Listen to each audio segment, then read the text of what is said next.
Nietzsche, by Anthony Ludovici. Who is to be master of the world? An introduction to the philosophy of Friedrich Nietzsche. And Nietzsche, his life and works. Who is to be master of the world? Introduction. Dear Mr. Ludovici, you want me to write an introduction to your lectures? Well, you may have one. You may have one in this letter, which I allow you to reproduce verbatim in your book. To begin with then, I like your lectures. I think them, in their lucidity, even the best I have read in your language, but I hardly like the notion of your giving lectures on Nietzsche, because I think it contrary to the spirit of your great master to do this. I think it wrong to instruct people, if you have something to instruct them with. People ought to be instructed by those who have nothing to say, nothing to give, nothing to teach, nothing to do. These teachers of nothing do more good than you. They make us slaves. And you know that according to your master, all higher culture must be based upon slavery. Why then interfere with the natural process of enslavement, of stultification, of education which is going on around us? Why not act up to your Machiavellian principles, and rather lecture on the drama, socialism, folklore, the sins of the upper classes, or the sanitation of Mayfair? Why make a creed popular, which ought to remain esoteric? But you wish to gain friends to the cause. Do you think to make them in a lecture room? I doubt it. Were you converted in a lecture room? I belong to a race whose members, when they wanted to know anything, went into the desert and not to the lecture room. And you, dear Mr. Ludovici, told me yourself that, after a book of Nietzsche's had once fallen into your hands, you found no rest or peace until you had gone to Germany, learnt German, and thought and meditated there, in the solitude of a foreign country, on Nietzsche's teaching until you understood it. I myself have often, and unobserved by you, seen you in the British Museum walking about in the depth of thought, and I liked you for it. You think that many of your audience will be able or willing to undergo the hardships, not to say the danger, of your thought. In an age of comfort, of ease, of peace, of happiness, of humanitarian and Christian ideals, you will look out in vain for an intellectual sportsman like yourself. And have you no pity on those few who perhaps love sport and danger, and who perhaps may be willing to follow you? Will they not be like yourself, seamen upon an unknown sea, exposed to all the inclemency of the weather, to frightful fogs and terrible storms, forced to watch, day and night, for dangerous rocks, which are marked on no map yet, and only upheld by the feeble hope, that the German Columbus, after all, must have been right, that there must be a new land somewhere beyond, and that the looming coastline there, upon the horizon, must be that land? Why drag others after you, who perhaps, after a few experiences upon the high sea of the new philosophical thought, will repent and cry for the land and the fleshpots of old England? People who in their despair may jump overboard. People who in their agony may go down on their knees and cry out, my God, why have I forsaken thee? Have you no pity for all their agonies, their doubts, their internal explosions? But I forgot, you have no pity. Pity is not a part of your master's creed.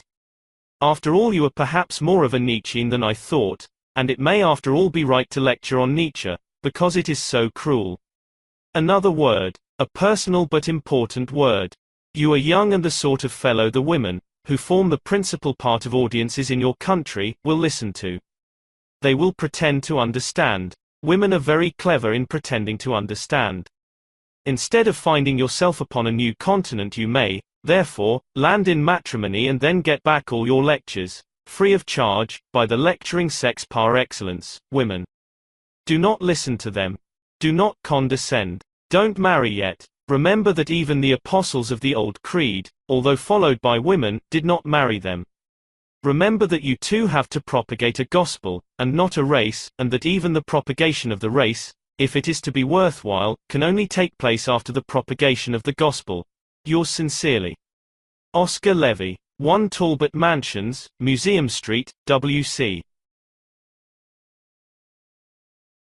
1. Nietzsche, the Immoralist. I am going to speak to you of Friedrich Nietzsche, the Immoralist. A philosopher more difficult to understand, and yet more full of riches for those who do understand him, it would be hard to find. Why should I wish to speak to you of Nietzsche? the literature which has grown round his name and philosophy is already enormous. If you have read a third of it, you are already informed concerning him. Nietzsche died but 8 years ago, and he is now one of the most striking figures of modern European philosophy.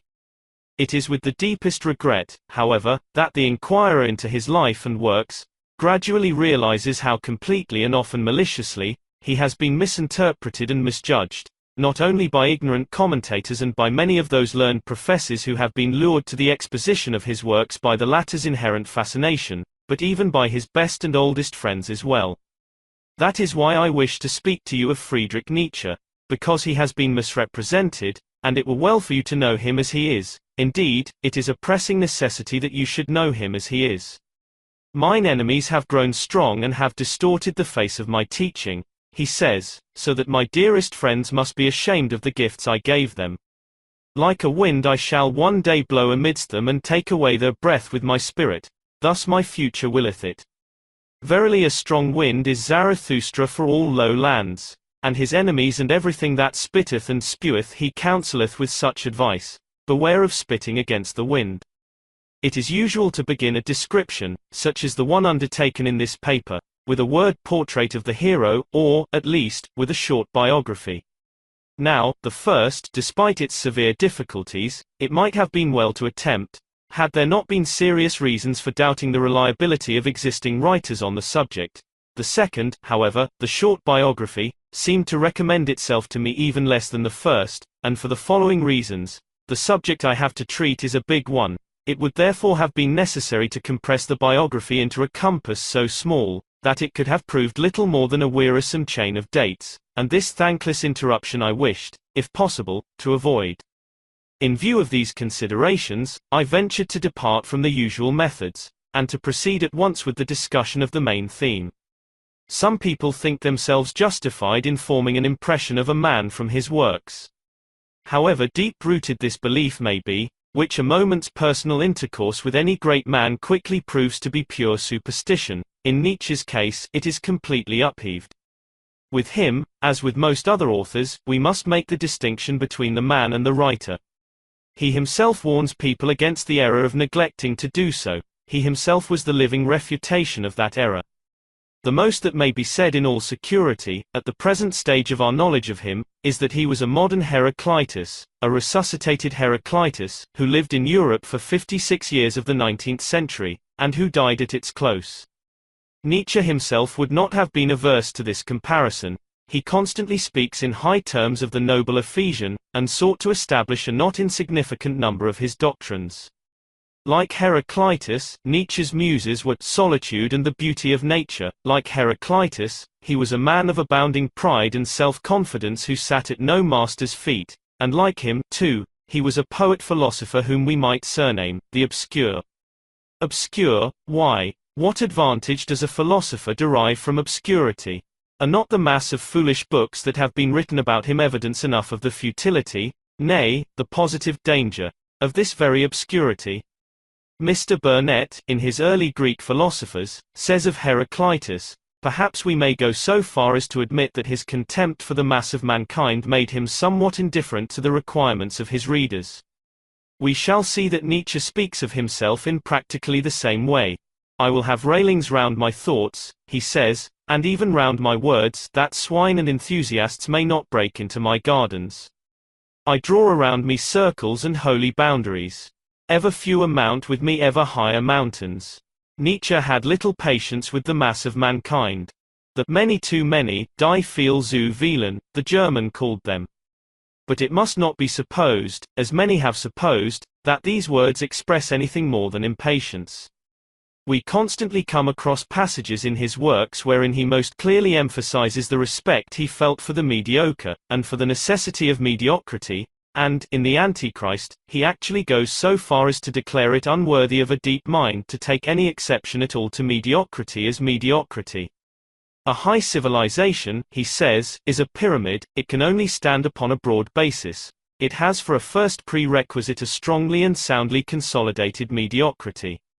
In discussing a philosopher so many-sided as Nietzsche, who sinks with such precision to the very root of whatever subject he gives his attention to, The very utmost I can hope to do, in these lectures, is to rouse your curiosity as to his works, or incite you to a deeper study of them. In attempting to do this, I shall endeavor, where possible, to let him address you in his own words, that you may hear his views, free from the coloring an intermediary, however unwillingly, might lend them, and, also, that you may listen to his thoughts, expressed with as much of their original fire and beauty, as it was possible for a translation to retain. It has been said by many, more particularly by his fellow countrymen, that Nietzsche is too dogmatic, that he gives scarcely any reasons for his opinions, and that his philosophy therefore bears a dictatorial and unconvincing stamp. The two following passages, one taken from The Twilight of the Idols, and the other from Thus Spake Zarathustra, will show us that Nietzsche was not only aware of this particular method in his works, but, also, had his reasons for it. In the first we read, with Socrates' Greek taste veers round in favor of dialectics. What really happens then? In the first place, superior taste is vanquished, the mob gets the upper hand along with dialectics. Previous to Socrates, dialectic manners were repudiated in good society. They were regarded as improper manners, they compromised. The youths were warned against them. Besides, all such modes of presenting reasons were distrusted. Honest things, like honest men, do not carry their reasons in their hands in such fashion. That which requires to be proved is little worth. All the world over, where authority still belongs to good usage, where one commands, not demonstrates, the dialectician is a sort of buffoon. He is laughed at, he is not taken seriously. We choose dialectics when we have no other means. Nothing is more easily wiped away than the effect of a dialectician. That is proved by the experience of every assembly where speeches are made. It can only be a last defense in the hands of such as have no other weapon left. It is necessary to have to extort one's right, otherwise one makes no use of dialectics. In Thus Spake Zarathustra, we meet with another reason. One of his disciples has just asked him why he said that poets lie too much. Why? Zarathustra replies. Thou askest why. I am not of those who may be asked for their whys. Is mine experience of yesterday, forsooth? It is long ago that I found by experience the reasons of mine opinions. Should I not require to be a very barrel of memory if perforce I must have my reasons with me? Even to keep mine opinions is too much for me, and many a bird flieth away. Thus, Nietzsche maintained, that to prove is to plead is to beg, and that he, at all events, did not wish to be a beggar. Albeit, strictly as he adhered to this principle in the composition of Thus Spake Zarathustra, this book was so grossly misunderstood when its earlier parts appeared, that, in the end, he resolved partly to abandon the proud non-dialectic position for the semi-dialectic one adopted in his later works. One may ask, why, as English people, should we concern ourselves at all about this German philosopher? Is it enough that many great men have found it worth their while to give him a respectful hearing, or that his countrymen are beginning to read and learn him in grim earnest? Is it enough that the enlightened government of France thought it incumbent upon him to encourage the French translators of his works, by subscribing to that translation? It is for you to decide whether these reasons are sufficient to urge you to turn to him. Nietzsche says, my philosophy reveals the triumphant thought through which all other systems of thought must ultimately go under. It is the great disciplinary thought. Those races that cannot bear it are doomed. Those which regard it as the greatest blessing are destined to rule. He here speaks of races. He realizes that the consensus of public opinion constitutes the philosophy of a country, and guides that country's destinies. And he speaks so solemnly of the new teaching he offers us, that it may not be amiss to ask, whether this is precisely a time when a new philosophy, given to the world with words of such earnest warning, ought to be treated lightly or condemned unheard. In Germany, Nietzsche was for years admired for his style alone. People did not take him seriously. They would speak of him as the great epigrammatist, or sentencer. If one ventured to make an inquiry concerning his ethics, his sociology or his metaphysics, one was rebuked, and not always delicately. For his would-be critics did not refrain from pruning what they held to be his most seditious paradoxes, of all their pregnant context, in order to carry their point. It is for his style that we read Nietzsche, the Germans would say. Things have changed. They are now beginning to read him for other than style reasons. For years they refused to listen to what he told them in the twilight of the idols. My ambition is to say in 10 sentences what everyone else says in a whole book, what everyone else does not say in a whole book. Now they are taking it to heart. They are beginning to see that his aphoristic style was but a form necessary to coping with the difficulties attendant on the distribution of his overwhelming riches. It was the checkbook of the wealthy man who cannot spare the time to count out separate coins. But it was only a form, and, excellent though it undoubtedly is, the ideas to which it served but as a means, were ultimately recognized as the still more valuable end. Germany is now studying Nietzsche, and, if we are to take his solemn note of warning seriously, is it not high time that we, in England, also began reading and learning him? He was an earnest man. He took his calling very seriously. Like Heraclitus, he parted with his relatives and friends, and lived quite alone, that he might concentrate the whole of his thoughts upon the one problem: are we on the right road? Is our morality, that is to say, the table of valuations which is gradually modifying us, compatible with an ideal worthy of man's inheritance and past? I love men, said his second self, Zarathustra, I am bringing gifts unto men. Let us be satisfied, for the moment, to know that Nietzsche brings us something quite new, something great and of paramount importance which is quite new, and let us turn to his teaching. What was Nietzsche? Was he a philosopher? The orthodox world of philosophy says, he brings us no system. True. In the same class with Herbert Spencer we cannot classify the German Nietzsche. Nor can we include him in a group of his fellow countrymen with Kant and Schopenhauer. Seeing, however, that he not only assumes the authority of the philosopher, but again and again, in his works, also speaks of himself as one, it would be well for us to understand what the term philosopher means to him. A philosopher's mission, he says, is to create new values, to give mankind new principles, new standards. The ascertaining and classifying of many little common facts is useful and meritorious work, but it is only the menial work which prepares the way for the philosopher. It may be necessary for the education of the real philosopher, that he himself should have once stood upon all those steps, upon which his servant, the scientific worker of philosophy, remains standing and must remain standing. He himself must perhaps have been critic, and skeptic, and dogmatist, and historian, and poet, collector, traveler, riddle reader, moralist, seer and free spirit besides. But all these are only preliminary conditions for his mission. This mission itself is to create values, to command Arad to give laws. Philosophers determine the whither, and the wherefore. They snatch with creative hands at the future, and everything that is or has been, serves them as a means, as an instrument, as a hammer. Are such philosophers to be found? Nietzsche asks. We shall see that he was one of them. Before proceeding, and by way of further establishing our parallel, it is interesting to read how Professor Gompertz, in his Greek Thinkers, speaks of Heraclitus' mission. Heraclitus, he says, was not cast for the role of an exact investigator, his passions were too free, he lacked the requisite soberness and he was too prone to seek satiety in a debauch of metaphors, but he was admirably suited to be the herald of the new philosophy. How perfectly these words express all a fair critic might say of Nietzsche. In trying to account for the abusive language that has for years been leveled at his philosophy, no fact, I suppose, brings more enlightenment with it than this one. Nietzsche placed himself beyond good and evil.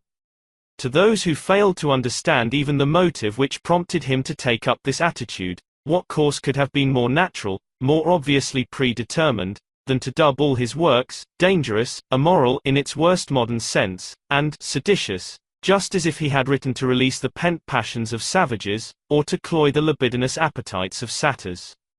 The destroyer of morality I am called by the good and the just, my tale is immoral.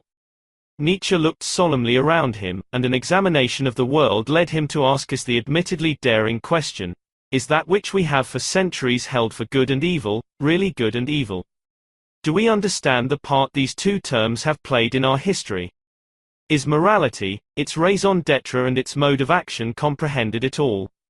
Nietzsche answers these questions with such originality and depth, that at first, willing as we may be to give him a friendly hearing, we are too shocked by the strangeness of his language to be conscious of anything at all, except excessive displeasure. He will strike at the very heart of our hearts. We protest indignantly, but if we say that, he is already there, where he wants to be, that is to say, beyond our good and evil. To his mind, these concepts, good and evil, are but mere means, adopted by all in order to acquire power. Power for what? Power to universalize their kind or make it paramount. Power to enable their species, and their species alone, to preponderate or be supreme on earth. The refrain of my practical philosophy, he says, is, who is to be master of the world? Morality decides this point. The morality which prevails bears its inventors and adherents along to victory with it. If we wish to answer Nietzsche's question, who is to be master of the world?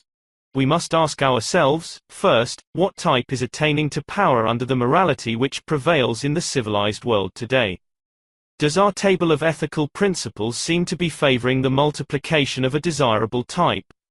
Is a dignified or noble species tending to prevail by means of it, or is the case precisely the reverse? Nietzsche challenges us to show that our way is the right way. He does not coerce us, he does not over-persuade. He simply says, I am a law only for those who are mine, lamb not a law for all. This is my way, where is yours? Good and evil are the same, said Heraclitus. Morality is just as immoral as anything else on earth, says Nietzsche. Morality itself is a form of immorality. Verily, I say unto you, good and evil which would be imperishable do not exist. Nietzsche places himself beyond good and evil. He undertakes to give us new values. He wishes to purge us of the old leaven. He does not merely destroy and despoil us of what we possess, he refills our emptied hands. He is an immoralist first, only, however, that he may be a moralist afterwards. And one more severe, or with a greater antipathy to looseness and laissez-faire, we could not hope to possess. It may now be pertinent to ask, what the figure of Zarathustra means in Nietzsche's opus magnum, the book to which all his later works serve but as a commentary. Why Zarathustra? Why should this ancient law-giver seem to Nietzsche the best suited to be his mouthpiece? He answers thus. Zarathustra was responsible for the error, morality. Consequently, he should be the first to perceive that error. Zarathustra was more truthful than any other thinker before or after him. In his teaching alone, do we meet with truthfulness upheld as the highest virtue, moreover he was braver than all other thinkers taken together. To speak the truth and to aim straight, that is the first Persian virtue. The overcoming of morality through truthfulness, the overcoming of the moralist by his opposite, by me. That is what the name Zarathustra means, in my mouth. In order to grasp how thoroughly and conscientiously he set about his task, it will be necessary to look back for a moment to see how he contemplated the mission he undertook. For Nietzsche preaches to us, it is true, from a hermit's cell, but he is standing on the shoulders of giants whose strength he has enlisted in his cause. Goethe, Hegel, Schopenhauer, Darwin, Herbert Spencer, are at his fingers' ends, and behind him lie the ancients in whose wisdom he is deeply versed. Let us hear him describe how he became what he was. 3 metamorphoses of the spirit I declare unto you. How the spirit becometh a camel a lion, and the lion at last a child. There are many things heavy for the strong spirit, which is able to bear the load and in which reverence dwelleth. Its strength longeth for the heaviest. What is heavy? Asks the spirit which is able to bear the load, and, dropping like a camel on its knees, wisheth to be well laden. And then he describes how the spirit is laden with the wisdom of minds that have preceded it, how it takes up all the knowledge of the past and, under this weight, rises to depart on a voyage of discovery in the wilderness. But in the loneliest wilderness, Nietzsche continues, cometh the second metamorphosis. There the spirit becometh a lion. Freedom it will take as its prey and be lord in its own wilderness. There it seeketh its last lord. To him and its last god, it seeketh to be a foe. But in its way standeth the dragon, thou shalt. Values 1,000 years old are shining on its scales, and thus saith the mightiest of all dragons, the value of all things is shining on me. My brethren, why is there need of the lion in the spirit? What can the lion do, that the camel, the beast of burden, cannot? Create new values, that even the lion is not able to do, but create freedom for itself for fresh creations, that the lion can do. to create freedom for oneself, and a holy nay even towards duty. For this, my brethren, there is need of the lion. As its holiest, the spirit once loved, thou shalt, now it must find illusion and arbitrariness even in the holiest, in order to capture for itself freedom from its love. The lion is needed for this capture. But say, my brethren, what can the child do which even the lion could not? Why hath the preying lion still to become a child? The child is innocence and oblivion, a new beginning, a game, a wheel rolling by itself, a prime motor, a sacred pronouncing of yea to life. For the game of creating, my brethren, a sacred pronouncing of yea is necessary. It is its own will the spirit now willeth, it is his own world the outcast wisheth for himself. 3 metamorphoses of the mind I declared unto you. How the mind became a camel, the camel a lion, and the lion at last a child. Thus spake Zarathustra. Thus, before Nietzsche could give us new values, he had to attain to his second ingenuousness, to the artlessness of a child. To do that he must have the freedom of a lion, and, before his mind could gain the freedom of the lion, like a beast of burden, it had first to bear the wisdom of the past. In an early work, The Dawn of Day, he tells us something concerning this wisdom which he acquired, and why humanity seeks wisdom at all. Fear, he tells us, has promoted our general knowledge of mankind more than love. For fear tries to ascertain who the other is, what he knows, what he wants. It would dangerous and detrimental to deceive oneself on this head. In order to guard against the danger of lightning, we must know its nature. If we wish to meet a foe with the hope of overcoming him, we must know his resources. Wisdom, like morality, therefore, is a means to power, it strengthens the species.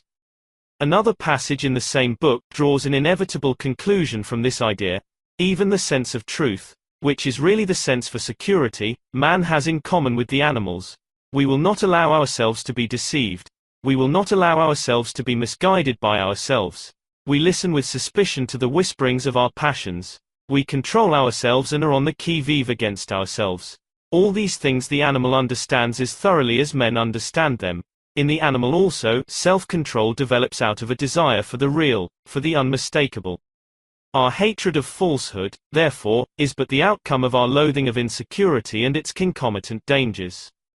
We will know everything, that we may be armed against everything. Truth therefore, or our notion of it, like wisdom and morality, is a weapon of power. It makes us and our kind more formidable. Now, it is with this fearful eagerness for the truth that Nietzsche asks us, where is your way? Who is going to be master on earth? It is out of a feeling of fear, fear of the future, that he tells us, no one knoweth yet what is good and what is evil. We are all traveling blindly towards a point which we do not know. The colors we fly, the standards of morality we sail under, were followed by a people who wished to attain to power. But these standards mean nothing to us now. We are so used to them, and their colors have got so blurred through wear and tear, that we do not even know out of which port we originally sailed. Lo, says Zarathustra, apostrophizing the sun at the very beginning of his teaching, I am weary of my wisdom, like the bee that hath gathered too much honey, I need hands outstretched to take it. I would fain give away and distribute. To that end, must I descend into the deep, as thou dost in the evening, when sinking behind the sea, thou tackest light to the nether world, thou glorious star. Like thee, I must go down, as men say, to whom I am about to descend. Then bless me, thou tranquil eye, that canst behold the greatest happiness without envy. Lo, this cup is about to be empty again, and Zarathustra will once more become a man. Thus began Zarathustra's descent. Like Heraclitus, Nietzsche is a poet as well as a philosopher, and, in these opening lines of Thus Spake Zarathustra, he will convey to us in what mood, with what depth of conviction, he began his teaching. Looking back for a moment, that we may be in a position, fully to realize the magnitude, and great importance to us, of Nietzsche's achievement, let us recall, roughly, what has taken place in European thought since the birth of Christ. We know now what the culture of the ancient Greeks was. We have learned to admire its character of extraordinary intellectual freedom, the like of which our continent was not to see again for centuries, and we know through what chapter of Foolish Accidents, it was buried, completely buried alive, by a more youthful and perhaps more implacable rival, the culture of Christianity. We have but to listen to Tacitus, in order to learn what it meant to the ancient world of thought, to see itself being ousted by the incoming philosophy. Paganism, however, fell, and Christianity rose in its stead. The period of the Apostolic Fathers, during which Christianity was preached far and wide, was followed by that of a school of philosophy known by the name of patristic, to whose labors the establishment of the new faith upon a solid basis in the heart of the old culture is mainly due. The men whose work constituted this patristic philosophy were chiefly engaged either in opposing paganism and the philosophy of the Greeks, or in rendering the latter harmless, in so far as opposition was concerned, by incorporating it in the teaching of the militant church. Scholasticism followed, and philosophy was pursued in a still greater degree under the authority of theology. Its object being the enunciation of Christian dogma in its union with dialectics and reason. Thomas Aquinas practically put the coping stone on the scholastic edifice. Any further development of it could only lead to its transformation. Once reason and faith had each been allotted its precise role and sphere of action, and reason had been enlisted in the cause of faith, to support and consolidate it, wherever it could do so. The aim of the schoolmen had practically been achieved, and their system of thought began to be superseded. The other causes which occasioned its breakup were the revival of learning and the reawakening of the scientific spirit in man, which, resulting as it did in a deeper knowledge of mathematics and physics, ultimately altered the whole of man's attitude towards nature. From the beginning of the 14th century, dates the gradual downfall of scholasticism and the preparing of the ground for the Renaissance and the revival of learning, i.e. a revival, on a larger scale, of all the lofty and independent sentiments in which the people of antiquity had rejoiced, and which had lent their classical period its peculiarly practical character. The germs of the Renaissance may, of course, be traced to a date much earlier than the one given. We see them already in the rationalism of the Averroists, in the cells of Gerbert and Roger Bacon, and in humanism. But not until Petrarch, in the first half of the 14th century, introduced the new learning can the wonderful movement be said to have been really underway. With Petrarch, free thought was awakened, curiosity was encouraged, and liberty of action and conscience seemed to be established. He dared to storm the strongholds of scholastic thought. He attacked the Church of Rome, working with his friend Boccaccio at the publication of MSS. He was practically the inaugurator of the Renaissance in Italy, and he never ceased, during the whole of his lifetime, to encourage and promote that interest in classic literature which he had done so much to awaken. The example he set was soon followed. Italy became a center of learning and, as we know, in course of time, the languages of Greece and Rome were so completely acquired, that scholars once again handled both tongues in verse and prose. It is interesting for our purpose to note, that even the Church lent its influence to the classical revival. Popes Nicholas V and Leo X are examples of this. At the close of the 15th century, the knowledge of Greece and Rome had been almost reappropriated, the dullness and obscurity of medieval modes of thinking was scorned and superseded, the humanistic movement had actually triumphed. The progress of the revival was amazing. With almost incredible speed, it passed northward from Italy to Germany, then on to the Netherlands, Spain, France and England, awakening geniuses wherever it made its influence felt, and sweeping away the intellectual cobwebs of centuries. It is no part of our purpose to decide how far it led to the Reformation in Germany. Let us rather hear Nietzsche's own words concerning this stage of European history. The Germans have caused Europe the loss of the last great harvest of civilization that was to be garnered for Europe, the Renaissance. Do we understand? Do we wish to understand what the Renaissance was? The transvaluation of Christian values, the attempt, undertaken with all means, with all instincts, with all genius, to bring about the triumph of the opposite values, the noble values. There has been no greater war. There has been no more decisive question than the Renaissance. My question is the question put by the Renaissance. Neither has there ever been a form of attack more fundamental, more direct, more strenuously delivered with a whole front upon the center of the enemy. To attack at the most decisive place, at the seat of Christianity itself, and here to set the noble values upon the throne, i.e. to introduce them into the most radical longings of those sitting there. I see before me a possibility of a perfectly supernatural enchantment and color charm. It seems to me to gleam forth in all tremors of refined beauty. that there is an art at work in it, so divine, so devilishly divine, that one might seek for millenniums in vain for a second example of such a possibility. I see a spectacle so ingenious, so wonderfully paradoxical at the same time, that all divinities of Olympus would have had an occasion for an immortal laughter. Caesar Borgia is Pope. Am I understood? Well, that would have been the triumph for which I alone am longing at present. Christianity would thereby have been done away with. What happened? A German monk, Luther, came to Rome. This monk, with all the vindictive instincts of an abortive priest in his nature, became furious against the Renaissance in Rome. Instead of, with the profoundest gratitude, understanding the prodigy that had taken place, i.e. the overcoming of Christianity at its seat, his hatred knew only how to draw its nourishment from this spectacle. A religious person thinks only of himself. Luther saw the depravity of popery, while the very reverse was palpable. The old depravity, the peccatum originale, Christianity, no longer sat on the throne of the Pope. But life, the triumph of life, the great yea to all things high, beautiful and daring.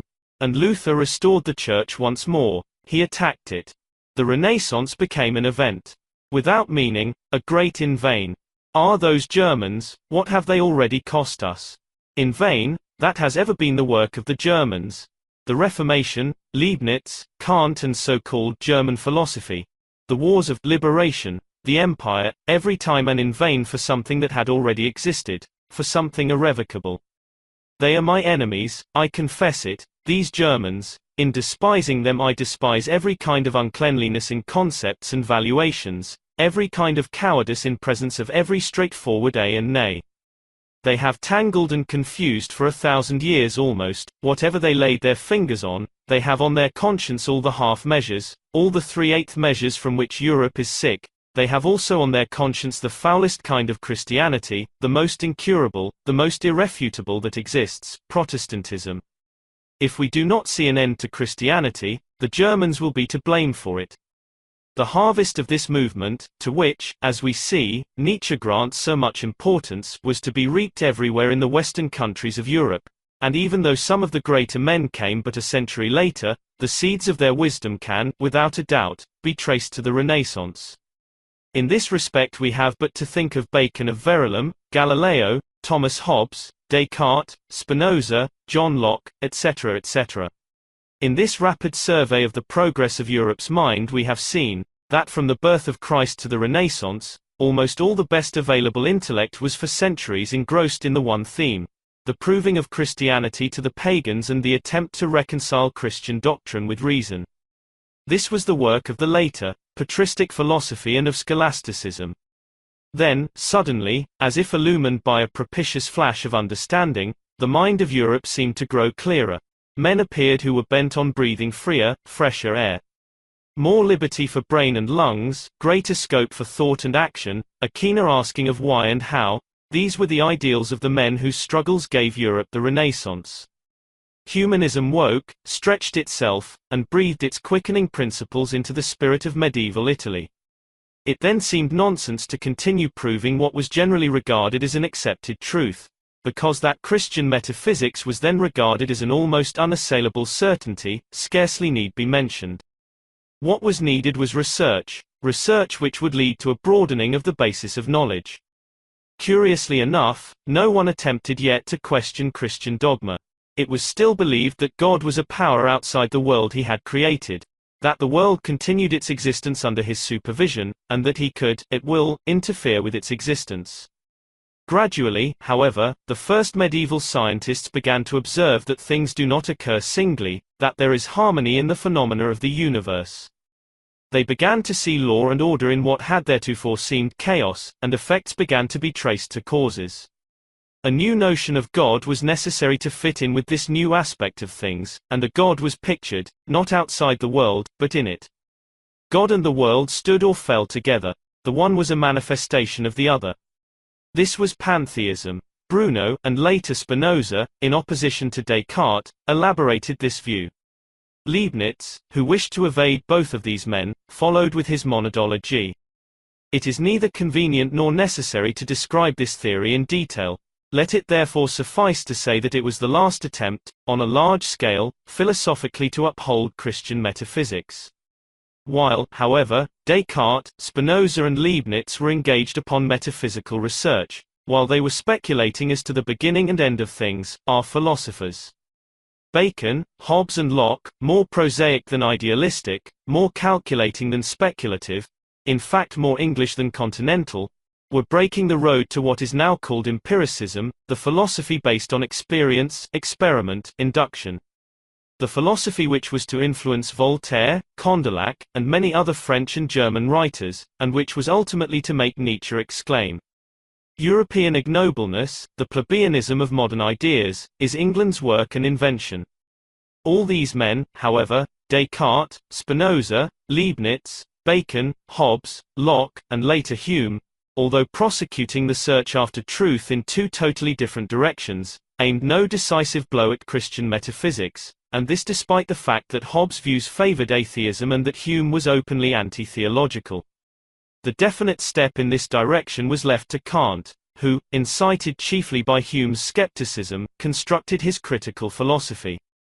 Although Kant's chief merit as a philosopher lies in his examination of the worth of our knowledge and the value of our means of acquiring it, the agnostic element in his later works gave a turn to modern thought, which was so new, and freed the human intellect so successfully from all theological bias, that, in the light of recent philosophical speculation, it might well be given a more important position.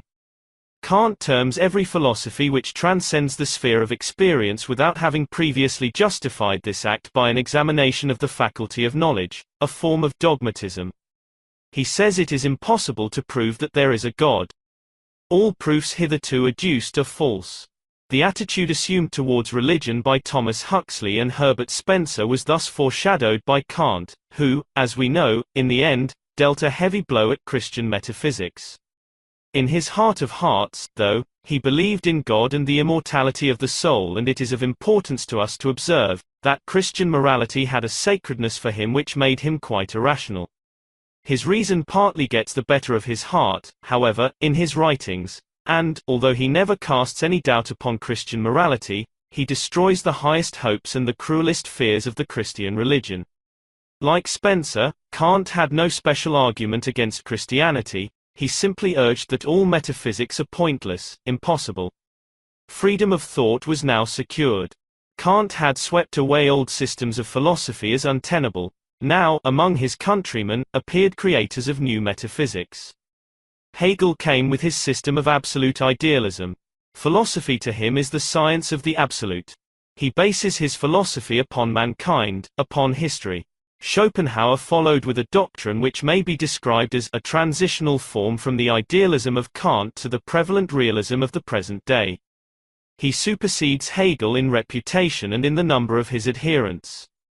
Inasmuch as I shall be able to discuss his view of life only in my next lecture, let it suffice to record here that he left Christian morality practically unaffected.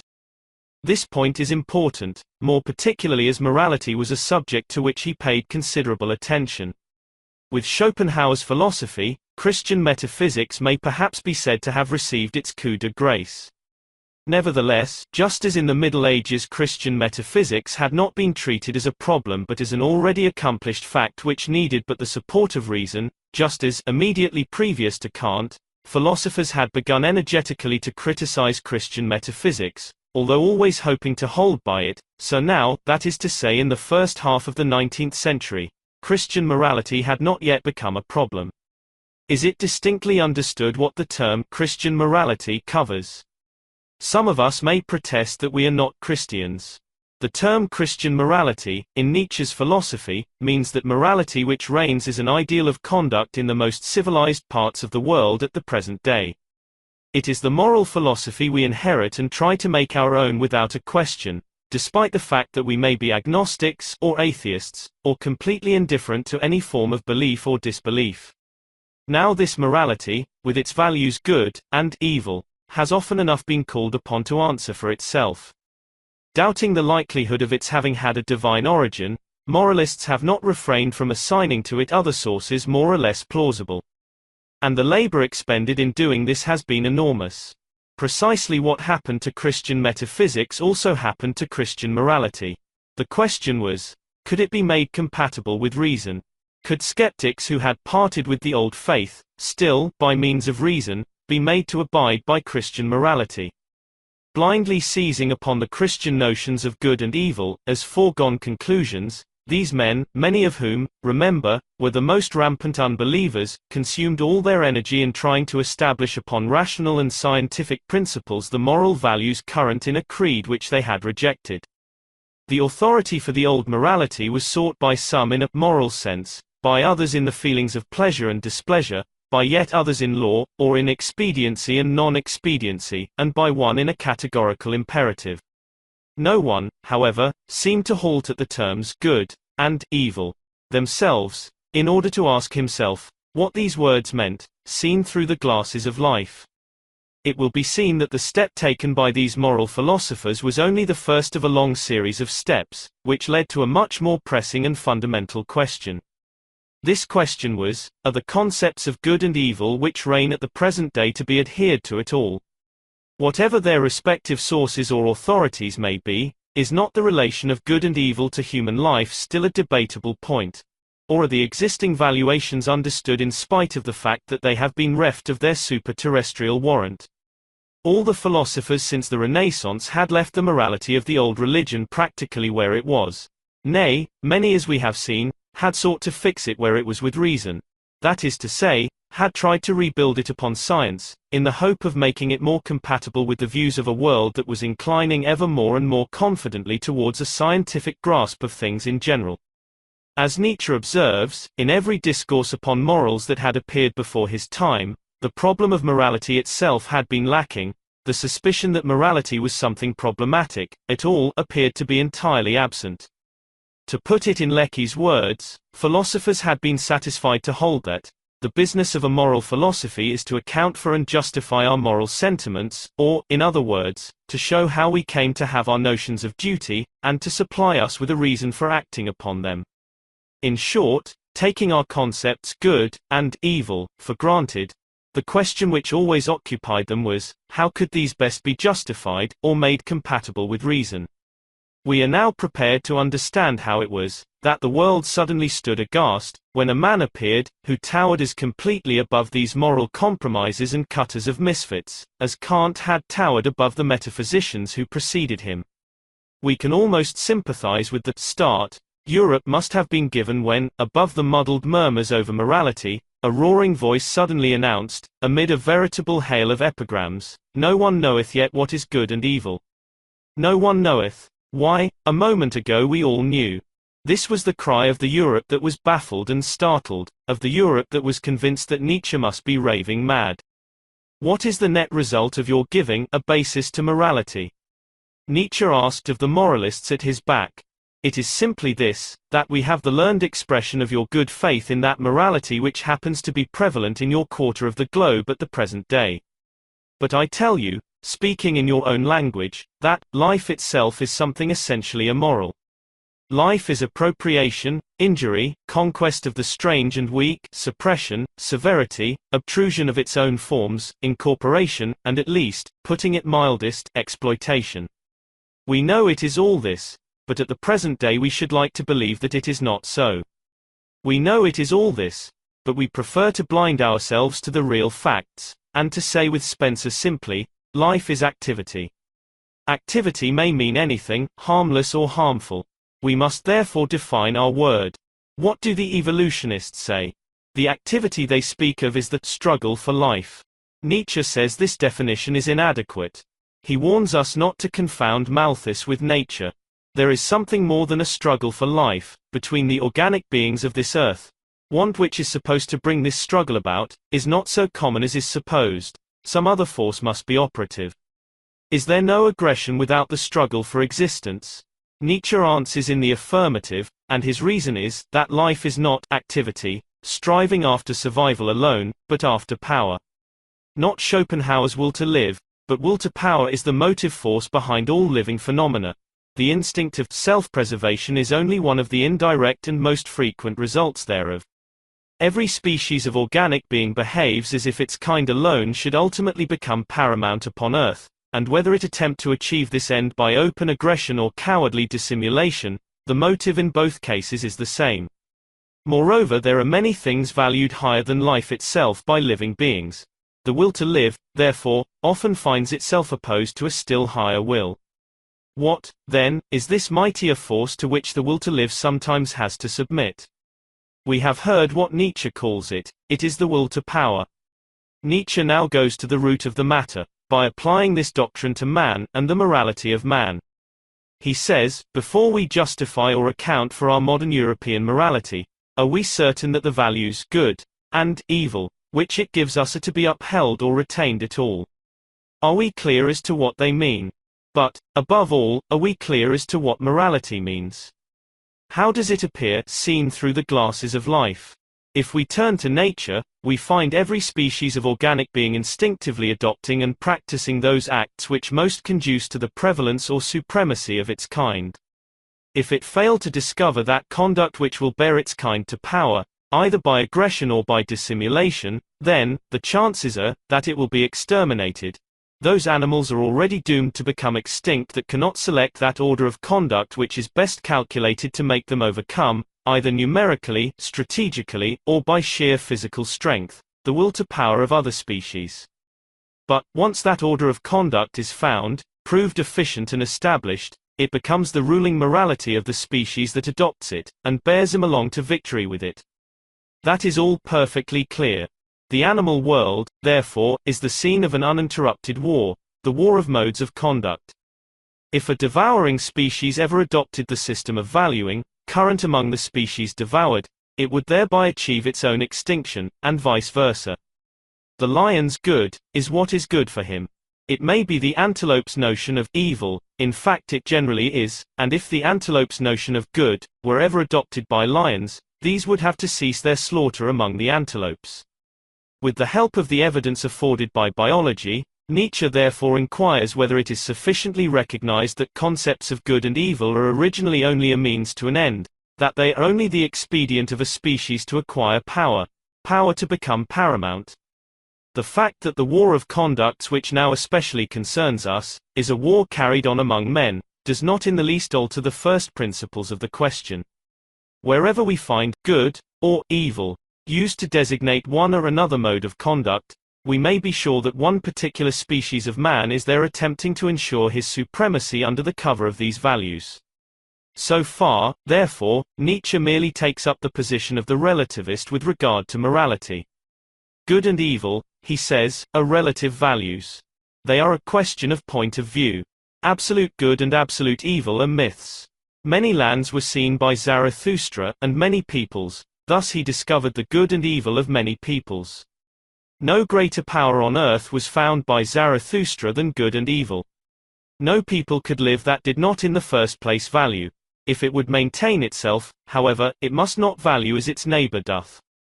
Much that one people called good, was regarded with scorn and contempt by another.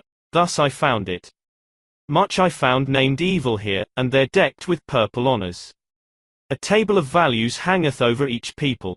Lo, it is the table of their triumphs, behold it is the voice of its will unto power. Whatever enableth a people to dominate and conquer and shine to the horror and envy of its neighbor, that is regarded as the high, the first, the standard, the significance of all things. Verily men have made for themselves all the good and evil. Verily, they did not take it, they did not find it, it did not come down as a voice from heaven. Values were only assigned unto things by man in order to maintain himself. He it was who gave significance to things, a human significance. Therefore he calleth himself man, i.e. the valuing one. Every moral principle which Nietzsche saw exercising power in this world, he attributed to the will of some species of being, which therewith desired to attain to ascendancy over his fellow beings.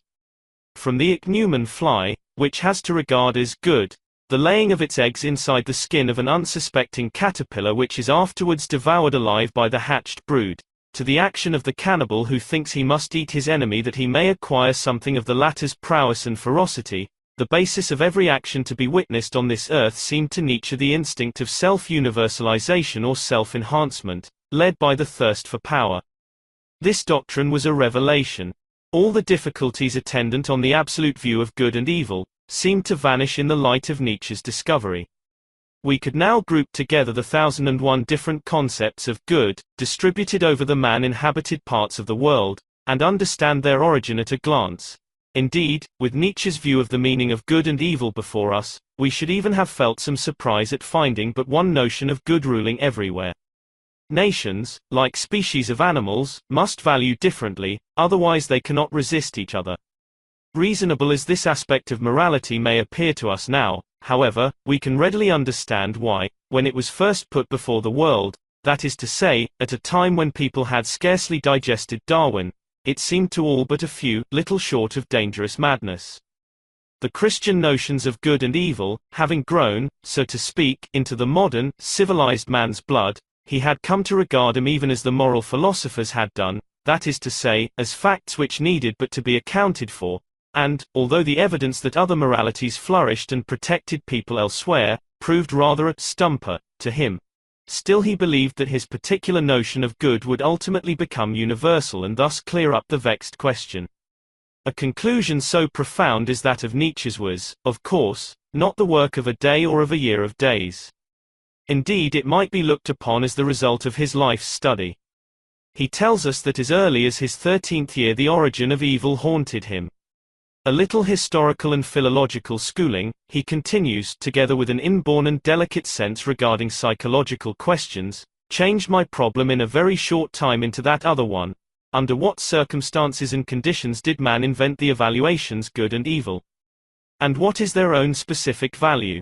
It was only in the summer of 1864, however, when he was in his 20th year, that he began to approach a solution of the difficulty, and in the following manner. He was expected to do some work during his holidays, and it was to consist of a Latin thesis upon some optional subject. He chose Theognis, and it was while studying the latter's works that he was struck with the author's use of the words good and bad as synonyms of aristocratic and plebeian. This was the first hint that put him on the right track.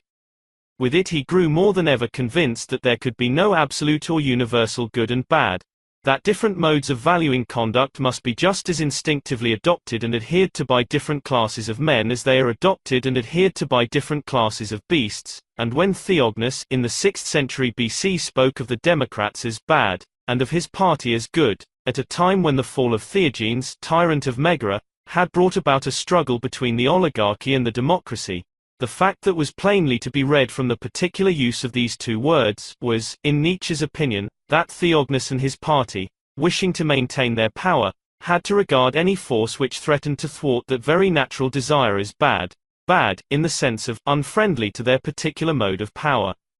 From that time forward, Nietzsche began to regard our modern values good and evil with ever-increasing suspicion, and literally did not rest until he had formulated the theory expounded in his latter works. Of course we had moralists, or preferably amoralists, who, without offering a substitute, had attacked the Christian values. French books had been plentiful, and Stirner in modern times had presented us with a strikingly original and very deep work on the subject. But the only favorable comment we find concerning any modern school of ethics, in Nietzsche's works, relates to Herbert Spencer. The position Spencer assumes, although not sanctioned by Nietzsche, is nevertheless declared to be psychologically tenable. With the metaphysics of Christianity in ruins behind him, it will be seen that Nietzsche took a step as bold and stupendous as Kant's and is necessary, but against that remnant of Christianity which his great predecessor and the orthodox world perhaps cherished as even more sacred than the metaphysics. Nietzsche attacked Christian morals. He declared him to be, like all other morals, merely an expedient for lending power to, or universalizing, a certain type of man. His courage was unprecedented, his wickedness, of course, terrible.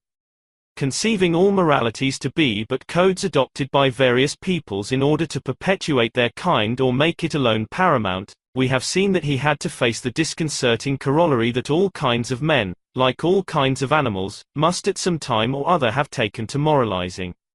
Conflicting moral codes were, therefore, nothing but the conflicting weapons of different species of men. Thus, the important question to be answered was, not so much, what class of man now believes in such and such a moral principle and tries to act upon it, but in what class of mind must it have originated? For then it would be made clear what type would ultimately owe its preservation to it. What sort of morality shall we now allow to rule?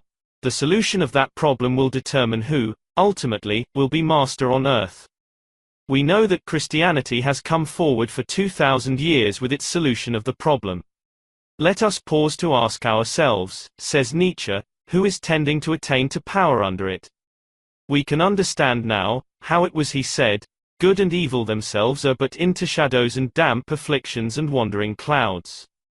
And we can follow him when he exclaims, when I came unto men, I found them sitting on an old conceit. All of them thought they had known long what was good and evil unto man. All speech about virtue appeared unto them an old weary thing, and he who wished to sleep well, still spoke of good, and evil, before going to bed. This sleeping I disturbed when teaching that no one knoweth yet what is good and evil.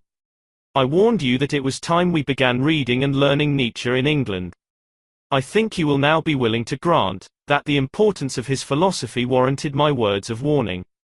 With the religious sanction destroyed, and moral valuations shown to be but the self-enhancing expedients of a species, morality derives this enormous advantage, namely, it is freed from all taint of morality, virtue or vice in the old sense.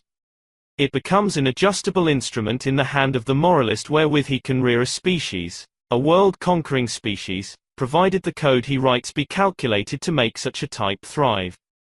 With your values and words of good and evil, ye exercise power, ye valuing ones.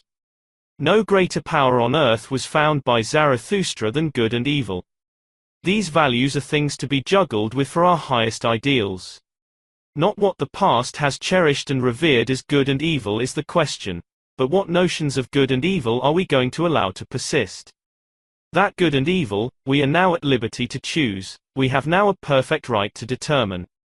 The yoke of tradition has been lifted from our necks. Too long had we ascribed to the inventiveness of an all too officious divinity, the laws which are purely human in origin. Nietzsche and Herbert Spencer are here in perfect agreement, as are also most modern ethicists outside the church and chapel. Who is to be master of the world? This is of unparalleled importance. This is moreover a question beset with considerable difficulties. For, like all really important questions, it is solely and purely a matter of taste. Morality is ultimately, and through, a matter of taste. With our choice of moral valuations, we betray our choice in regard to man. We divulge our taste in regard to what species of man we would see attain to power. Nietzsche knew perfectly well, that to break all tables of good and evil, and then to construct a new table compatible with his ideal of man, meant abandoning his position as a relativist, hence his emphatic acknowledgement of the fact that there are other ways than his, hence, too, his definite utterance concerning his attitude towards morality in these words. No good, no bad, but my taste, for which I have neither shame nor concealment. The first problem that faces us, however, on the new road, is this: we are in a world already possessed of moral values. Are these existing values to be wholly discarded? How can we select from among the values of the past, those we still hold to be compatible with our ideal, compatible with the man whose kind we would see paramount? Nietzsche gives us the clue, but along with it, curiously enough, comes that part of his moral philosophy which accounts for probably 3/4 of his bitterest enemies. He says he has investigated the finer and coarser moralities which have hitherto prevailed or still prevail on earth, and in them all has found certain traits recurring so regularly together, that, at last, he was obliged to recognize two fundamental types, two distinct classes of morality which appear to be in a state of perpetual conflict on earth. In mankind, there is a continual war between the powerful, the noble, the strong and the well-constituted on the one side, and the impotent, the mean, the weak, and the ill-constituted on the other. The war is a war of values. Occasionally, as history shows, it becomes a war of grapeshot and guillotines, a war to the knife. But the values that are fought for are always the values of a master morality on the one hand and of a slave morality on the other. Nietzsche recognizes a fact that is mostly overlooked by those who declare the self-preservative instinct to be the prime motor of organic life. A living thing seeks above all to discharge its strength, he says. The natural function of the strong, of the exuberant, is to discharge their strength and to spend their energy. To demand of strength that it should not manifest itself as strength, that it should not be a will to overpower, to subdue, to become master of, that it should not be a thirst for enemies, resistance, and triumphs, is just as absurd as to demand of weakness that it should manifest itself as strength. The strong will and must discharge their strength, and in doing so, the havoc they may make of other beings in their environment is purely incidental. There is a superfluity of energy in him, an excess, which is neither claimed nor availed of, by any circumstance in their lives. This superfluity, this excess, is the pressure in him which accounts for their acts of destruction for destruction's sake. It is the motive force which explains their will to overpower, to create or destroy above their immediate needs, to create it all, and to sing, shout, spring, play, romp, kill, oppress, and seek danger. These natural functions of the strong, the hale and the hearty, like all natural functions, were perforce regarded as good, by those who possessed them. Valuing as all must value, who wish to maintain their power, these strong ones, the natural masters of any community in which the qualities they possessed meant self-aggrandizement, declared that to be good which was the good, bad, to them, meant all that which was unlike them, the despicable, the weak and the ill-constituted. But, curiously enough, there is one trait common to both masters and slaves, which is, that both, somehow, desire to make their species paramount, and, if possible, to attain to supremacy. What, then, could be more self-evident, more predeterminated, than that the natural slaves, that is to say, the mean, the weak, and the ill-constituted, should also moralize? They must also have a concept of good, and that concept must likewise be a self-enhancing concept. It must be their good, and everything that thwarts it must be their evil. Do we find the weak and the ill-constituted moralizing thus? Nietzsche craves attention. He says they do. He illustrates his meaning by declaring the master morality to be that which, standing above, looks downwards, thus obtaining its own peculiar perspective, and the slave morality to be that which, standing below looks upwards, thereby obtaining a perspective quite its own. In the first, the master morality, it is the eagle which, looking down from a ledge of rock upon a browsing lamb, contends that eating lamb is good. In the second, the slave morality, it is the lamb which, looking up from the sward and espying the eagle, bleats dissentingly, eating lamb is evil. We know that these two classes exist everywhere on earth. Mankind, irrespective of racial distinctions, does fall into the two broad classes already described. We are moreover compelled to admit that both classes moralize, are forced to moralize, in order to meet that ever-pressing desire to acquire power for their species. But, when we have acknowledged this, we have done all that Nietzsche wishes of us, for it is the key to the whole question of morals today. It is the clue to the answer of Nietzsche's haunting question: who is to be master of the world? Of course, as we are told in Beyond Good and Evil, in all higher and mixed civilizations, attempts have now been made to reconcile the two moralities. At present, they are seldom found juxtaposed in sharp contrast. They are more often found confused and mingled in one community, in one man, yea, often in one soul. But, that we may trace, and know how to distinguish, them, when we meet with them, we have only to think of what probably took place when the ruling caste and the ruled class took to moralizing. Taking the ruling caste first, it is clear that they must have posited the proud and exalted states of the soul as good, as also all that is strength, power, health, well-constitutedness, happiness and awfulness. The antithesis, good, and bad, to this first class meant the same as noble, and despicable. Even our word, noble, which was originally expressive of social status, shows us, when we apply it to character, who they must have been who first appropriated it as a designation of their caste.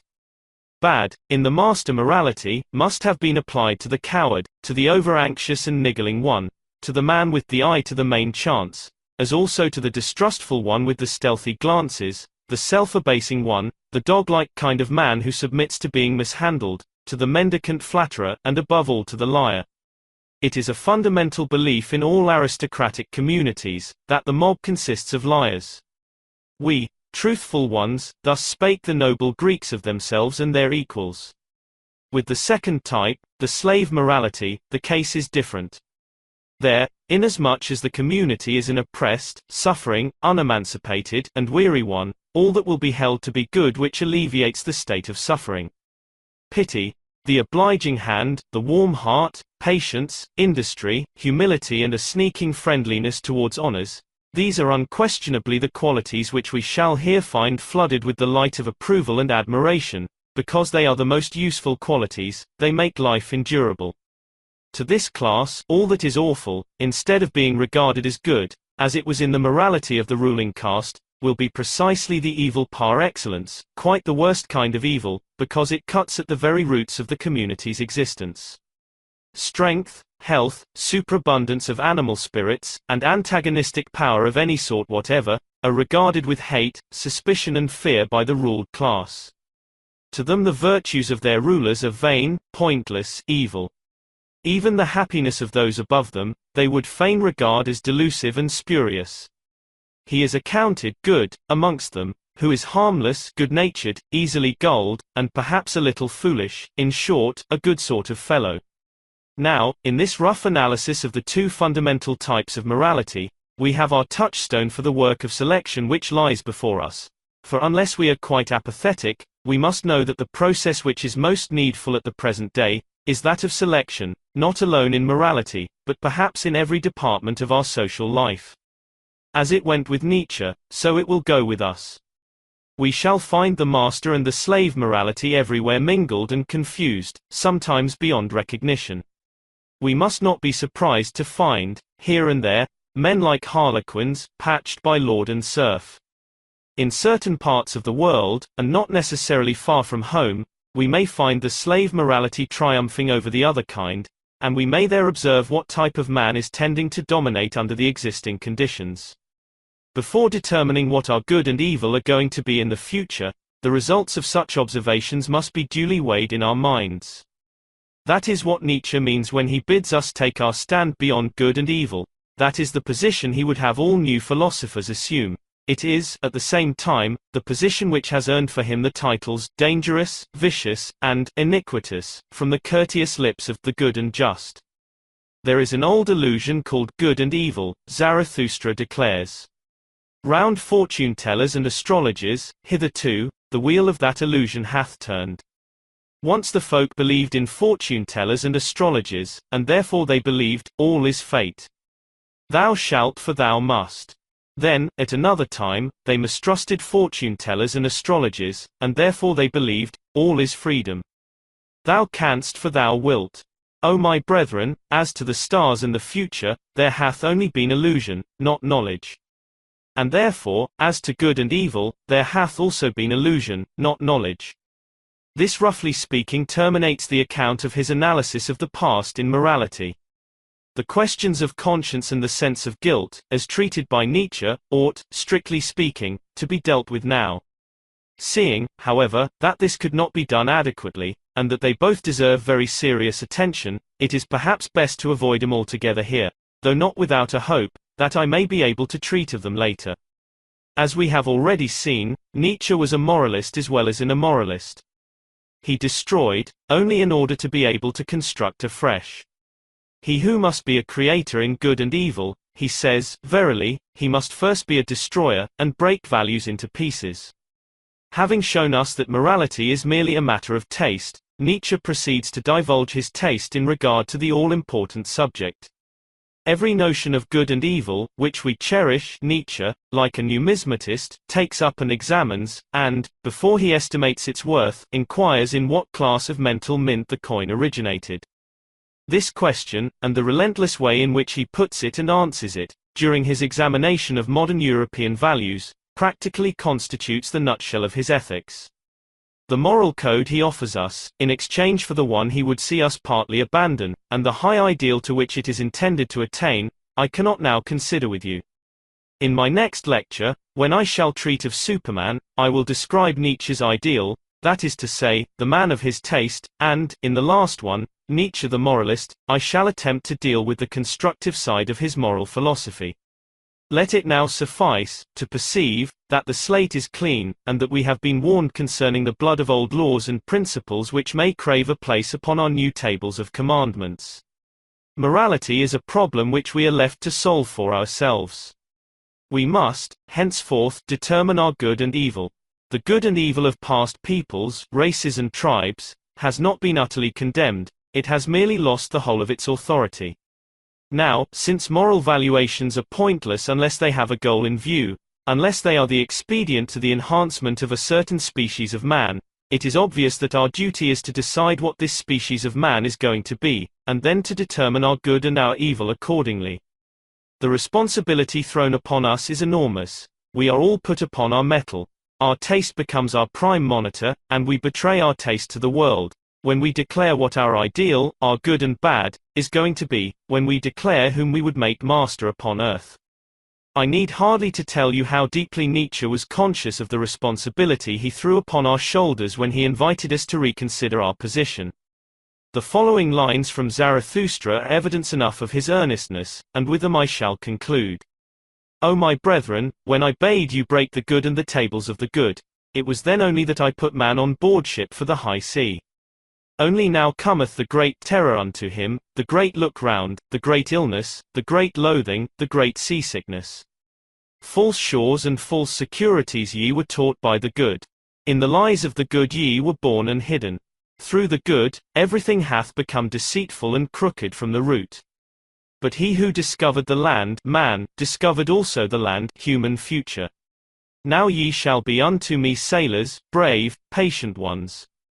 Walk upright betimes, O my brethren, learn how to walk upright. The sea stormeth, many wish to raise themselves with your help. The sea stormeth, everything is in mid-sea. Right away, come on ye old sailor hearts. 2. Superman. It was found convenient to treat Nietzsche's doctrine of the Superman, next, in order, and for the reasons stated in the last paper.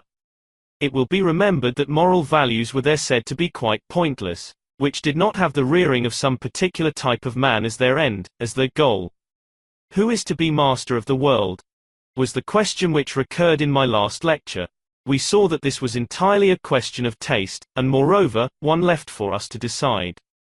We saw, also, that in deciding it we involved ourselves in a still more intricate question, the question of morality, and that the one conditioned the other. Taking Nietzsche's doctrine of Superman, his taste in regard to man, first, therefore, we shall be better prepared, when the time comes, to understand the morality with which he wishes to attain to it. This morality, as I have already informed you, I shall discuss in the last paper. Nietzsche speaks of himself as a firstling and he adds, firstlings are ever sacrificed. To the old idols, on the altars of society's old idols, firstlings are ever sacrificed. They are young.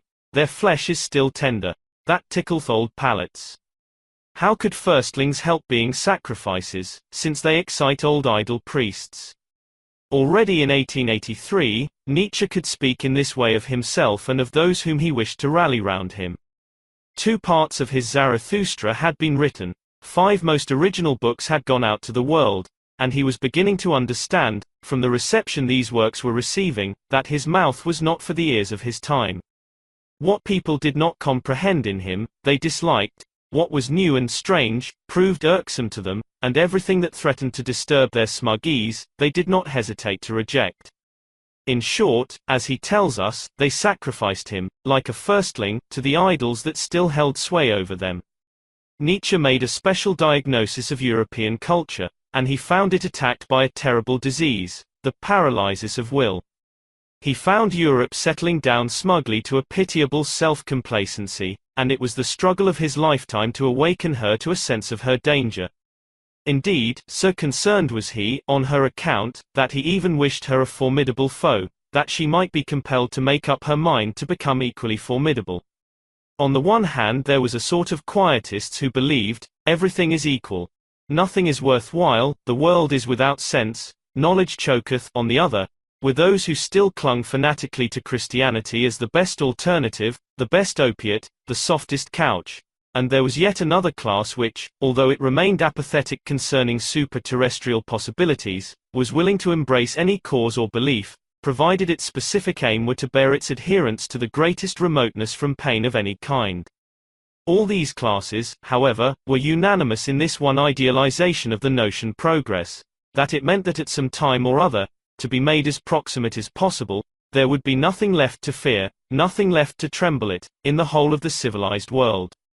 Everywhere, virtue was being associated and confounded with those qualities which lead to the greatest possible amount of ease. The most virtuous man was the tamest man, because he would be the least likely person to ruffle other people's feelings, or to make ripples upon the calm waters of peace and comfort. Conformity with a given, harmless, domesticated type, uniformity of manners, views, and little desires. These were the ideals of Europe when Nietzsche focused his attention upon it, and those Europeans who succeeded in realizing these ideals really believed they had solved the problem of life. With his vigorous and full-blooded teaching, Nietzsche disturbed the slumbers of the indifferent. He snatched the soft couches from under the religious ones, and to those who held that the greatest good must be the total suppression of pain, he spoke thus: "What is good? Ye ask. To be brave is good. Let the little girlies talk. To be good is sweet and touching at the same time. Ye say, a good cause will hallow even war. I say unto you, a good war halloweth every cause.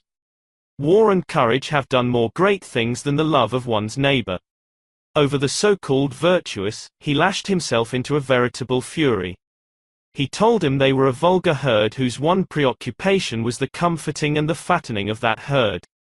Everything that elevates the individual above the herd, and is a source of fear to the neighbor, ye call evil, he said. On the other hand, the tolerant, unassuming, self-adapting, self-equalizing disposition, the mediocrity of desires, attain to moral distinction and honor among you. Is it a matter for surprise that, speaking thus, he was reviled by a Europe that was steadily dozing off in smug content? We read in Beyond Good and Evil, "It is difficult and painful for the ear to listen to anything new. We hear strange music badly. When we hear another language spoken, we involuntarily attempt to form the sounds into words with which we are more familiar and conversant. It was thus, for example, that we modified the French words écrevisse and chaussée into crayfish and causeway, and again the German Weissager into wiseacre, because our senses are hostile and averse to the new." On his own showing, therefore, Nietzsche was not only disturbing, but also painful to the ears of his contemporaries. And among the people who wished, at any cost, to grasp him by identifying his philosophy with something they thought they already knew, we find those who call it egoism and materialism. I hope to be able to show you it is neither the one nor the other. Dr. Tienz, in an interesting little pamphlet, calls Nietzsche the evolution's Ethiker, the moral philosopher of evolution, and the epithet is surely deserved. But, as Spencer very rightly observed, the doctrine of evolution, under its purely scientific form, does not involve materialism, though its opponents persistently represent it as doing so.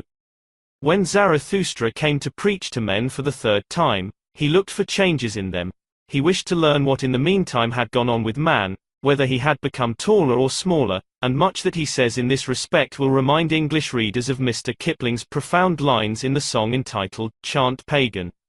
I will trek south and make sure if it's only my fancy or not. That the sunshine of England is pale and the breezes of England are stale. And there's something gone small with the lot. In the third book of Zarathustra's history we read the following account of his criticism. All hath become smaller, everywhere I see lower doorways.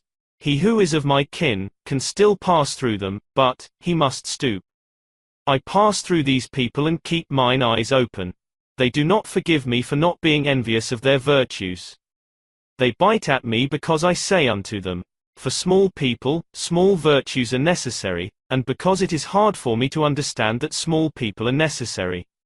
They cough when I speak. They are of opinion that coughing is an objection to strong winds. They divine nothing of the fury of my happiness. We have not yet time for Zarathustra, they say as an objection. But what matter about a time that hath no time for Zarathustra? Unto small virtue they would fain allure and flatter me. To share the ticking of their small happiness, they would fain persuade my foot.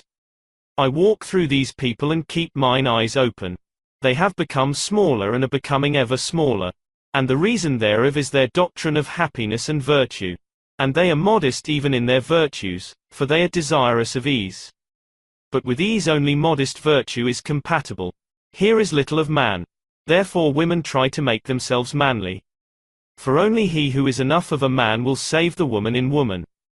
At bottom they desire plainly one thing most of all, to be hurt by nobody. Thus they anticipate the every wish of everyone and do well unto him. But this is cowardice, although it be called virtue. For them virtue is what maketh modest and tame. Hereby they made the wolf a dog and man himself, man's best domestic animal. With the gravest misgivings, Nietzsche thus beheld the condition of the modern Europeans. He saw how unexhausted mankind still is for the greatest possibilities, and he wondered how the race could be directed into channels of thought and valuations which might lead it to a prouder, more dignified, and higher state. For this purpose, he declared new philosophers to be necessary, new commanders, new valuers. Harder leaders than we have had heretofore must arise. Their hearts must be of brass and their consciences of steel, that they may bear the almost crushing responsibility of directing a clever, crafty, surreptitious, comfort-loving and fearful crowd such as the present-day crowd of modern and satisfied Europeans. But such philosophers are certainly coming, they must come. He tells us their image hovers before his eyes. Nietzsche's only fear is, that these coming leaders may miscarry or degenerate. His one anxiety, his one gloom is, that they may miss, or deliberately abandon, their way, discouraged or overwhelmed by the colossal dimensions of the task that lies before them. A single individual, alas, only a single individual am I, Nietzsche cries despairingly, and this great forest, this virgin forest of errors, of prejudices and of petty, myopic immediate advantage-seeking principles. Oh, that I had dogs, assistants, scouts, to help me in my big hunt, but courage and sagacity are requisite for such a hunt, and scholars and all men who could assist me, are unused to danger nowadays. Where the great dangers commence, it is precisely then that they lose their keen eye and nose. To entice many from the herd, that is why I have come. Folk and herd will be angry with me, a robber Zarathustra wisheth to be called by herdsmen. Herdsmen I call them, but they call themselves the good and the just. Herdsmen I call them, but they call themselves the fearful of the right belief. Lo, the good and just. Whom do they hate most? Him who breaketh to pieces their table of values, the breaker, the lawbreaker, but he is the creator. We have seen how, for hundreds of years, Christianity had been the philosophical birthright, so to speak, of all Europeans and of all people like them. We have seen how, even the clearest minds, owing to their having been born into it, were led to regard it pretty well as a modern town child regards the pavement in the street, that is to say, as a thing that is, that always has been, and ever will be.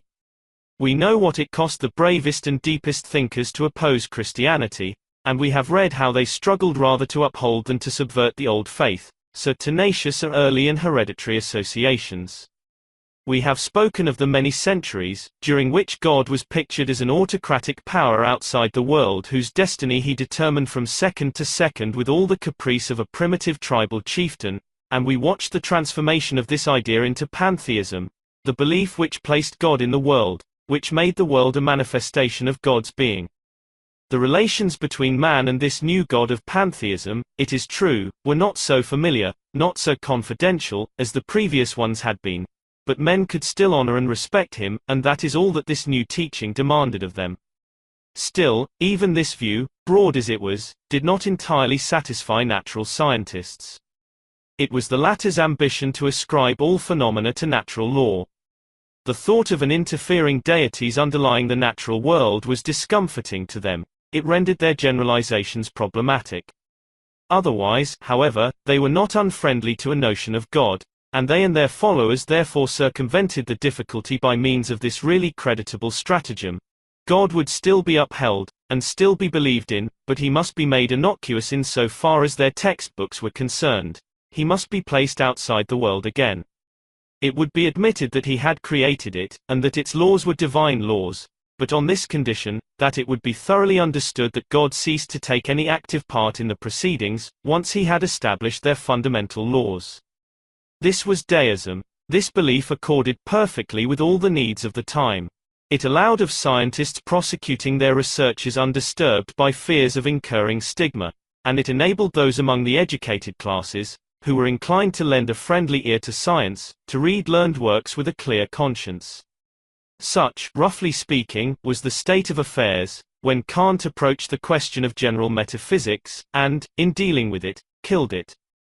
The very existence of the God, who had been given so many different interpretations, was shown by Kant to be not even demonstrable. Kant not only showed that the God of the Christians could not be proved, but that the proofs of all gods, all metaphysics, were imperfect, impossible, impudent. In morality, however, Kant granted an authority to human reason, which he denied it in metaphysics. Where morality is concerned, he believes in liberty, in the inexorable law of duty, in the necessary harmony between happiness and virtue, and, in this way, he practically committed himself to the re-establishment of those principles which the ones above imply, namely, the existence of God, and the immortality of the soul. Metaphysics is not a possible science. Let us, however, abide by what we have already been given in this respect. Revealed religion is already with us. It may be needful for us to have such a religion. In any case, it is a comfort. Let us tolerate it. Thus, Kant's uncompromising attitude towards metaphysics, in theory, was followed by a compromise on his part, where practice was concerned, which materially weakened his position, and I hardly need tell you how eagerly thinking people availed themselves of Kant's high authority in order, once more, to give their whole minds and hearts up to the right belief, as Nietzsche characterizes it. The flame of Christianity was fanned once more among the educated classes. And, in view of the eminent philosophical sanction it had suddenly acquired, was it not perfectly natural that it should as suddenly experience a period of enormous prosperity and support? Kant had shown that nothing could be certain in the realm of metaphysics. Why not, therefore, espouse the cause of that belief which had stood the test of years? Why not embrace the improbable provided it was superannuated? This revival in the true belief, however, proved to be but of a very transient nature.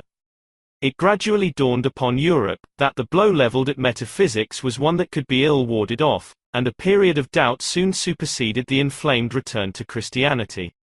The belief in God, where it survived, was seen to have been considerably weakened, and hundreds of thousands had it no more. It was then, according to Dr. Ernst Horneffer, the late director of the Nietzsche Archives, that a general discontent and hopelessness in the hearts of thinking Europeans paved the way for what is now known as pessimism. Sully, in his interesting work on the subject, rather seems to overlook the influence of godlessness upon the hearts of educated Europeans, in relation to the elaborate pessimism which flourished in Europe in the early part of the 19th century and a little later. There can, however, be little doubt that the world without a God seemed strange and cold to those who were deep enough wholly to realize it in this altered aspect. It will be said, perhaps, that pessimism is as old as the ancient philosophers. This is perfectly true, and in the religion founded by Buddha, we have one of the most striking examples of early desperate views of life having been formulated into a system of quietism, symbolized by the one doctrine of nirvana. But the great pessimistic movement among Europeans of the 19th century certainly owes its origin to an impulse greater than that, which can be sought in the influence of ancient melancholy. When, therefore, Dr. Ernst Horneffer points to the cold and comfortless feeling of godlessness which sprung from Hume's, Kant's and their followers' teaching, I think we may safely go the whole way with him, more particularly when we remember that Buddhism, itself, also denied the existence of a creator and any absolute being. Now, as we have already observed, the world without a God seemed strange and cold, and men were unused to these conditions. They had become adapted to another environment, where prayers, hopes of afterlife, and fear of punishment after death, had reigned almost as fixed ideas. Suddenly bereft of these fixed ideas they had, as suddenly, become ill-adapted. And who means to doubt that pessimism, in any form, is anything more than the expression of ill-adaptedness which does not recognize itself as such? Responsibility had been laid on the shoulders of a divinity for centuries. It now seemed to lie very heavily indeed upon the shoulders of men. and, having relinquished all past interpretations of what people will persist irrationally in calling the first cause, they began to ask themselves, what is this world? What is its object? What are we all driving at?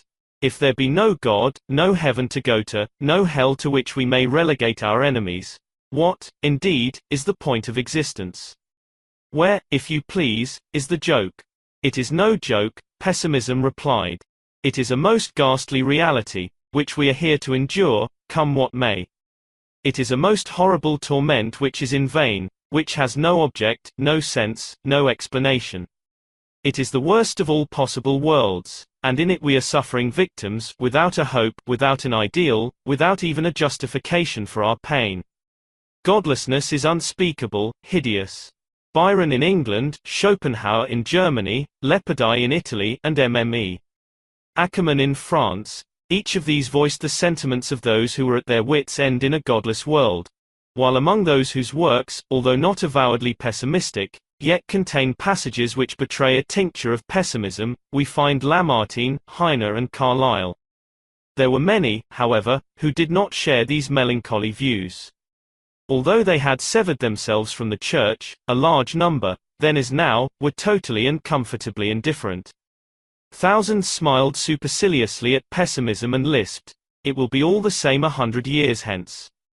But the thinking world, the deep world, the world that looks for an object in existence, and will have an ideal after which it may strive, this world was in despair. Now, Schopenhauer spoke to this world and taught it a doctrine whereby it might defy its wretchedness and steel itself against life's horrors. He, too, saw in a godless world a pointless abomination. He, too, could see no excuse for the prevailing pain, nor any justification for the misery of the subjected and oppressed, and, overcome by his loathing of life and the universe, he inveighs against both with a bitterness which throws all other pessimists into the shade. Nietzsche describes how an accident revealed Schopenhauer's works to him. He tells us how he chanced one day to come across a copy of The World as Will and Idea, at the old Ron Curiosity Shop in Leipzig, and how something urged him to buy it, despite the fact that he did not usually decide in a hurry concerning the purchase of any book. He goes on to describe how, at home, immediately after the purchase, he dropped into a corner of a sofa, and began to let Schopenhauer's energetic and gloomy genius work upon him. He exclaims, "Here every line cried out, renunciation, denial, resignation. Here I saw a mirror in which I espied the world, life, and my own mind, depicted in frightful grandeur, and," he adds, "the need of knowing myself, yes, even of gnawing at myself, forcibly seized me." Nietzsche's sister, however, gives us the most striking description of her brother's attachment to Schopenhauer. Schopenhauer, she says, was not a book for him, but a friend. The philosopher was already dead when my brother first became acquainted with his works, otherwise he would have journeyed to him immediately, in order to greet him as a friend and a father, for, throughout his childhood and youth, he had yearned for the fatherly friend whom he had missed so sorely, owing to our father's all too early death. But, we shall see that a radical and permanent change was very soon to manifest itself in Nietzsche's attitude towards his great teacher. Seeing, however, that he does not reject Schopenhauer's philosophy completely, but adopts all that he thinks is tenable in it, and thereon builds up his own teaching, a careful examination of Schopenhauer's views is now inevitable. In the year 1781, when Kant was well over 50 years of age, his world-renowned Critique of the Pure Reason was published. In this book, to the writing of which, as he himself assures us, he was incited by the skepticism of David Hume, he undertook the examination of the origin, extent, and limits of human knowledge, and unfolded his doctrine of the relativity of all knowledge. He tried to establish the distinction between phenomena, whose substance is given us through impressions on the senses, but whose form is a purely subjective product of the mind itself, and real things or things in themselves, which exists out of relation to time, space, or causality. He shows us, in this critique, that what we call external objects are really only mental representations resulting from the nature of our sensibility. To us they are mere appearances, the inner nature of which we can never ascertain. The appearance of the things we know, the things in themselves, we do not and cannot know. Nevertheless, in opposition to Berkeley, Kant declares that although we do not know how, we must assume that transcendental objects or things in themselves exist. Summing up the results of his demonstration of these views, in the General Observations on the Transcendental Aesthetic, Kant writes as follows, that the things which we perceive are not what we take them to be nor their relations of such intrinsic nature as they appear to us to be, and that if we make abstraction of ourselves as knowing subjects, or even only of the subjective constitution of our senses generally, all the qualities, all the relations of objects in space and time, yes, and even space and time themselves, disappear, and that as phenomena they cannot exist really per se but only in us. What may be the character of things in themselves, and wholly separated from our receptive sensibility, remains wholly unknown to us. Greatly admiring Kant, and adopting many of his first principles, Arthur Schopenhauer as a young man of 26 years of age, deeply versed in the lore of Hindu antiquity, took up Kant's doctrine of the relativity of our knowledge, and developed it in his principal work. The World as Will and Idea, by attempting to show that, although the world is only our notion, our idea, if we regard another aspect of it, we can actually arrive at a knowledge of things in themselves. We can learn the inner nature of external objects. In what concerns our perception of the outside world, he adopts Kant's view, that we are totally unable to derive from our mental representation of it any knowledge whatever of it as it really is. The inner nature of external objects, in the process of imaging them in our minds, completely eludes our perceptive powers. It must be clear to everyone, says Schopenhauer, that what he knows is not a sun and an earth, but only an eye that sees a sun, and a hand that feels an earth. That the world which surrounds him is there only as idea, i.e. only in relation to something else, the consciousness which is himself. No truth, therefore, is more certain, more independent of all others, and less in need of proof than this, that all that exists for knowledge, and therefore this whole world, is only object in relation to subject, perception of a perceiver, in a word, idea. But, he continues, the inward reluctance with which anyone accepts the world as merely his idea, warns him that this view of it, however true it may be, is nevertheless one-sided. The consciousness of everyone is in general opposed to the explanation of objects as mere ideas. The objective world, the world as idea, is not the only side of the world, but merely its outward side, and it has an entirely different side, the side of its inmost nature, its kernel, the thing in itself. How can we discover what this kernel, this thing in itself is? That was the problem Schopenhauer set himself to solve in his work. The World as Will and Idea. We have seen that we cannot arrive at this real nature of things from without. But, says Schopenhauer, we are objects in nature, we are things among things, and of ourselves we have a special, second view which we cannot have of other things. Besides being an object of perception, the body of each individual is known to him in its inner nature. He knows its kernel immediately. And what is this kernel, Schopenhauer asks, which each can immediately perceive in himself? Is it not that which we call mind or spirit, that embodiment of feeling, volition and intellect, which some call soul? In recognizing these several attributes of mind which we call feeling, volition and intellect, have we not perhaps brought ourselves into the presence of the whole of our inner nature, our kernel, our other aspect of the objects which we are? Feeling, volition and intellect, however, are not the simplest expression of our inner nature. There is an attribute in us, which, according to Schopenhauer, must be the ultimate attribute. Let us examine feeling, volition and intellect, under his guidance. In the first place, he lets them fall into two distinct groups, of which feeling and volition are one, and intellect and its derivative. Understanding, reasoning and thought are the other. It used to be customary to allot intellect the first place in a classification of our mental phenomena, but Schopenhauer denies its primitive importance. Again and again he tells us, the intellect, like the claws and teeth, is nothing else than a weapon in the service of the will, it is the lantern of the will, or an assistant organ of the will. In every blind force of nature, Schopenhauer sees a factor that cannot be accounted for by an appeal to intellect. In the early actions of animals as also in all functions of our body which are not guided by knowledge, a power is at work which has nothing in common with the understanding or with reason. If we observe ourselves closely, we do, indeed, find that the distinction between the parts played by the group feeling and volition, and that played by intellect, is more marked than we should at first suppose. Examining feeling and volition, first, we are so struck by the way in which each of these necessitates the other, that we see no possibility of separating them. Every feeling we have involves an action of our will. For, if it be agreeable, we will have that which awakens it in us, whereas, if it be disagreeable, we will not have it active under any circumstances. Willing and feeling, how can they be thought of apart? From the very dawn of our lives, they, as one phenomenon, infallibly guide us to perform life-preserving actions without the very slightest assistance from the intellect, which can only act upon acquired knowledge. We may take it, therefore, that our inner life consists of these two sharply defined mental attributes: the intellect with its derivatives, understanding, reasoning, and thought, and the will which, as we have seen, covers feeling. Now, are will and intellect equally important to us? Could one be shown to be more primitive, to be more essential to us than the other? As we have already implied, Schopenhauer answers yes, in favor of will. The intellect is an instrument, a mere means in the service of the will. We desire, we want, we will have something, hence our intellect is employed, that this desiring, this wanting, this willing, may be stilled.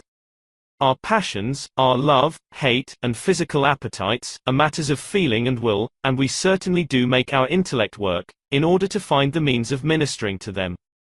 But they are the primitive force, intellect is but their intermediary. For a very long time, the intellect was thought to play the most important part in our lives. It is quite impossible, however, to retain that belief any longer. The ultimate factor in our existence, therefore, the thing in itself, which we have been seeking, is will. For we cannot avoid giving intellect a secondary place. Schopenhauer then proceeds to invest everything about us with will. It is the inmost nature, the kernel of every particular thing, and also of the whole. And what is this will, which is the hidden spring of all existence? Schopenhauer calls it the blind will to live. Everywhere, among creatures that are driven by this blind will, he sees warfare, oppression, suffocation, maiming, torture, misery. The weeds stifle the noble and useful plants, these again exhaust the nourishment of the weeds. A mighty oak is here fettered and interlaced by a gigantic, wild vine, in whose fatal embrace it at last withers as if choked. Elsewhere we see magnificent trees burgeoning and flourishing in the rays of the sun in spring, and preventing the quickening light from reaching struggling shrubs which try to eke out an existence at their feet. Everywhere, in nature, we see strife, conflict and alternation of victory. This universal conflict becomes most distinctly visible in the animal kingdom. For each animal can only maintain its existence by the constant destruction of some other. Thus the will to live, everywhere preys upon itself, and in different forms is its own nourishment, till, finally, the human race, because it subdues all the others, regards nature as a manufactory for its use. But an optimist bids me open my eyes and look at the world, how beautiful it is in the sunshine, with its mountains and valleys, streams, plants, animals, etc., etc. Is the world then a rare show? These things are certainly beautiful to look at, but to be them is something quite different.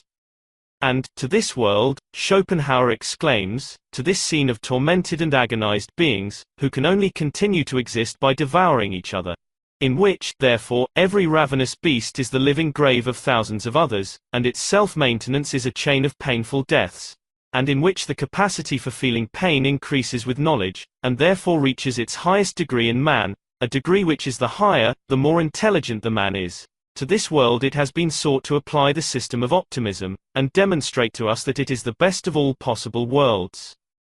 The absurdity is glaring. Schopenhauer turns in horror from the world he thus depicts.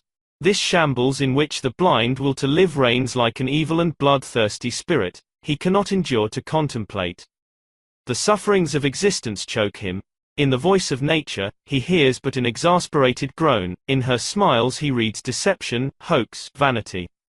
With man, he declares, the blind will has reached self-consciousness. It is for man, therefore, to see that it may turn against itself in man, neutralize itself in him. By means of renunciation, asceticism, and the negation of will, Schopenhauer tells mankind, this abominable record of pain, iniquity and injustice, which we call life, may be arrested. Man's highest aim, therefore, must, at all costs, be the destruction of the will to live in the midst of life, the conversion of the shudder and quiver of agony into the stiff stillness of apathy, the transformation of misery into nothingness, nonentity, nirvana. As Schopenhauer turned in horror from the world he depicted, so Nietzsche ultimately turned in horror from Schopenhauer. Gradually he learned to regard the hopelessness, the unmanliness, the effeminate surrender to sorrow, and the cowardly despair under the weight of godlessness, which underlay the philosophy of Germany's greatest pessimist, with indomitable hatred, nay, nausea. Slowly it dawned upon him that Schopenhauer's nihilism was no more than a short-sighted misrepresentation of facts, an attractive deception on a large scale, prepared only for the weak, the spiritless, and, above all, the ill-constituted.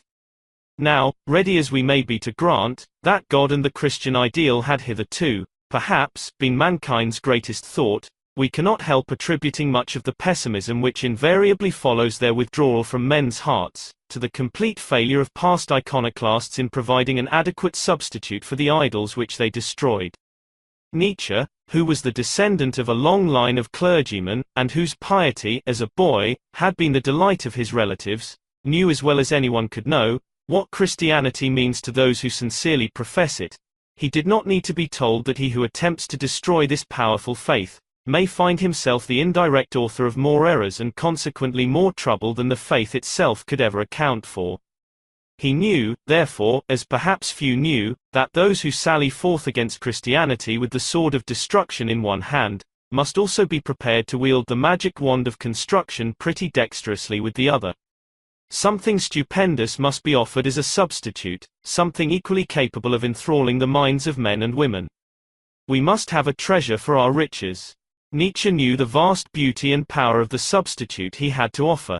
He knew he came loaded with gifts for men. Hence his good cheer, his exaltation. Hence, too, the laughter with which he would infect us. God is disproved, he says, but why despair on that account? God is a supposition, but I would have your supposition reach no further than your creative will. God is a supposition, but I would have your supposing limited by conceivableness. God is a supposition, but who would drink all the pain of that supposition without dying? Creating, that is the great salvation from suffering and alleviation of life. But what could be created, if there were gods? And when I cry, curse all cowardly devils within yourselves who would fain whine and fold their hands and adore. They cry, Zarathustra is ungodly. And so chiefly their teachers of submission cry. But in their ears I rejoice to cry, yea, I am Zarathustra the ungodly. I am Zarathustra the ungodly. Where find I my like?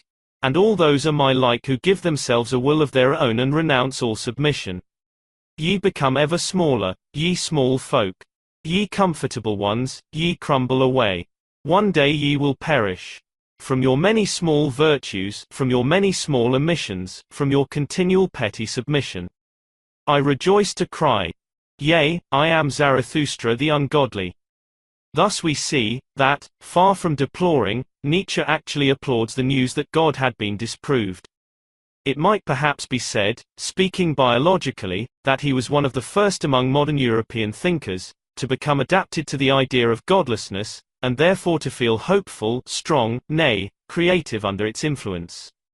In any case, he leaves us in no doubt regarding his reasons for rejoicing.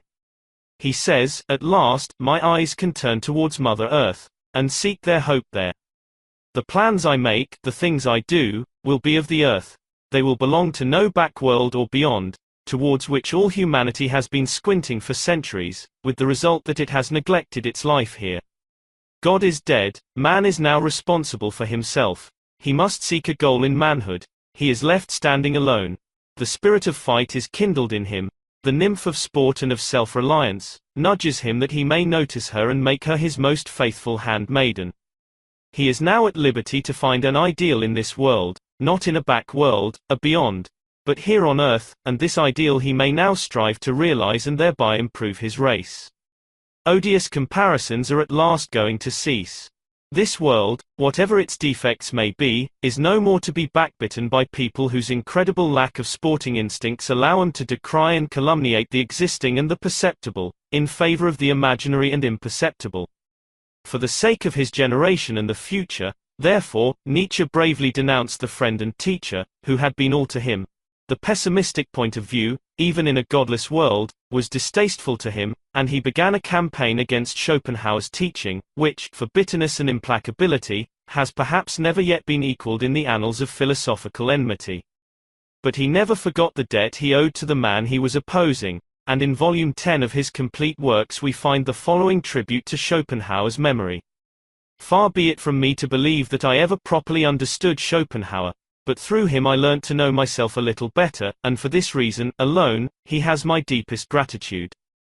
It must be remembered, that Nietzsche was not fighting Schopenhauer and his disciples alone. He was fighting an indifferent and sluggish Europe, which, he declared, was reclining and decaying lazily in a fool's paradise. People then, as now, were adopting and practicing so-called virtues, not because they were the means to what he regarded as a higher development of society, not because they would lead to an ideal caste of men, but because they were wretchedly comfortable, above all, safe and, in any case, not discordant with the views of the majority.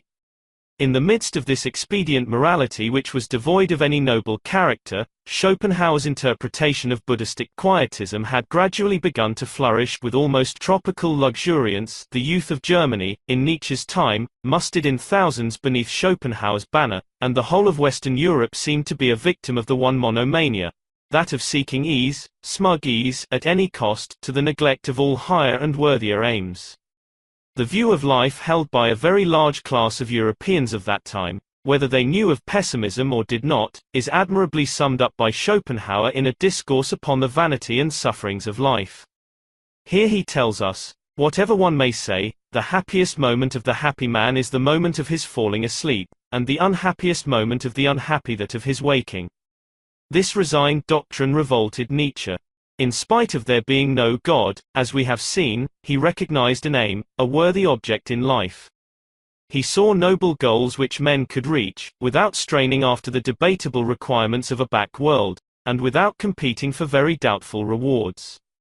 He therefore turned round upon the teacher to whom he owed most, because he had something better, greater and nobler to teach than quietism. He had to show us that life had sense, significance and worth. Nietzsche adopts Schopenhauer's metaphysics and builds his teaching upon it. He also regards blind will as the motive force of the universe, but he does not think this will is a will to life, but, as we have already heard, a will to power. Wherever I found living matter, he says, I found will for power, and even in the servant I found the yearning to be a master. Only where there is life, there is will. Though not will to live, but thus I teach thee, will to power. Many things are valued higher by living things than life itself, but even out of valuing speaketh will unto power. Psychologists should bethink themselves, before putting down the instinct of self-preservation as the cardinal instinct of an organic being. A living thing seeks above all to discharge its strength. Life itself is will to power. Self-preservation is only one of the indirect and most frequent results thereof. Now upon this base, the will to power, Nietzsche constructs a philosophy which, unlike Schopenhauer's, says yea to life and blesses it. A philosophy which presents us with an ideal compatible with man's great record, and one which gives us something worthy of acceptance in exchange for what it takes away. Nietzsche is not blind to the suffering in this world, on the contrary, he sees even more deeply into it than his predecessors. But he is pleased with it, he blesses it too. For, in pain he sees the greatest educating and ennobling force of nature. He who was a continual sufferer from cruel disorders, who had served in a German ambulance during the Franco-German War, and who, as a boy at school, had twice sought to temper his playmates' admiration for Mucius Scaevola, by severely burning his own hand in their presence, was not the kind of man to meditate poetically about pain. What he says about it we can listen to with attention. We know it to be more than idle theorizing. Now, again and again, in his later works, we find Nietzsche laying stress upon the value and necessity of pain. And it is not improbable that passages of the kind I refer to must have gone a long way, when misunderstood, towards earning the reputation of brutality for his philosophy, which so many in Germany, England and France are trying their utmost to keep alive. The discipline of suffering, of great suffering, says Nietzsche, know ye not that it is only this discipline that has produced all the elevations of humanity hitherto? The tension of soul in misfortune which communicates to it its energy, its shuddering in view of rack and ruin, its inventiveness and bravery in undergoing, enduring, interpreting, and exploiting misfortune, and whatever depth, mystery, disguise, spirit, artifice, or greatness has been bestowed upon the soul, has it not been bestowed through the discipline of great suffering? Profound suffering makes noble, it separates. Elsewhere he rebukes all those who would fain attain to the universal green meadow happiness of the herd, together with security, safety, comfort, and alleviation of life for everyone, and who regard suffering as something which must be done away with. We opposite ones, he adds, who have opened our eyes and conscience to the question how and where the plant, man, has hitherto grown most vigorously, believe that this has always taken place under the opposite conditions, that for this end the dangerousness of his situation had to be increased enormously, his inventive faculty and dissembling power, his spirit, had to develop into subtlety and daring under long oppression and compulsion. The fear and hatred of pain is paralyzing, it checks the adventurous spirit. Just as the fear of losing may keep the vain man from playing a game, so the fear of suffering may keep many from playing a bold part in the game of life. But there are other reasons behind Nietzsche's praise of suffering.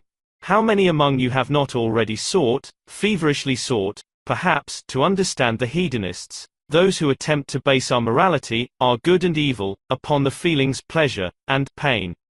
Those of you who have done so, who have read, among other books, Sidgwick's somewhat tedious work, The Methods of Ethics, his puzzling attack on Herbert Spencer's hedonism, and Spencer's equally puzzling reply.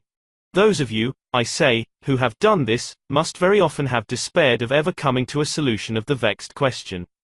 It is remarkable, that once an idea like that of hedonism becomes thoroughly appropriated by one or two philosophers, it is almost certain to get buried and completely hidden from the view of the lay excursionist into philosophy, thanks to the mountain of words with which those who are supposed to elucidate it, systematically smother it. Any layman today, who, with the ingenuousness which characterizes his kind, happens to inquire, what is hedonism, or, where is hedonism, will be told, it belongs to Messrs. So and so the philosophers, or Messrs. Thingambob the logicians. As a matter of fact, though, only the mountain concealing the subject belongs to these gentlemen.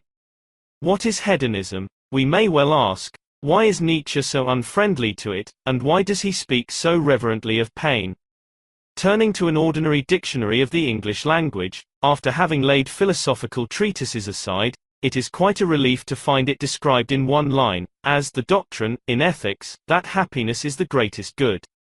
Now, if we understand what is meant by happiness here, it looks as if we knew all we wanted to know. How should we define happiness in this case? Happiness, roughly speaking, means that state to which we have attained, when we perform those actions which we are best apt to perform. In fact, we cannot do better than to say, it means complete adaptation. It means that state to which an organism arrives, when it is in complete harmony with its environment. What happiness then means to the individual, may be still further defined, but, as this definition could answer no purpose here, we are glad to escape from the need of attempting it. To proceed, and not forgetting that Herbert Spencer is careful to admit, that although happiness cannot perhaps be made the immediate, it may be made the ultimate aim of an action, let us turn to Nietzsche, and see what he says. Nietzsche declares that there is a tremendous assumption underlying all hedonism, and it is this, that the urging of a perfectly possible, complete adaptation to any environment, presupposes that this particular environment is a desirable one to become adaptated to.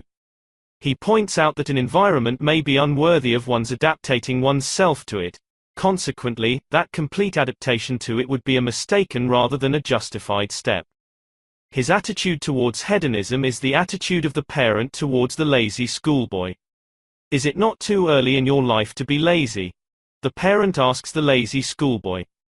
Is it not too early, yet, to preach hedonism? Is Nietzsche's question to us, and with it he practically states his objection to the teaching. Complete adaptation to our present environment, if it were possible, would undoubtedly, I suppose, lead to happiness. What has to be decided first, though, is whether we actually have an environment which really corresponds to the highest possibilities we are capable of, whether our environment is a desirable one, at all, to become adapted to. Nietzsche's attitude towards pain is now, in a measure, explained. Pain, as a rule, means adaptation which is faulty, incomplete or totally lacking. He conjures us, therefore, not to go out of the way of pain any more, nor to lose our patience under it. For, if we should do these things in spite of his warning, the catastrophe he most wishes to avert might occur, we might become adapted. The heroic attitude assumed in all his books is now more easily understood. His life, too, appears more transparent, if we wish to read this new meaning into it. But, what, above all, is understood, is his doctrine of the Superman, and with this word, we come to the fundamental question of his philosophy. Of course, we know that this doctrine is purely hortatory, but what is its purpose? Its purpose is to give us the picture of a type to which we might attain, to which it is possible for us to attain, and after which he would have us strive. Its incidental purpose is to show us by comparison that our present ideals of manhood and womanhood are mean, unworthy of our great past, and certainly quite unworthy of all the powers which are still unexhausted in us. The possibility of attaining to the Superman is to be our warrant for pain. It is to be the significance of our refusing to adapt ourselves to existing conditions. Hitherto, we have had no meaning for pain. Superman is to be that meaning. Nietzsche had this one great advantage over his eminent teacher, Schopenhauer, namely, that when he approached the problem of the universe, Europe was already in possession of Darwin's great book, The Origin of Species. It may be even said, that Nietzsche actually returned critically to Schopenhauer with the theory of evolution as his scalpel. And he saw, then, what Schopenhauer could not very well have seen, that this long and cruel process of evolution, impelled by the blind will to power which spurs on all things, gave a meaning and an importance to life, which the notion of unalterable being could not offer. He saw hope and promise in the thought that this world is a becoming and not a being, and, in revaluing Schopenhauer's will to live as will to power, he also revalued the pessimistic Weltanschauung into one of the most thoroughgoing optimistic philosophies that has ever yet been taught. Recognizing, like Heraclitus, the eternal flux of things, Nietzsche says, "Everything goeth, everything returneth. Forever rolleth the wheel of existence. Everything dieth, everything blossometh again. Forever runneth the year of existence." Nietzsche in one sense was a Darwinian. All his later works bear the unmistakable stamp of the theory of evolution as taught by our most celebrated naturalist.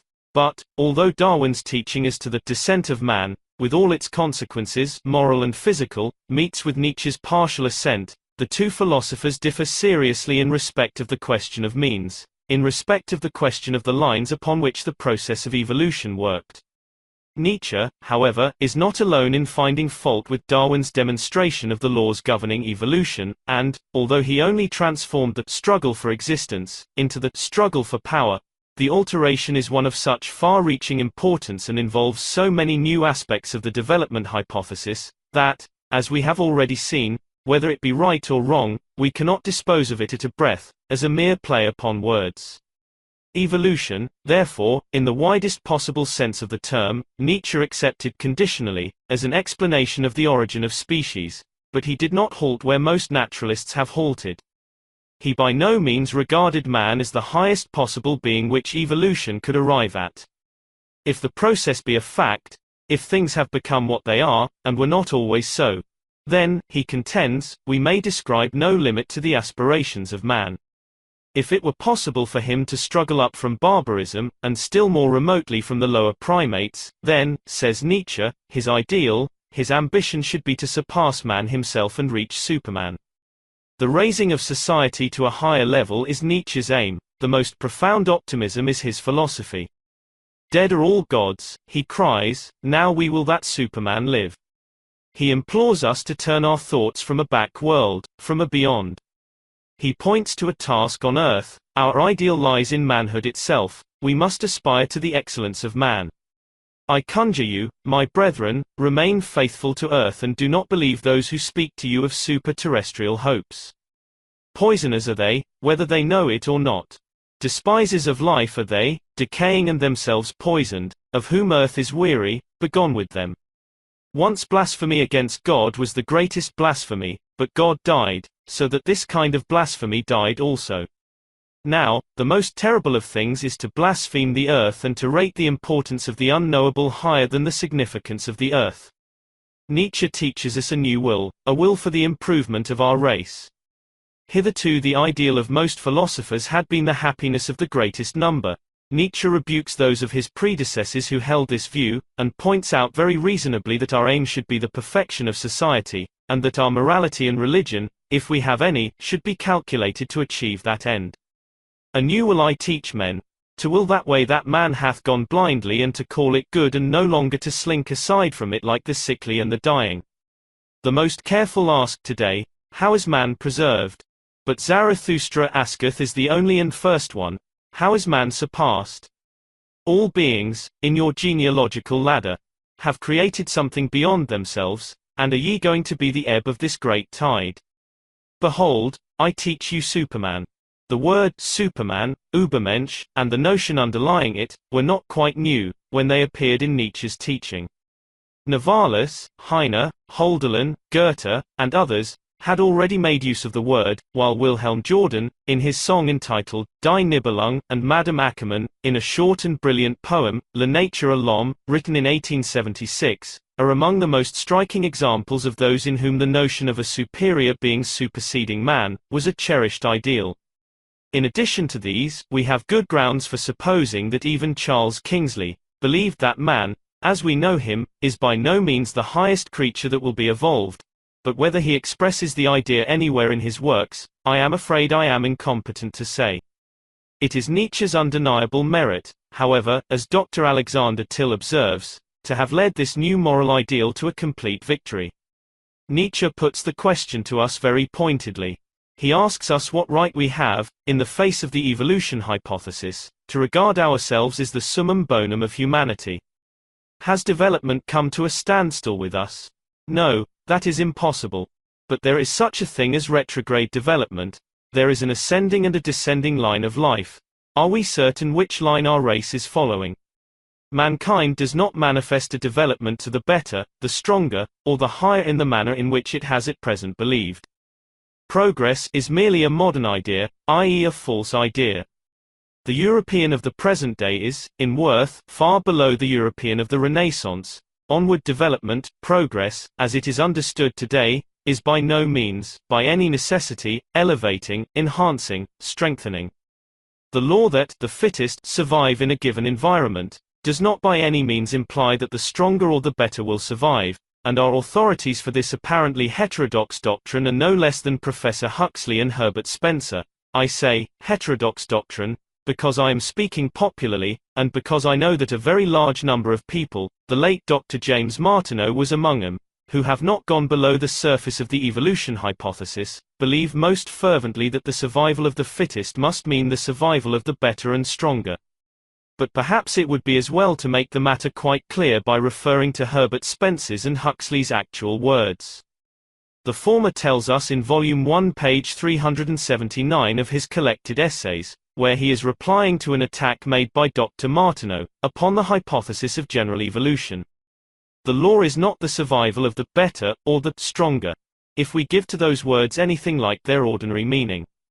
It is the survival of those which are constitutionally fittest to thrive under the conditions in which they are placed, and very often that which, humanly speaking, is inferiority, causes the survival. Superiority, whether in size, strength, activity or sagacity is, other things equal, at the cost of diminished fertility, and where the life led by a species does not demand these higher attributes, the species profits by decrease of them, and accompanying increase of fertility.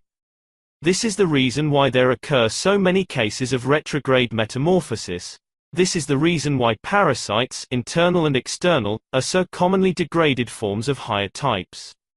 Survival of the better does not cover these cases, though survival of the fittest does, and, as I am responsible for the phrase, I suppose I am competent to say the word fittest was chosen for this reason.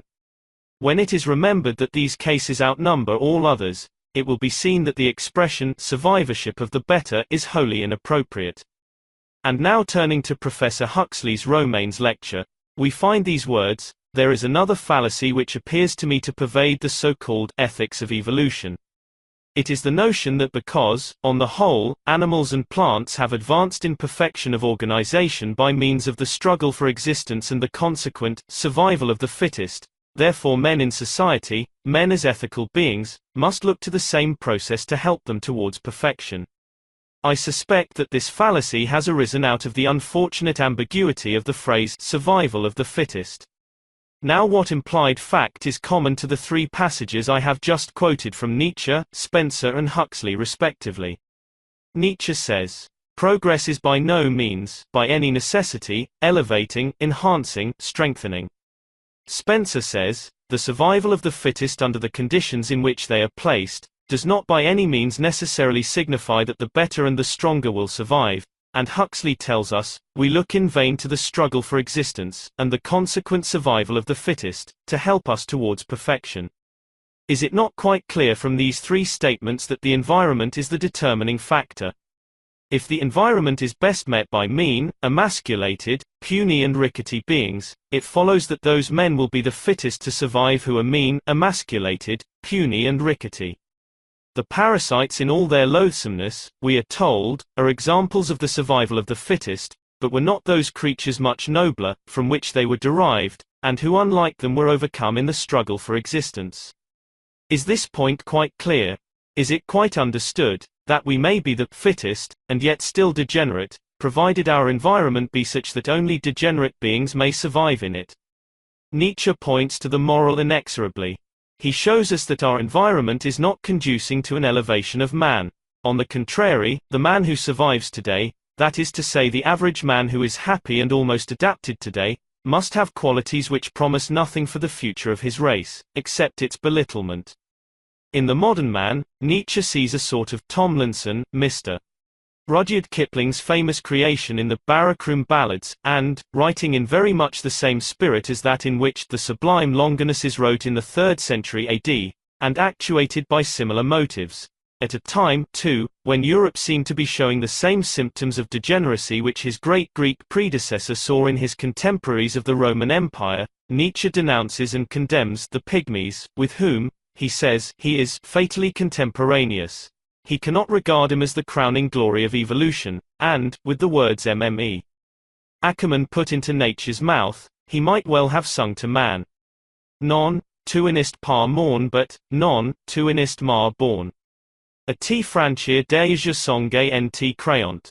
Je ne viens par du fond de l'éternité morn pour n'aboutir qu'à ton néant. Toi même qui ti criche la couronne et la fête du monument divin qui inist point achové. Homme, qui est au fond que la bouche imparfaite du chef d'œuvre que j'y rêve. A ton tour, a ton hure, il faut que tu périsses. Ah, ton orgueil est beau s'indigner et souffrir, tu ne seras jamais dans mes mains créatrices que de l'argile à repectre. With terrible earnestness, Nietzsche exclaims, "I teach you the Superman. Man is a something that must be surpassed. What have ye done to surpass him?" Like the true evolutionist that he was, Nietzsche would have us alter our environment. He would make it harder for us.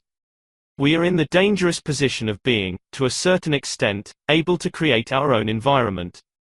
This is the great temptation, the greatest temptation, perhaps, man has ever had, the temptation of making life too easy for himself, before he is sure that his unexhausted powers do not render it imperative that he should aim at a still higher development. The hedonistic schoolboy who creeps like a snail unwillingly to school, does not know that there are latent powers in him, which it is the business of his education to draw out. Consequently, his superiors, who know this, force him to adopt the less pleasant course, and to work. But we who know, who have no excuse for our hedonism, who have, rather, every reason to believe that Superman is within our power. We have but one course, any other means that we are deliberately shirking our work and blinding ourselves to our duty. Let us try to rid ourselves of the superstition that lamp-posts have grown in the street, where morals are concerned. Let us take our stand beyond good and evil. The truth in morality, like the truth in everything else, what does it mean to Nietzsche? It is this way, he replies. Truth to me is what elevates man. Over ye virtuous, my beauty laughed today. And thus came its voice unto me, they wish to be paid in addition. Ye wish to be paid in addition, ye virtuous. Ye wish reward for virtue, heaven for earths, and eternity for your today. And now ye are angry at my teaching that there is no rewarder nor paymaster. Nay, I do not even teach that virtue is its own reward. Ye love your virtue as the mother does her child. But did anybody ever hear of a mother wishing to be paid for her love? It is your dearest self, your virtue. But, to be sure, there are men who call the agony under the whip virtue, and ye have hearkened too much unto their crying. And there are others who call the stultification of their vices virtue. Single quote. Others who walk about heavily and creaking like wagons carrying stones downhill, talk much of dignity and virtue, their skid they call virtue. And there are others who are wound up like everyday watches. They go on ticking and wish that ticking to be called a virtue. Verily, these are mine entertainments. Wherever I find such watches, I shall wind them up with my mocking, and they shall even click at that. And again there are others who sit in their mud baths, in their ruts, and thus speak out of their bulrushes, virtue, that meaneth to sit still in the mud bath. We bite nobody, and go out of the way of him who seeketh to bite, and in all things we have the opinions we are given. And in this way almost all believe they share in virtue. At any rate everybody would have himself to be an expert as to good and evil. Zarathustra hath not come to say unto all these liars and fools, what know ye of virtue? What could ye know of virtue? But that ye, my friends, may become weary of the old words which ye have heard from fools and liars. The modern European, this gregarious animal, this ludicrous species, this something obliging, sickly, and mediocre, this modern European, a man of progress and of modern ideas, the fittest surviving, because he is small and debased and bereft of all nobility. This man fills Nietzsche with the gravest misgiving. He cannot think without terror of the individual that will ultimately be the fittest to survive in the conditions which we have created for ourselves, and to which we may yet become adapted, led thereto by a hedonistic philosophy.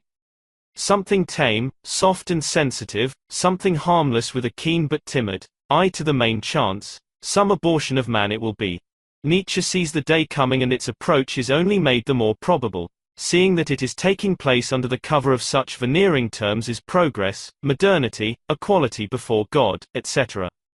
With all the energy of his being, Nietzsche raises his voice against this degeneration of man. He calls to us earnestly to transvalue our values and change our conditions, that another kind of creature may survive in the struggle for power. I teach you Superman. Man is something that must be surpassed. What have ye done to surpass him? What is the ape unto man? A laughing stock, a thing of shame. Man shall be the same for Superman, a laughing stock, a thing of shame. Ye have made your way from worm to man, and much within you is still worm. He who is the wisest among you is but a hidden mutiny and a hybrid of plant and ghost. But, do I order you to become ghosts or plants? Behold, I teach you Superman. But Superman must take a very heavy load upon his shoulders, a load of filth mostly, for, during our tenancy of the world, we have not helped to make it spick and span. He will have to have a healthy stomach too, this higher individual, that it may not turn when he looks back and contemplates our filthiness, when he looks back and tries to bury our filthiness. Verily a muddy stream is man. One must be at least a sea to be able to absorb a muddy stream without becoming unclean. Behold, I teach you Superman, he is that sea, in him your great contempt can sink. Where is the lightning to lick you with its tongue? Where is that insanity with which ye ought to be inoculated? Behold, I teach you Superman, he is that lightning, he is that insanity. Nietzsche perceived all that could still be made out of man, through a favorable accumulation and augmentation of human powers and arrangements. He knew how unexhausted man still is for the greatest possibilities, and how often in the past, the type man has stood at mysterious and dangerous crossways, and has launched forth upon the right or the wrong road, impelled merely by a whim, or by a hint from the giant, chance. He knew what trifling obstacles have often shattered promising developments of the highest rank, and owing to what quibbles, saviors of mankind have often been sacrificed. The universal degeneracy of mankind, he adds, to the level of the man of the future, as idealized by the socialistic fools and shallow pates. This degeneracy and dwarfing of man to an absolutely gregarious animal, or as they call it, to a man of free society, this brutalizing of man into a pygmy with equal rights and claims, is undoubtedly possible. He who has thought out this possibility to its ultimate conclusions, knows another loathing unknown to the rest of mankind, and perhaps also, a new mission. But disciples of Nietzsche may ask, who is this Superman? What is he like? How are we to picture this ideal after which we are to strive? Nietzsche cannot hope to describe and does not attempt to give us any definite image of the Superman.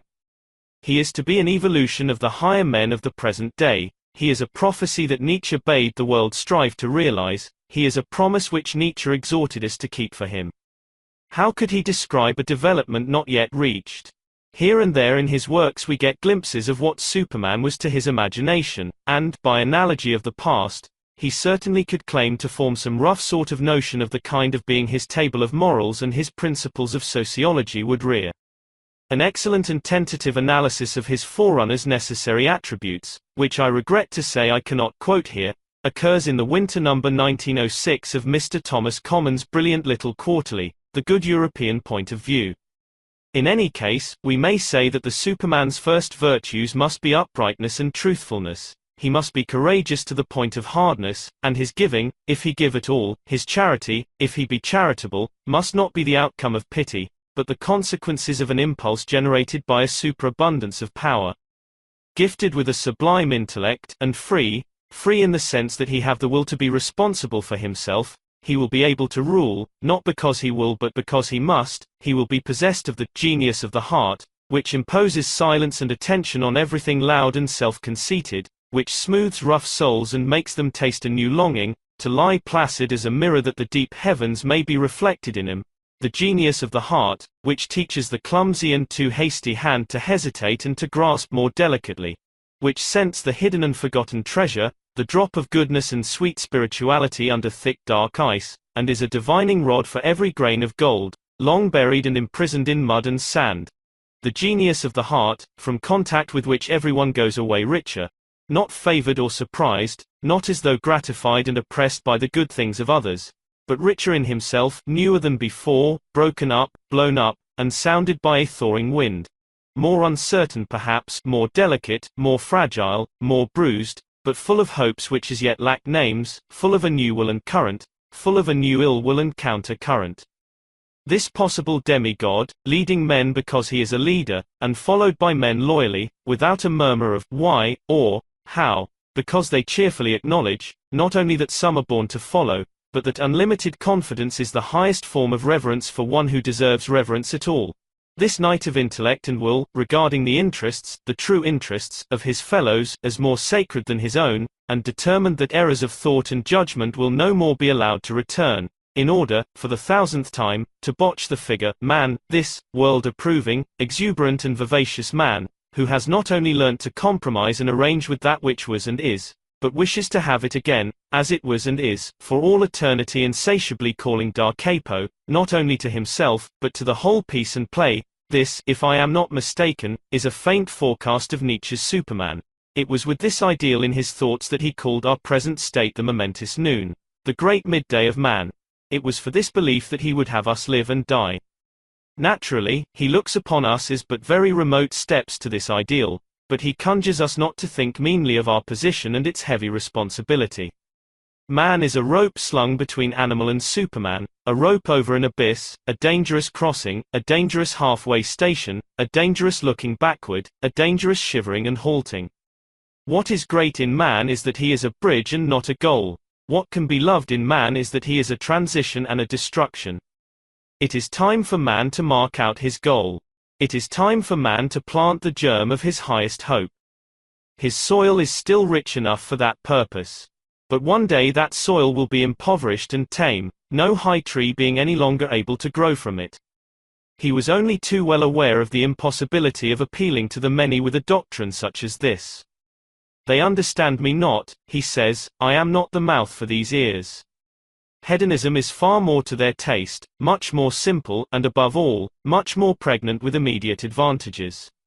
Nietzsche professes to appeal to those deep ones, whose ears are delicate enough to hear a jarring note in the sensational music of modern progress, to those who are discerning enough to guess at the humbug underlying the tinsel of modern ideas. In short, he would fain appeal to those deep and refined ones, who constitute the few and the select, and who already know, in their innermost hearts, that all is not above board with man.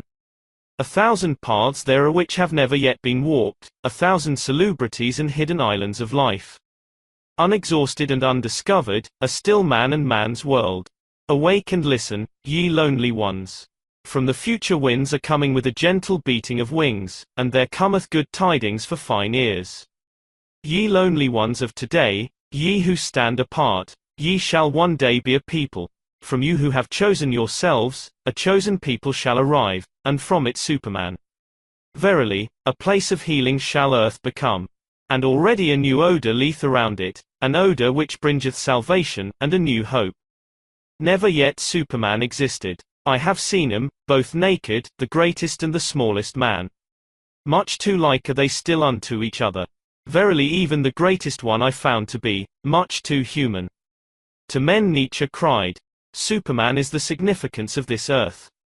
Your will shall say, Superman shall be the significance of this earth. To women, he said, let a ray of starlight shine in your love. Let your hope be, would that I might give birth to Superman. And in this last passage, where Nietzsche tells us in our simile, what he was and how we are to regard him, we get in a poetical form his concept of his mission. I love all those who are like heavy drops falling one by one from the dark cloud lowering over men. They announce the coming of the lightning and perish in the act. Behold, I am an announcer of the lightning and a heavy drop from the clouds. That lightning's name is Superman. 3. The transvaluation of all values. In the two preceding lectures, I attempted to deal with Nietzsche's newness, his originality, first in regard to the question of modern European morality, secondly in regard to his ideal of man. Much that you heard must have seemed new, even to outlandishness, even to eccentricity, to you.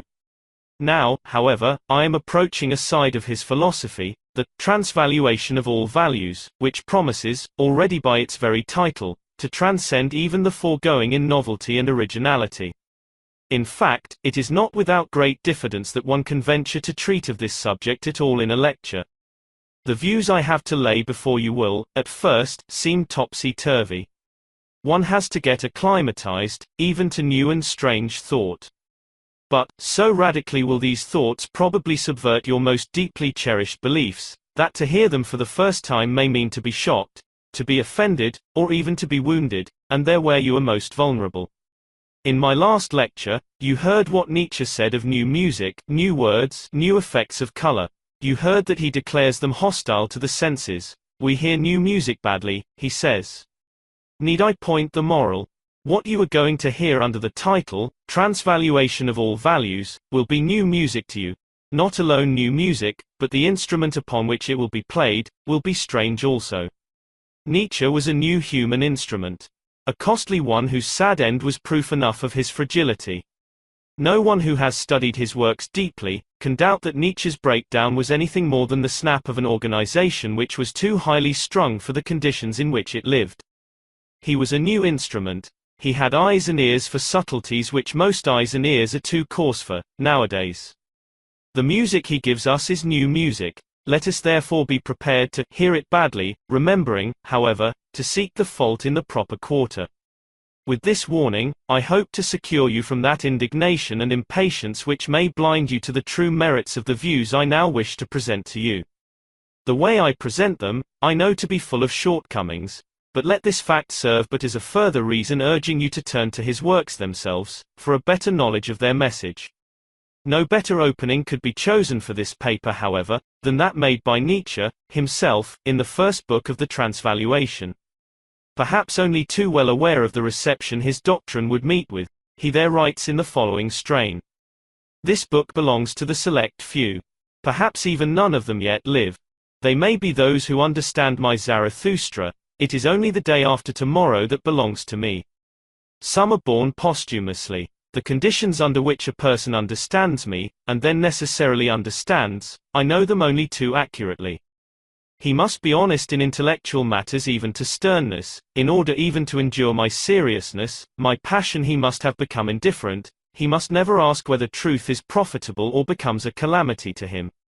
A predilection of robustness for questions for which, at present, no one has the courage for the forbidden, the predetermination for the labyrinth. New ears for new music. New eyes for the most distant. A new conscience for truths which have hitherto remained dumb. Well then, those alone are my readers, my right readers, my predetermined readers. Of what account are the rest?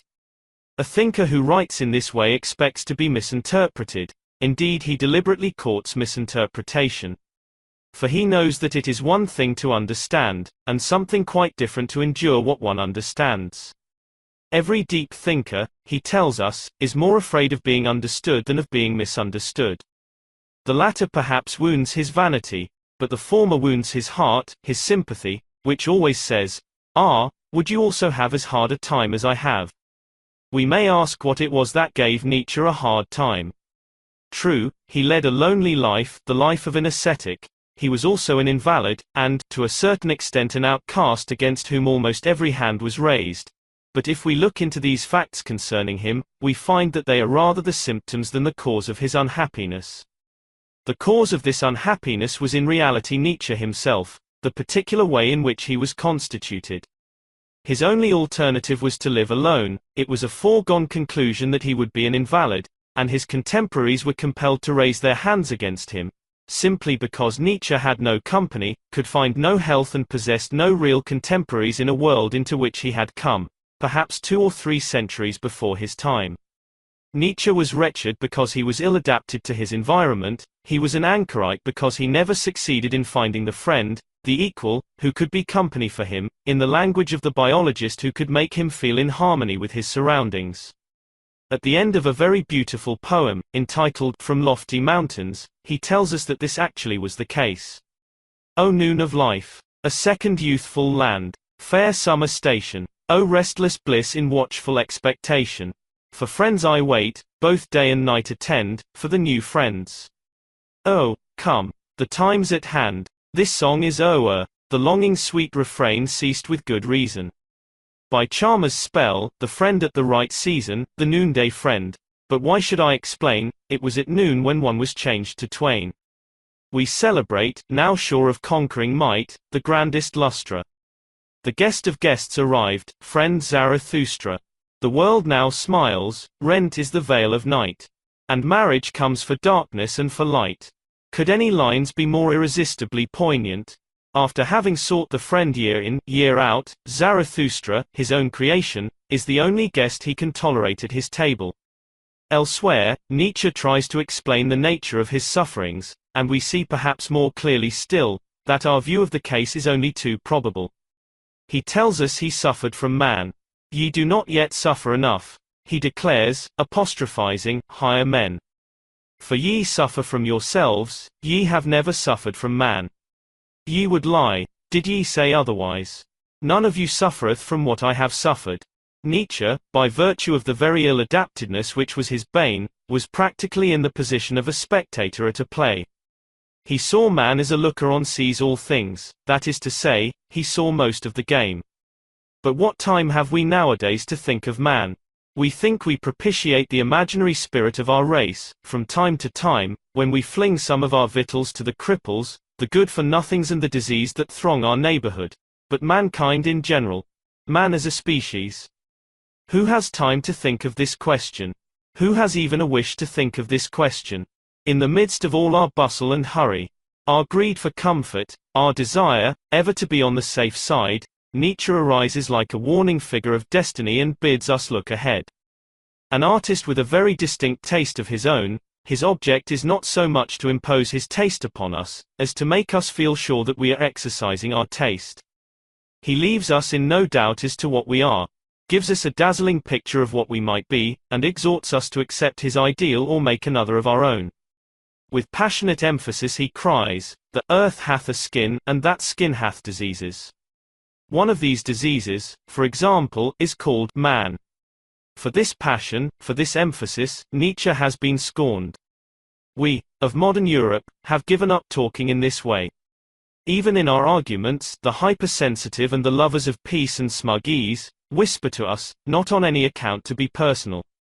Indeed, so suspicious have we become of him whose heart is in his convictions or his ideas, and who therefore speaks with vehemence, that we have grown milder, even than the mildest man in history, the founder of Christianity.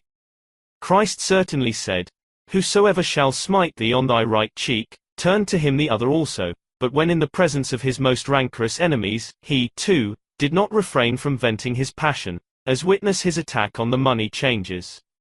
Nietzsche is nothing if not vehement in his appeal to us, and in England, above all, therefore, we are inclined to purse our lips.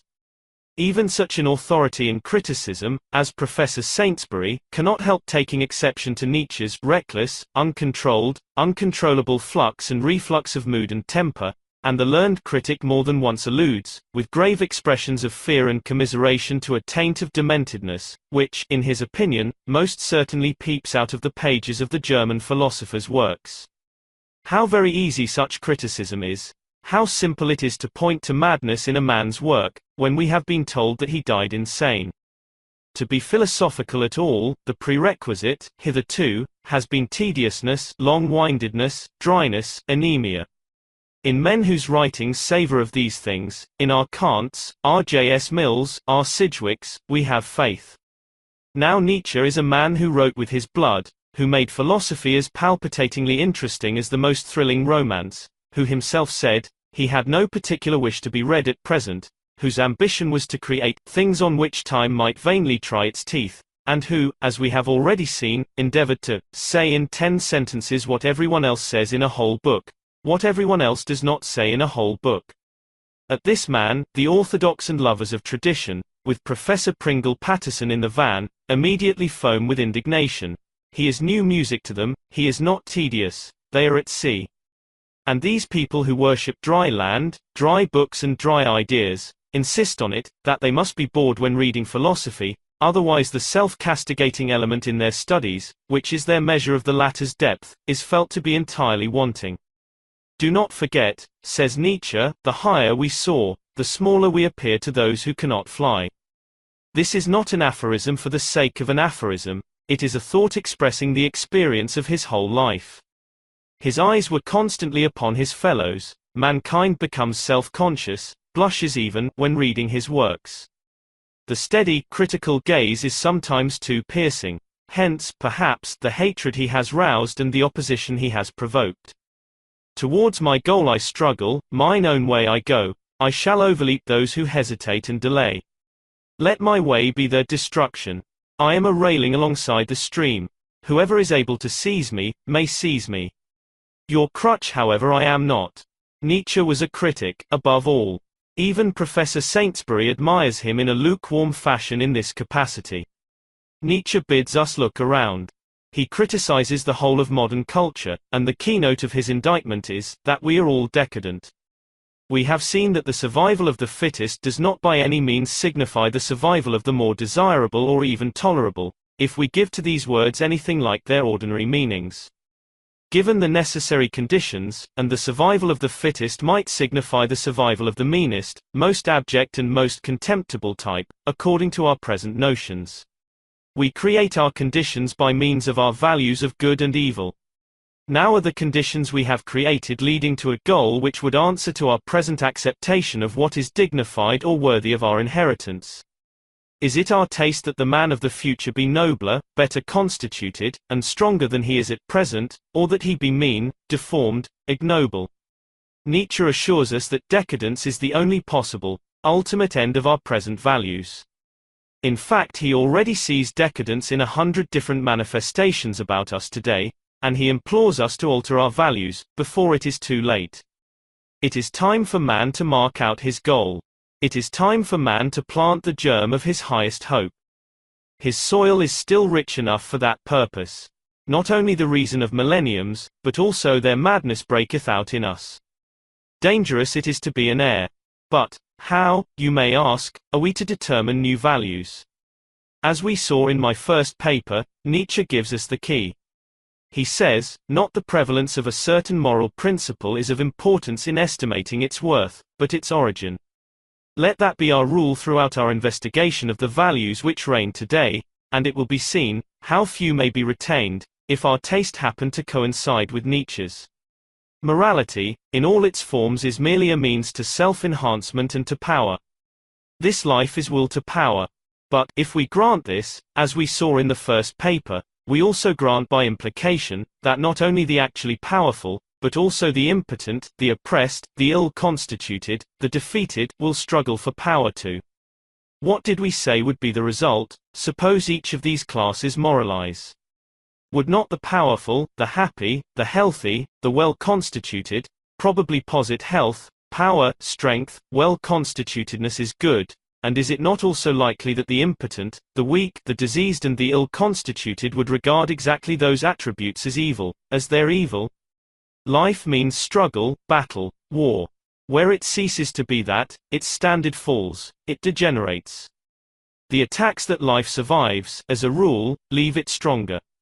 Even, today, we carry on a sort of bloodless war with the weapons which our professions or trades place in our hands. But fight entails exertion and fatigue. To the weak, the ill-constituted and the defeated, however, it is unbearable fatigue, insufferable exertion. What will they, therefore, probably regard as an ideal of blessedness? With their pale hands on their panting breasts, will they not cry for peace, love, love for one's neighbor? Yes, even love for one's enemy. Will they not say, peace is good, love for one's neighbor is good? Yes, even love for one's enemy is good. Is not this morality distinctly redolent of the weary of the fight, of the wounded of the fight, of the incapable of the fight? Will not health, happiness, power, prosperity, be regarded by them with revengeful eyes? Let this suffice as introduction. Let it suffice to show the sound psychological basis upon which Nietzsche builds his two moralities, the master and the slave morality, and let us be prepared for the somewhat heterodox conclusions which an admission of these views carries with it. For, however eager we may be to follow Nietzsche, we may find ourselves so mercilessly assailed by his doctrines, and called upon at every turn to relinquish so many of our most cherished ideals, that we must not be surprised to find ourselves hesitating at first, even to listen, even to see clearly, even to think fairly. Verily, I have taken from you in 100 words and the dearest playthings of your virtue, and now ye are angry with me as children are. They played on the seashore, then came a wave and swept all their toys away into the depths, now they cry. But the same wave shall bring them new playthings and spread before them new colored shells. Thus they will be comforted, and like them, ye also, my friends, shall have your comfort in new colored shells. Thus spake Zarathustra. Nietzsche did not allow his mother ever to peep into one of his books. The old lady died without having read a line of her son's philosophical writings. Was he going to let his mother have as hard a time of it as he had? Apparently not. He left his mother with her illusions concerning life. She had fulfilled her task on earth. Her life was an already accomplished one when he began to write. Why should he disturb her calm serenity? Why embitter her against her world, seeing that she had but her autumn to spend in it? Nietzsche does not appeal to those whose life task is accomplished. He quite well realizes that few men have the courage, even if they had the conviction, to turn upon their past selves, and recant all they have said and done. It is vain to expect it of them, more particularly in a world which still obstinately regards any revulsion of feeling or change of opinion as a sign of weakness. Nietzsche appeals to the young, to those who have their lives before them. His speech on marriage in Thus Spake Zarathustra is perhaps the finest thing on the subject in the whole of the world's literature. He elevates marriage, not virtually, but actually, to the most sacred place among human institutions. He regards the married couple as pledges for the future of humanity. The words of St. Paul on the subject, which I do not like even to quote here, revolt him.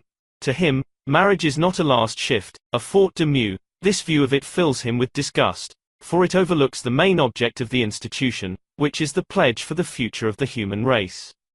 He says rather, "Thou art young and wishes for child and marriage. But I ask thee, art thou a man who darest to wish for a child? Art thou the victorious one, the self-subduer, the commander of thy senses, the master of thy virtues? Thus I ask thee, I would that thy victory and freedom were longing for a child. Thou shalt build living monuments unto thy victory and liberation. Thou shalt build beyond thyself. But first thou must be built thyself square in body and soul. Thou shalt not only have descendants, but these shall also be thy ascent. Therefore the garden of marriage may help thee. Thirst unto the Creator, an arrow and longing for Superman. Say, my brother, is that thy will unto marriage? Holy I call such a will and such a marriage. In what religion can similar words be found concerning the holy estate of matrimony? Nietzsche appeals to the young and tells them the nature of modern decadence. He points to it everywhere, and through them hopes to overcome it. He writes in The Antichrist, "The problem I here put, is not what is to replace mankind in the chain of beings. Man is an end, but what type of man we are to cultivate, we are to will, as the more valuable, the worthy of life, the more certain of the future. This more valuable type has often enough existed already, but as a happy accident, as an exception, never is willed. It has rather just been the most feared, it has hitherto been almost the terror, the reverse has been willed, cultivated, attained. The domestic animal, the herding animal, the sickly animal man, the Christian." Nietzsche sees two lines of life, the ascending and the descending. After a conscientious investigation of life in the civilized world, he arrives at the inevitable conclusion, that the descending line is almost the rule, and he makes no effort at concealment concerning his belief as to the causes which are at work affecting this state of affairs. He tells us the morality of the weak, the ill-constituted and the slaves, is gaining ascendancy over other and nobler moralities. Our conditions are determined by our values, Nietzsche strikes at these. He assures us that our values are precisely what we must alter. If man is to be a being worthy of respect at all in time to come, if he is not to be a semi-sick, listless animal, grunting and sweating under a weary life, as under a disease, then we must alter our ideals. If we will have another kind of man, if our taste is a man who is health, who is happiness and strength, and whose aspect will not make us entertain doubts as to the inestimable worth of life, then this revolution, this arresting of the decadent current of today, this ascent, in Nietzsche's sense, is only to be achieved by a transvaluation of all values, by a transvaluation of all modern values. The envisaging of this topsy-turvification, as Professor Saintsbury calls it, presupposes at least a certain knowledge of our present values, and this leads us to the question, par excellence, which Nietzsche answered with most force, most novelty, and most courage. What are our present values? The reply is, they are Christian values. However stoutly we may repudiate any active participation in Christian forms and pieties, however conscientiously we may disclaim all allegiance to the religion of pity, the fact nevertheless remains that in our morality, in our appreciation of life, the principles we adopt are Christian principles. Our concept of good, today, is not the concept of good with which we fought our way from the beast, it is a concept of good which has come to us from some lawgiver who, like all lawgivers, desired to create a certain type of man. This good has to be taught as something brand new to little boys, who at first, in spite of heredity, and before they have the poison of a guilty conscience implanted in him, are refractory to it. It is the Christian concept of good. Let us therefore turn to Christianity. Before embarking upon this trying undertaking, however, it would be well to bear in mind what Nietzsche's position precisely was towards religions in general. I suppose, no careful reader of his works has ever doubted, for one instant, that Nietzsche was a profoundly religious man, for to do so would be to mistake the whole trend of his thoughts. Indeed, taking religiousness to mean that attitude of reverence and awe before the inexorability and beauty of nature, which is the salient characteristic of such ancient religions as that of the sun worshippers, Nietzsche's gift and feeling for it might even be regarded as exceptional, and one has only to recall his magnificent poem entitled Before Sunrise, in Thus Spake Zarathustra, in order to be convinced of the fact. In addition to this, however, everywhere in his works we find the usefulness of religions extolled as a measure of discipline, as a step to higher intellectuality, as a means to invaluable contentedness, and, in one place, we even find that man rebuked who can love any but a religious woman. While the gift of reverence, which may be regarded as a factor in the development of all higher religions, is, according to Nietzsche, a sine qua non of the aristocratic sum of qualities. We cannot therefore say that Nietzsche is anti-religious. As a matter of fact, he is very far from being so. But, loyal in everything to his aim, which is the excellence of man, he divides religions, like moralities, into classes according to the ideals they bid men strive after. Not the legends, nor the questionable promises, nor the prodigious wonders of religions, are held to be of importance by him, but as we might easily have guessed, their moralities. The morality of a religion is that part of it which stamps its whole character, because it is precisely that part of it which has as its object the creation of a certain type of man. The hopes, the little fairy stories upon which the warrant for its hopes are based, and the value of the claim which religious founders usually make, to having had their teaching revealed to them supernaturally, all these things may be as preposterous and as absurd as can be imagined. Nietzsche pays no heed to them, and moves not a finger to expose them. What does concern him, however, is the kind of man who tends to become paramount under the auspices, and owing to the morality, of a given religion. If the type be a desirable or a tolerable one, then, whatever be the absurdities of the religions rearing it, it is applauded for its taste. If the reverse be the case, however, no grandeur of rites, nor any exploitation of logic, can justify the religion in Nietzsche's eyes. Now, turning to Christianity, let us ask ourselves what trait it has, which, to an inquirer indifferent as to the issue, and partial only to facts, might be regarded as the most salient trait, as the very nose of the faith which all believers follow. Is it not the positing of a beyond in contradistinction to a here, to a this earth, to life?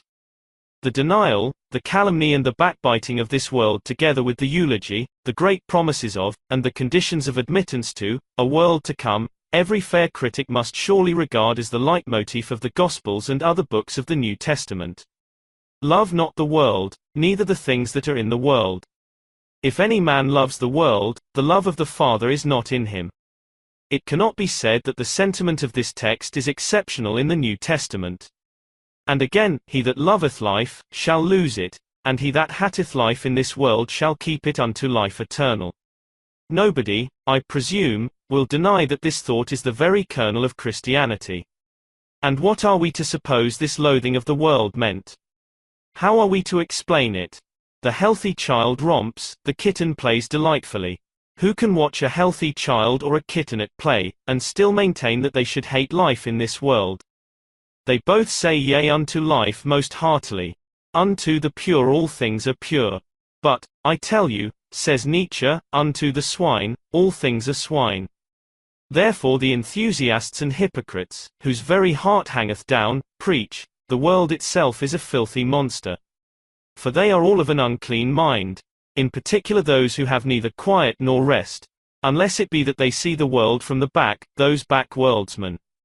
In what class of mind do thoughts of bitterness and resentment against the world originate? Once they have originated, they spread, of course, like a plague. For we have only to glance around us today in order to see how few are really constituted to say yea unto life, innocently, heartily and consummately, as the healthy child does. It is, therefore, merely complicating the problem, to try and support the mistrust of life and of this world by pointing to those who, rightly or wrongly, now share it. The only question we can put in the hope of obtaining enlightenments is, what kind of mind first gave rise to the mistrust? St. John and Schopenhauer, Buddha and St. Paul. What influence is at work to make these men deny life? That is our problem. When we hear, the wretched alone are the good, the poor, the impotent, the lowly alone are the good. Only the sufferers, the needy, the sick, the ugly are pious. Only they are godly. Them alone blessedness awaits. But ye, the proud and potent, ye are for aye and evermore the wicked, the cruel, the lustful, the insatiable, the godless. Ye will also be, to all eternity, the unblessed, the cursed and the damned. When we read, Blessed are the poor in spirit, for theirs is the kingdom of heaven. Blessed are they that mourn, for they shall be comforted. Blessed are the meek, for they shall inherit the earth. Blessed are the peacemakers, for they shall be called the children of God. When we read these sentiments, how many sensitive listeners among us can help pricking their ears for a sound of the hoarse croak of impotence which is to follow them?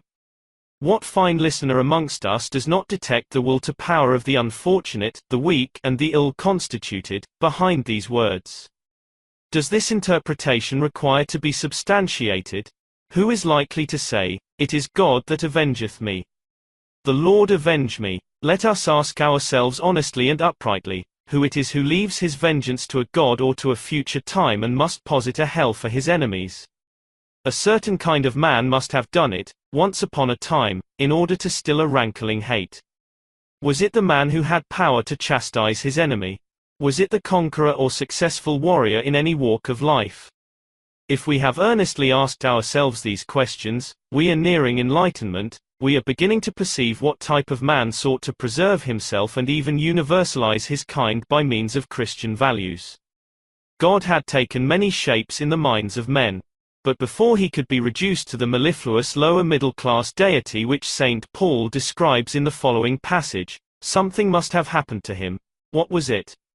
Nietzsche's answer is, that a type of men had appropriated and defined him, who, being in a low and mean position in life, perforce gave him those attributes which tended to honor and even to canonize their condition. St. Paul said to the Corinthians, "Hath not God made foolish the wisdom of this world? For after that in the wisdom of God the world by wisdom knew God, it pleased God by the foolishness of preaching to save them that believe. Not many wise men after the flesh, not many mighty, not many noble, are called. But God hath chosen the foolish things of the world to confound the wise, and God hath chosen the weak things of the world to confound the things which are mighty. And base things of the world, and things which are despised, hath God chosen, yea and things which are not, to bring to naught things that are."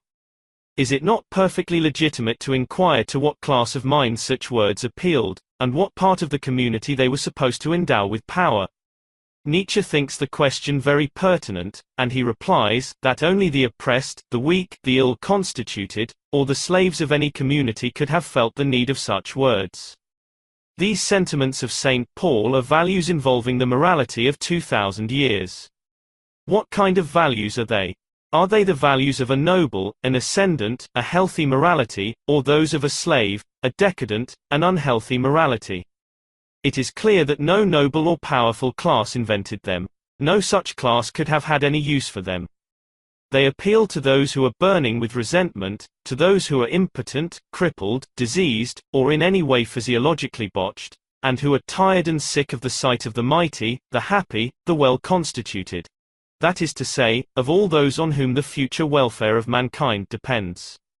The resenting ones on earth, wrestling with their weakness or disease, playfully, as with a friend, were also parched, as all humanity is, with the thirst for power. They also wished to universalize their kind. In their way stood the values of the noble, strong and well-constituted. How could they make their concept of good and evil universal? That was their problem, and on its solution depended the attainment to power of the whole race. The natural function of the strong is to discharge their strength. Not passive inactivity, but aggressive activity is their business. To demand of strength that it should not manifest itself as strength, that it should not be a will to overpower, to subdue, to become master of, that it should not be a thirst for enemies, resistance, and triumphs, is as absurd as to demand of weakness that it should manifest itself as strength. But how did the weak, the ill-constituted, and the physiologically botched regard the matter? To them the natural discharge of strength on the part of their superiors in body or mind, was an intolerable persecution which threatened to jeopardize the universalization of their class. A discharge of strength on the part of a weak man amounts to an affectation. It is an effort upon which he must concentrate the whole of his attention, and, even so, he does not necessarily succeed in showing strength. What, therefore, was the very natural conclusion of the weak man? Is it not clear, after indulging in introspection, that he must have held all manifestations of strength to be, not necessary, but voluntary, even on the part of the strong? Must he not have thought that the strong are at liberty to behave like the weak if they choose, and that if they do not, since the difference is voluntary, therefore it must be their deliberate choice, their fault, their guilt? It only remained to teach the strong this Machiavellian doctrine, and the position of the weak would become secure.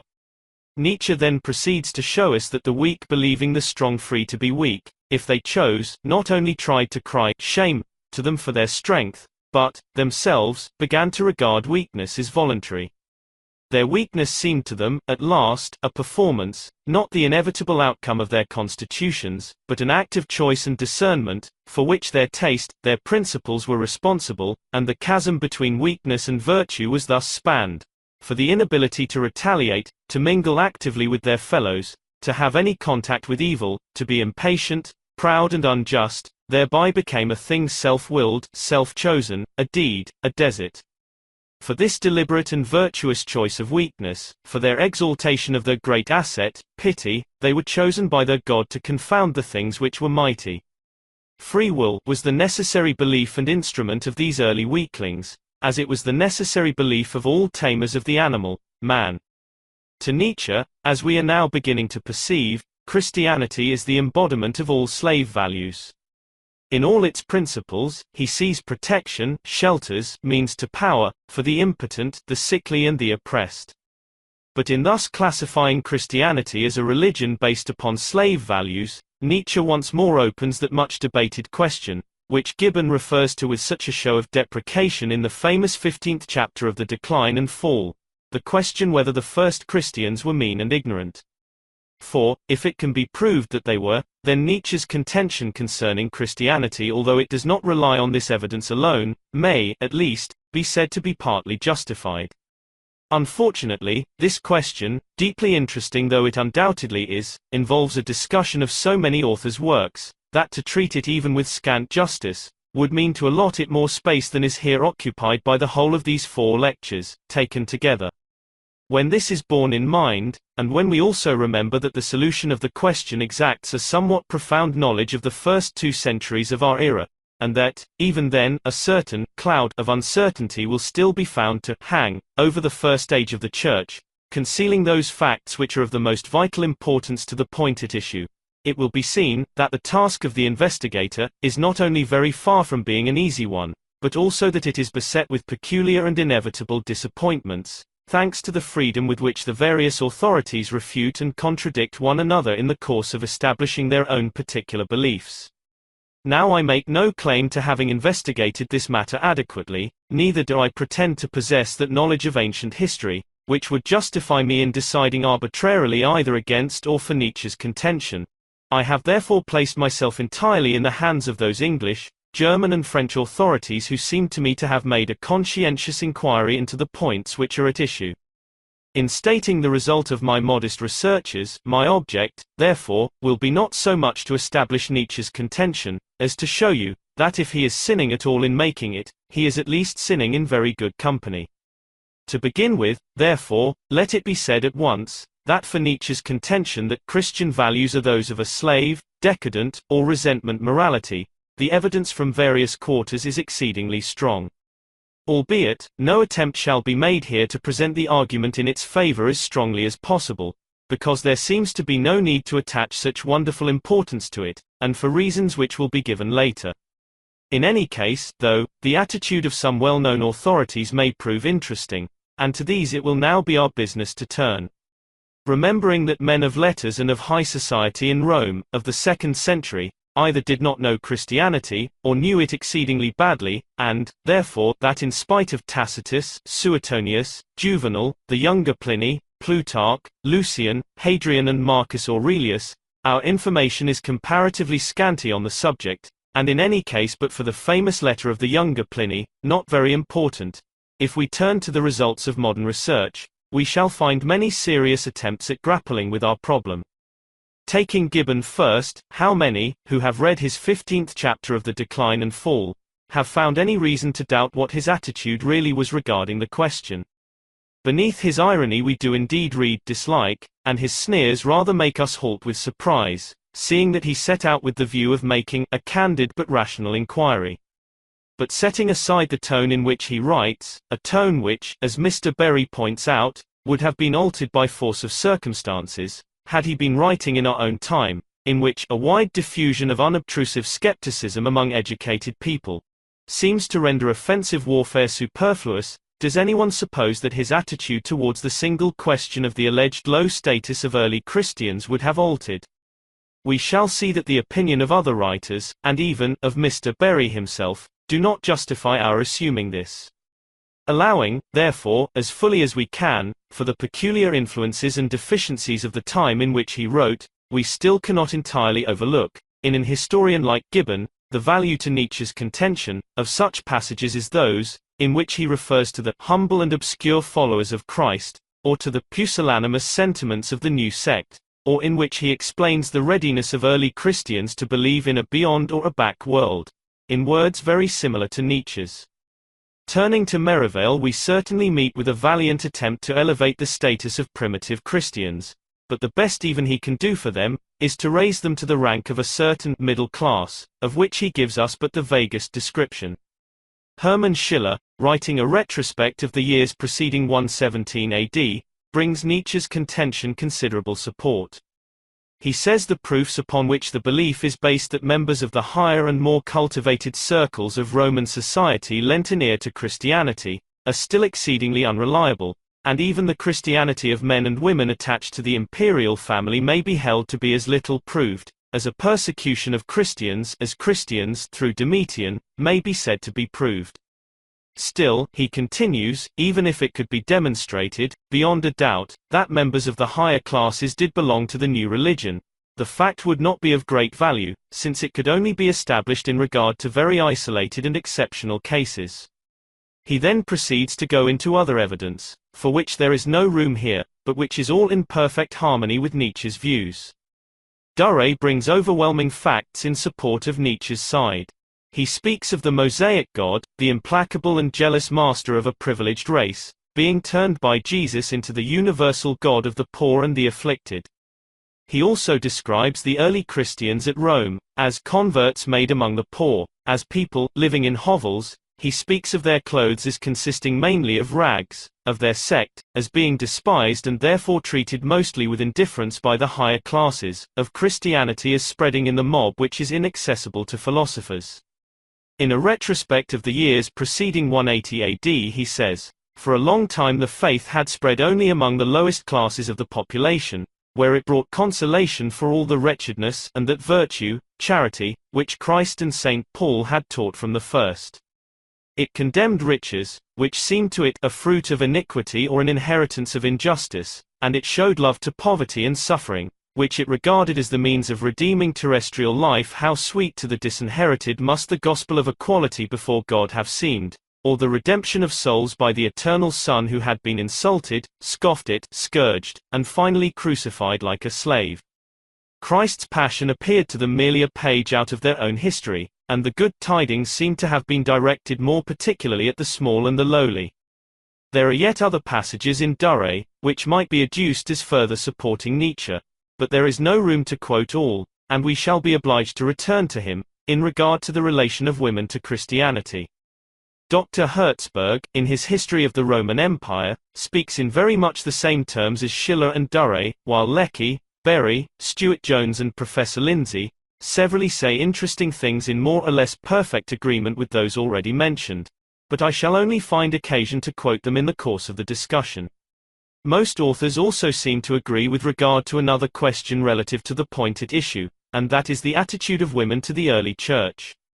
Indeed, from all accounts, women seem to have shown rather a weakness for Christianity, and the importance of this element cannot be overrated.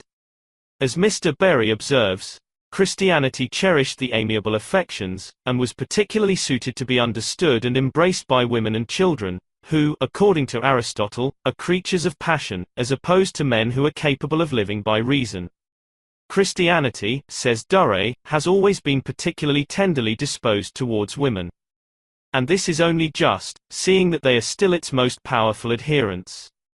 Their fertile imagination, their delicate nature, so virginal still in the spouse and the mother, were captivated by a faith which commanded charity and love by virtue of their nervous constitutions, Women are predisposed to exalted states of mind. Many yielded thereto, and these had visions or prophetic lapses. Herzberg speaks in similar language, and Lecky says, the Christian teacher was early noted for his unrivaled skill in playing on the chords of a woman's heart. The graphic title of Ear-Picker of Ladies, which was given to a seductive pontiff of a somewhat later period, might have been applied to many in the days of the persecution. The social aspect of Christianity, in its influence upon women, must also not be overlooked. As Herzberg says, it considerably elevated them socially, and therefore would very naturally meet with particular support from their sex. In point of fact, though, a discussion upon this subject will be found to be very little to the purpose. What would it matter after all, even if overwhelming evidence could be brought from the other side, proving to the hilt, that aristocrats and men of culture constituted at least a reasonable proportion of the primitive church, let us say, in Rome? We know the decadent philosophy, which, even before the Republic fell, had been introduced into Italy by Carneades, and which prepared the transition that was very soon to take place from the tempestuous liberty of that age, to the flat servitude of the empire. Skepticism and Epicureanism were gaining their converts long before the birth of the man who was ultimately to draw the famous retort, "What is truth?"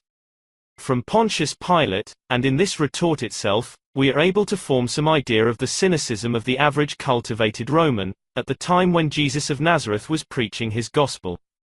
Are we going to compare the Roman elite of the early empire, even with the illustrious patricians from which Caesar sprang? Even admitting that aristocrats of the debased type described by Duret and Milman, in their respective comments on the court of Constantine, were proselytes of the church, what, after all, does such a fact prove? Is it supposed, for a moment, that it elevates the status of the Christian values? We know, the world had grown grey independently of Christianity, and if it had not grown grey, Christianity would hardly have been possible, would not have had much meaning. It met the need of the world at the time. We know that it aspired to a type of character and was actuated by hopes and motives wholly inconsistent with that proud martial ardor by which the triumphs of Rome had been won, and by which alone her impending ruin could be averted.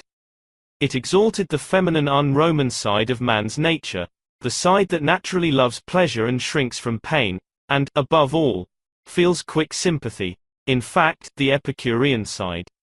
Putting it briefly, we know it was decadent, in the accepted sense of that word, and appealed to a decadent people. Almost all historians are unanimous in attributing the dissolution of the Roman world, partly to its influence, and we know, or we have understood from what has gone before, in this paper, that Nietzsche makes no distinction between the slave and the decadent type.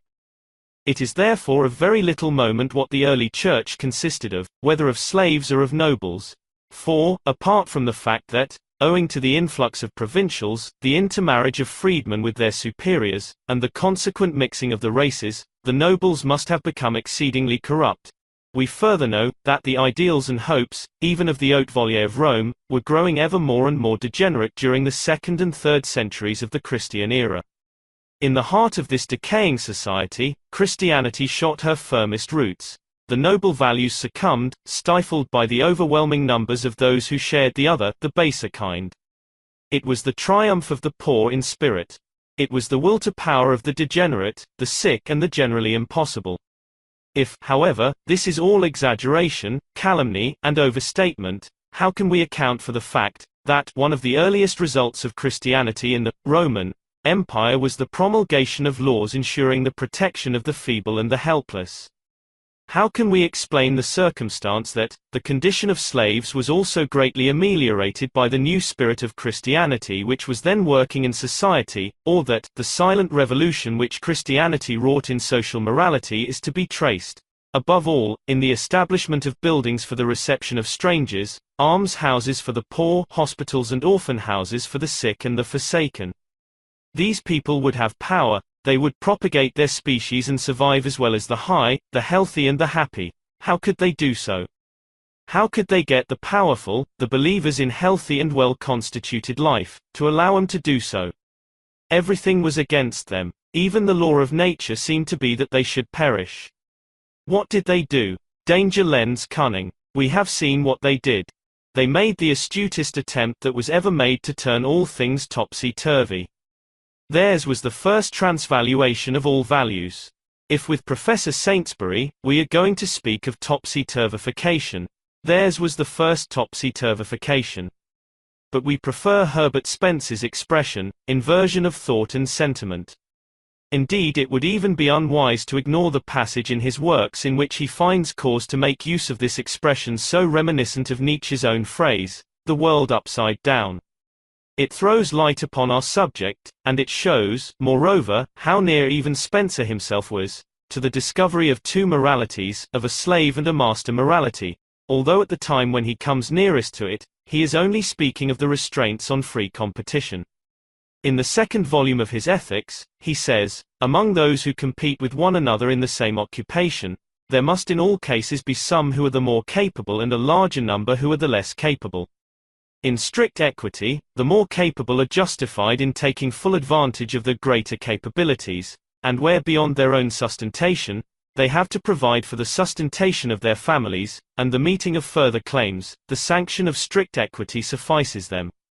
Usually, society immediately benefits by the putting out of their highest powers, and it also receives a future benefit by the efficient fostering of its best members and their offspring. In such cases then, and they are the cases which the mass of society, constituted chiefly of manual workers, presents us with, justice needs to be but little qualified by beneficence. This proposition is indeed denied, and the opposite proposition affirmed, by hosts of workers in our own day. Among the trades unionists and among leading socialists, as also among those of the rank and file, there is now the conviction, expressed in a way implying indignant repudiation of any other conviction, that the individual has no right to inconvenience his brother worker by subjecting him to any stress of competition. A man who undertakes to do work by the piece at lower rates than would else be paid, and is enabled by diligence long continued to earn a sum nearly double that which he would have received as wages, is condemned as unprincipled.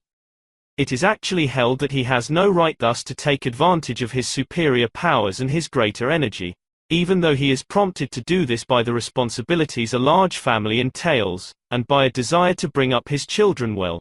So completely have the advanced among us inverted the old ideas of duty and merit.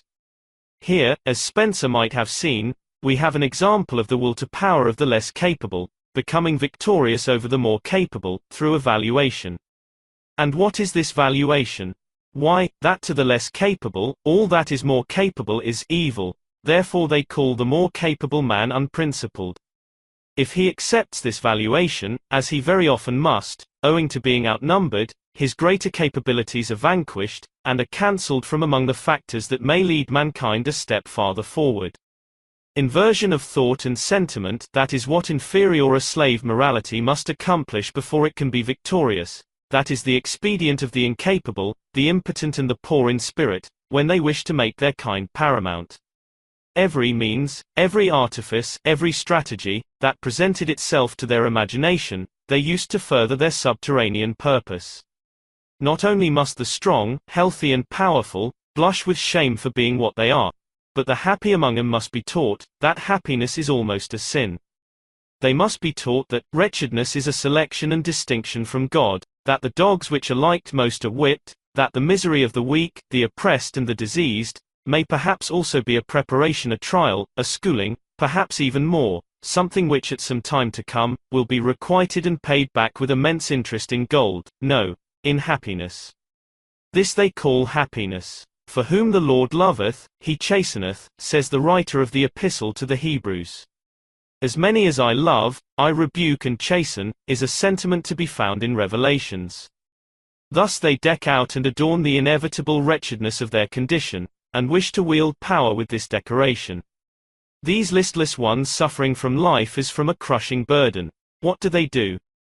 They posit a beyond, where their species alone will attain to honor, happiness and the like, where the lowly will become mighty, where the poor will be lying in the lap of comfort and smug ease, while their enemies, the rich, will be writhing in eternal agony. It is easier for a camel to go through the eye of a needle than for a rich man to enter the kingdom of God. This is one of their household sentiments. These people who invented hell, that they might have a heaven upon earth, who invented the concept beautiful soul, that they might at least possess something beautiful, here below, and with a thirst for power which their impotence only aggravated, stopped at nothing, no, not even at the attempt to monopolize virtue upon earth, in order to gain their ends. God hath chosen the foolish things of the world to confound the wise, and God hath chosen the weak things of the world to confound the things which are mighty. And base things of the world, and things which are despised, hath God chosen, yea, and things which are not, to bring to naught things that are. To those who can boast of the smallest tincture of psychology, is it not clear, now, in what kind of mind these thoughts originated, or for what kind of minds they were expressed? Is it necessary to press the point? We must not embellish or deck out Christianity. It has waged a deadly war against the higher type of man. It has put in ban all fundamental instincts of this type. It has distilled evil, the evil one, out of these instincts. Strong man is the typical reprobate, as outcast man. Christianity has taken the part of the weak, the low, the ill-constituted. It has made an ideal out of the antagonism to the preservative instincts of strong life. It has ruined the reason of the intellectually strongest natures, in that it taught men to regard the highest values of intellectuality as sinful, as misleading, as temptations. We now clearly see that it is not the hopes or the little comforts or the legends of Christianity that Nietzsche wishes to combat. The nature of Professor Huxley's attack upon Christianity seemed futile to him. As he somewhere declares, all its legends and metaphysical beliefs might be 1,000 times more incredible than they are, and I would have naught to say. But it is the morality, the moralic acid, underlying it all, which I regard as the great danger, Christian ideals. Christian values being of that type which he distinguishes as slave morality. They represent the descending line of life, and with them, Nietzsche declares, man must perforce degenerate. Nietzsche regards these values as the means of handicapping the desirable type of man. In the race of life, they equalize the chances of the desirable and undesirable in this world, and, when Nietzsche points out that this is wrong, he does no more than Herbert Spencer did, when he said, "A society which takes for its maxim, 'It shall be as well for you to be inferior as to be superior,' will inevitably degenerate and die away in long-drawn miseries." The only point which is here at issue between Nietzsche and Spencer lies in the meanings given to the terms superior and inferior. And it is precisely Christian morality and Christian ideals which we have not succeeded in ridding ourselves of. Although we may repudiate all religious views, it is the religion of pity and patient toleration which still reigns in our heart of hearts. We have but to look around, in order to convince ourselves as to how many too many we are allowing to survive like parasites in our midst. How many too many we are allowing to propagate, who have no right to do so, how many too many we are cruelly keeping alive as monuments of misery, serving but to depress and embitter the rising generation. Both sexes ought to refrain from marriage if they are in any marked degree inferior in body or mind, said Darwin. But, he added, desperately, such hopes are utopian.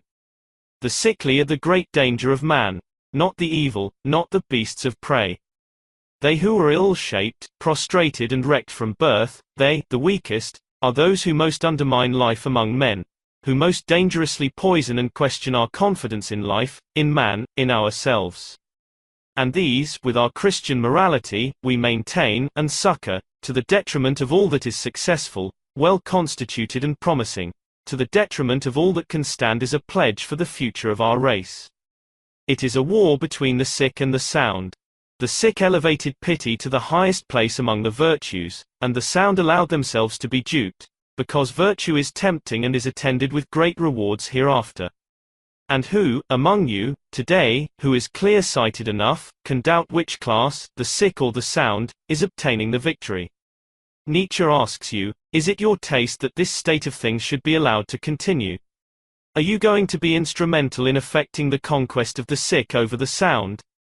Does the type of man, who is tending to survive with Christian values, answer to your ideal of man, to your taste in manhood? The problem of the value of pity and morality of pity is the serious problem Nietzsche set himself to solve. Are we to cling to this morality, which has been imposed upon us with such skill, such insidious subtlety and so much ostentation of all that it has appropriated as its own in virtue, value and highest hopes, and which under examination proves to have an origin so undeniably base? Do we not see in this morality of the present day, precisely the hindrance of power, the cultivation of an evil odor about all that is mighty, healthy and happy? And therefore the multiplication of that kind of people who possess the other, the opposite qualities, dependence, lowliness, impotence, sickness and humility. The results of these principles are already showing themselves, wherever we choose to look, not in thousands, but in millions of cases. Man is the sick animal, par excellence, and he will continue getting ever more sick, in the forcing house of super-terrestrial virtues and ideals which modern Europe has become. The more normal the sickliness is in man, and we cannot deny this normality, the more highly those rare cases of spiritual and bodily capability, the lucky cases of man, should be honored, and the more rigorously the well-constituted should be guarded against that worst air, sick-room air. Is that done? All in all, it is not the diminution of the fear of man which is desirable. For this fear compels the strong to be strong, nay, as the case may be, even terrible. Fear preserves the well-constituted type of man. That which really is to be feared, that which proves fatal beyond fatalities, is not the great fear, but the great surfeit of man. He who smells, not only with his nose, but with his eyes and ears as well, will, almost wherever he steps today, experience a sensation as of mad and sick house air. The noble, healthy and master values in morality have been stifled and well nigh forgotten. The happy and healthy have actually been taught to say, "It is a disgrace to be happy. There is too much misery." Nietzsche protests against this ridiculous surrender on the part of those, only, who have a right to universalize their kind, and the multiplication of whose type would be a blessing to mankind.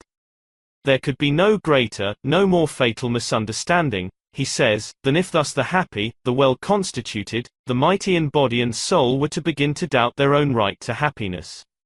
Away with this world turned upside down, he cries. Away with this shameful effeminacy of sentiment. That the sick may not make the sound sick, and this would be the meaning of such an effeminacy, surely this should be the first point of view on earth. Nietzsche will not have the higher made a tool of what is lower. The idea is repugnant to him, it is not his taste. He regards the right of the happy and well-constituted to exist, to be here on earth, as 1,000 times greater than that of the wretched and the sick. For on the happy alone devolves the task of propagating worthy and promising men. They alone are under the obligation for the tomorrow and the day after morrow of mankind. What they are able to do, they shall do, that the sick could never and should never do. This condemnation of Christian values, he would write on all walls. He says he has means wherewith he can make even the blind see. From his standpoint, Christianity is dwarfing, deforming and generally deteriorating man, mentally and physically. The type that is tending to survive by means of it, is contrary to his taste. He wishes this type, to be contrary to our taste. He says his warning comes only just in the nick of time, the soil is still rich enough for that purpose. But one day that soil will be impoverished and tame, no high tree being any longer able to grow from it. There are days, says Nietzsche, when I am visited by a feeling blacker than the blackest melancholy, contempt of man. And, that I have no doubt with regard to what I despise, whom I despise, it is the man of today, the man with whom I am fatally contemporaneous. The man of today, I suffocate from his impure breath. With respect to what is past, I am like all who perceive of a great tolerance, i.e. a generous self-overcoming. With a gloomy circumspection I go through the madhouse world of entire millenniums, it may be called Christianity, Christian faith, Christian church, I take care not to make mankind accountable for its insanities. But my feeling changes suddenly, and breaks out as soon as I enter the modern period, our period. Our age knows what was formerly merely morbid, now has become unseemly. It is unseemly to be a Christian. Unless we approach Nietzsche with prejudice, unless we read him superficially, and without keeping our eyes constantly upon his aim, we must realize that there is much more, under all this antagonism towards Christianity, than the mere bitterness of a factionary or the destructive lust of an iconoclast. Huxley attacked Christianity very thoroughly and not without some show of bitterness, but those among you who have read his Science and Christian Tradition, will remember not only that he claims to be aiming at the truth alone, but that his methods of attack is quite different from the one you have just heard. Nietzsche saw grand and unexhausted possibilities in man. In man's past he thought he held the warrant for still expecting something great from man's future, and upon this warrant he built his hope of Superman. He attacks Christian values, because he holds them to be inimical to a higher development of man. There is no question with him of a petty dispute with the Church concerning the probability of the Gadarene swine story. His attack upon Christian values, as we know, has a loftier and more practical aim. He would see man have an ideal on earth. He would draw men's eyes downwards and give man a practical hope and aim. Remain faithful unto earth, my brethren, with the power of your virtue. Let your giving love and your knowledge serve the significance of earth.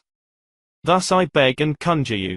Let it not fly away from what is earthly and beat against eternal walls with its wings. Alas! So much virtue hath ever gone astray in flying. Like me lead back unto earth the virtue which has gone astray. Yea, back unto body and life, that it may give its significance unto earth, a human significance. Many sick folk were always among the makers of poetry and the god-maniacs. Furiously they hate him who prosecuteth research and the youngest of virtues that is called honesty. Backward they ever gaze into the dark times. Then, of course, illusion and belief were something else. Intoxication of reason was likeness unto God, and doubt was sin. Only too well I know these godlike ones. They wish to be believed in and that doubt should be sin. As I told you in my last lecture, Nietzsche was not an iconoclast from predilection. No bitterness or empty hate dictated his vituperations against the church of his parents and forefathers. He knew too well what Christianity meant to the millions who profess it, to approach the task of uprooting it, with levity or even with haste. He broke the idols of his ancestors and contemporaries, because he wished to present the latter with an ideal more worthy of their inheritance, more compatible with their unexhausted powers, and, above all, more earthly and more practicable. He who must be a creator in good and evil, he says, verily, he must first be a destroyer, and break values into pieces. In my last lecture you were given a description of the ideal Nietzsche had. The object of this lecture was to show you how he attempted to clear the ground for it. And it will be the business of the next paper to consider how he intends rearing his ideal on the land he has devastated. Like a prophet, he stands at man's crossroads. The time he says is man's great midday. The present and past on earth, alas! My friends, these are what I find most intolerable. And I should not know how to live, if I were not a prophet of what must come. A prophet, a willing one, a creator, a veritable future, and a bridge unto the future, and alas! Besides, as it were a cripple at that bridge. All these things is Zarathustra.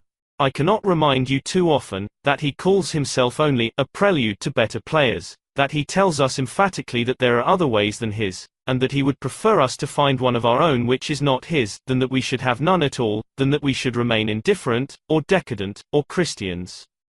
Eagerly and with much crying, they drove their flocks over the wooden bridges, as if there were only a single bridge into the future. Verily, those herdsmen also were sheep. Petty intellects and comprehensive souls these herdsmen had. But, my brethren, what small territories hitherto have been even the most comprehensive souls. With this I am at the conclusion of Nietzsche's condemnation of Christianity. It is always an unpleasant task to destroy, even to announce the destroyer. A more pleasant task awaits me, that of communicating the constructive side of his moral philosophy to you. At the noon of life, he said he came. During the forenoon we had been irresponsible, he says he regards our past with toleration. But, now, we know. It is unseemly, now, to blind ourselves to what lies before us. We are at the fateful crossways. Is this poet-philosopher estimating us too highly perhaps in supposing that the ideal he gives us, is really compatible with our strength, with our unexhausted powers? Is our answer to him, going to be, that we do not feel able to follow his lead? Oh, sky above me, he sings. Thou pure, thou high. Therein consisteth thy purity for me, that there are no eternal spiders of reason and spiders' webs of reason, that for me thou art a dancing ground for godlike chances, that for me thou art a godlike table for godlike dice and dice players. But thou blushest, spake I things unutterable, Did I revile whilst intending to bless thee? O, sky above me! Thou bashful, thou glowing, O, thou my happiness before sunrise! The day cometh. Now therefore let us part. 4. Nietzsche, the moralist. In this last paper, I shall attempt to gather up all the threads of Nietzsche's teaching, and seek that point towards which all his many hints, all his innumerable and apparently unconnected paradoxes, and all his 1001 pregnant innuendos, seem inevitably to direct us, and it is my hope that I may succeed in proving precisely the reverse of what has so often been contended in regard to his work. It is my hope to be able to show you that his philosophy is, after all, a systematic whole, that whatever the votaries of tabulated formulae and mathematically regulated thought may say to the contrary, we have in his teaching a thing which is of one piece, a well-defined and unmistakable figure, hewn from one integral block, whose silhouette, however, is so subtly delineated and so artfully contrived, that, like Rodin's superb Balzac, it may evade our mental grasp. It may seem to us, at first, to be a thing without real form, without careful definition and, perhaps, without substance. Having grown used to getting much of our mental work done for us, living at a time when even thinking is rapidly becoming a speciality, and being accustomed to begin a philosopher at his first principles, and to read straight on through his more or less easy gradations, until we arrive at what he is pleased to term his 20th or his 100th or his last principles, it is readily admitted that we must be somewhat bewildered by a man who is quite capable of telling us his last thought first, and of then rolling us, head foremost, downhill, over his experiences, so that we reach the bottom of his depths, giddy, tired, and often bruised. But who, after all, is to dictate what the method shall be? Are we as a rule directed by the recipients of our gifts, as to how and what we should buy, and how and when we should bestow our purchases? Do we feel it incumbent upon us to make our form, unquestionably their form? And when we face Nietzsche, we must remember that we are in the presence of a prodigal giver. Because we often fail to follow his line of thought, are we to deny that he is thinking in a straight line? And may we not, by so doing, make him responsible for a fault which he most probably is quite innocent of? These seem to me questions which might well be put, before we hastily proclaim our author's philosophy as unsystematic. We are spoilt children, in this sense, but spoilt children are generally so, in both acceptations of the word, and there is no doubt that the reception which Nietzsche's philosophy has met with, shows very pointedly how completely former philosophers have spoilt us. Because Nietzsche refused to regard us as children at all, because he spoke to us, as one speaks to intelligent friends and equals, and not as one addresses a classroom of small boys, we say he brings us no system. We may even say with Professor Saintsbury, that after writing his third or fourth book, he could not have been quite compos mentis. Let us, however, hesitate before we underscore these opinions too confidently. Such verdicts have been given before in regard to great thinkers. Do we all know that when Rodin's Balzac was first exhibited at the Salon des Beaux-Arts, it had to be protected from a jeering and guffawing mob, whereas, now, it is acknowledged to be one of his sublimest creations by those who are best able to form any judgment in the matter?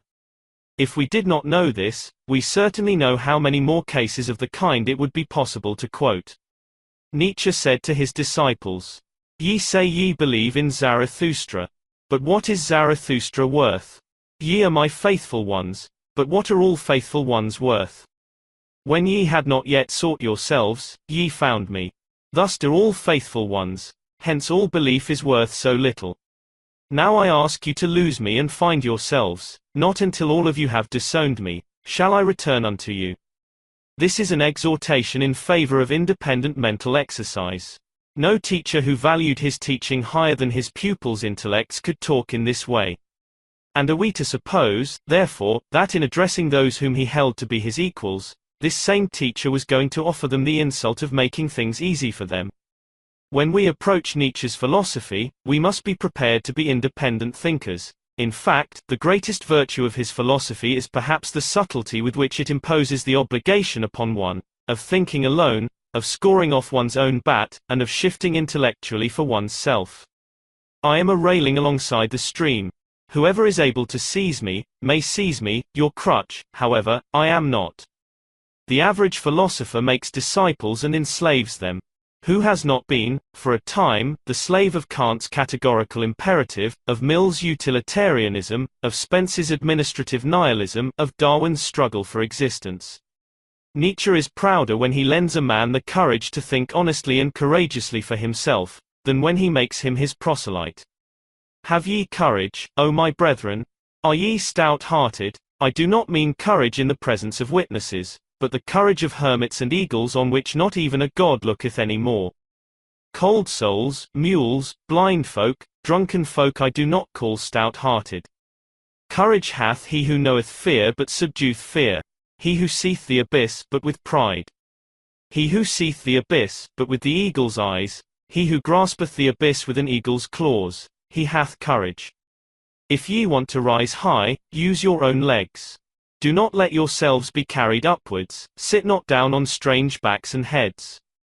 The nearer we get to the heart of Nietzsche's teaching, the more honestly convinced we become, that he is rather a friend walking at our elbow, in the open, suggesting, insinuating, exhorting and chaffing, than a herdsman looking for a herd which he may lead and squeeze into a pen. This, in fact, is the test underlying Nietzscheism. If we are of the herd, we naturally sniff around for our fold, for our rules and formulas, for our restrictions and our constraints. We have learned to love these things, and we cry aloud, when they are not to be found, behold, our leader has no system. He is but a bungler who has no business with herds. No, indeed, Nietzsche had no business with herds, this is true. In respect of the herd, he was certainly not compos mentis, but then, to do him justice, he never claimed to be. However incredible the statement may sound, it is nevertheless true, that Nietzsche's philosophy actually constitutes one regularly organized whole. Even the course I was compelled to adopt in these lectures, is evidence enough of this.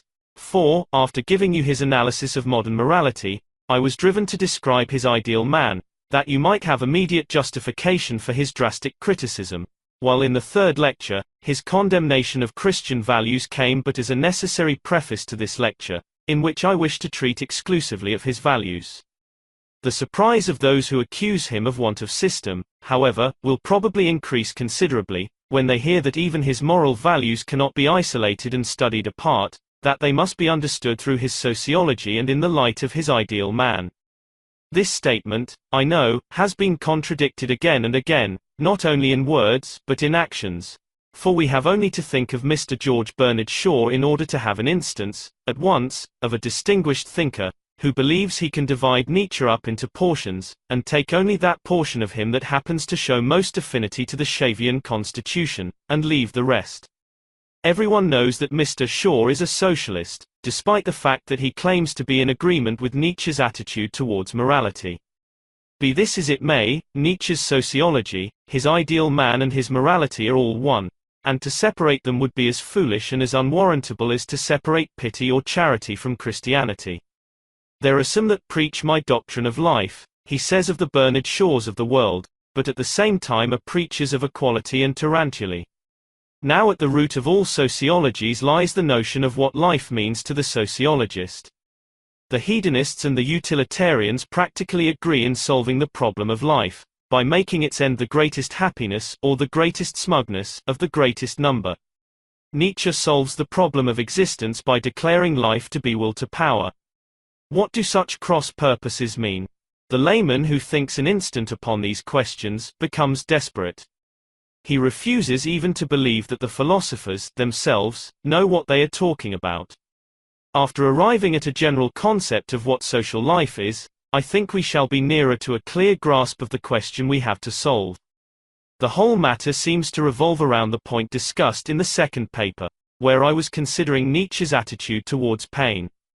There can be no doubt, I suppose, that happiness constitutes the performance of those actions which we are most gifted to perform.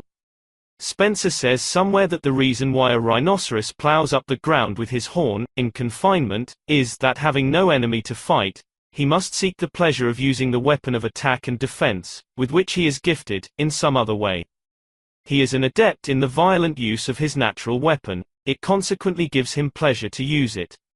Now, presumably, this view holds good with us.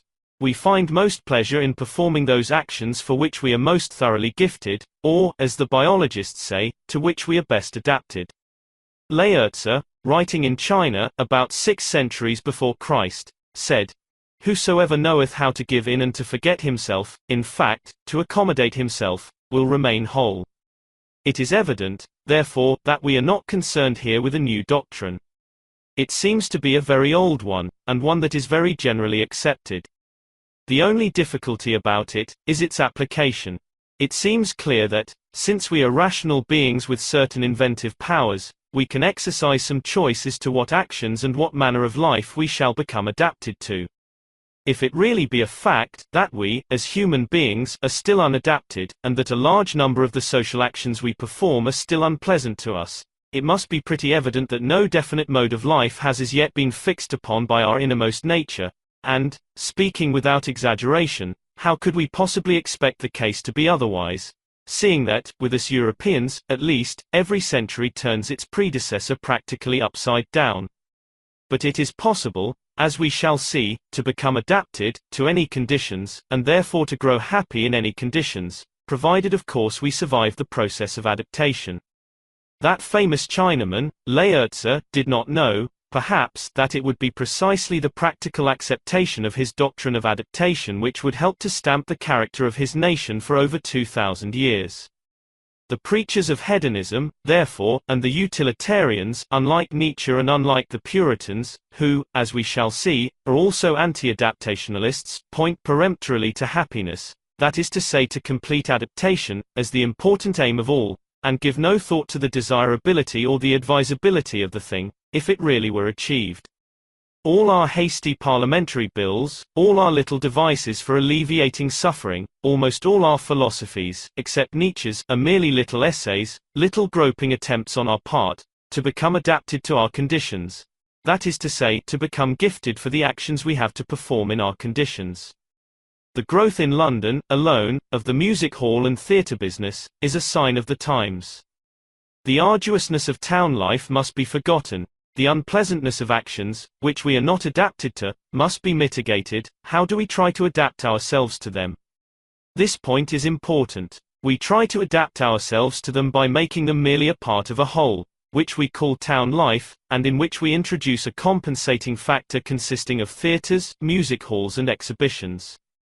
The so-called advanced and smart set who jeer at the Puritan when he inveighs against music halls and theatres, forget that of the two movements, theirs and his is the more advanced, the more pregnant with promises for the future.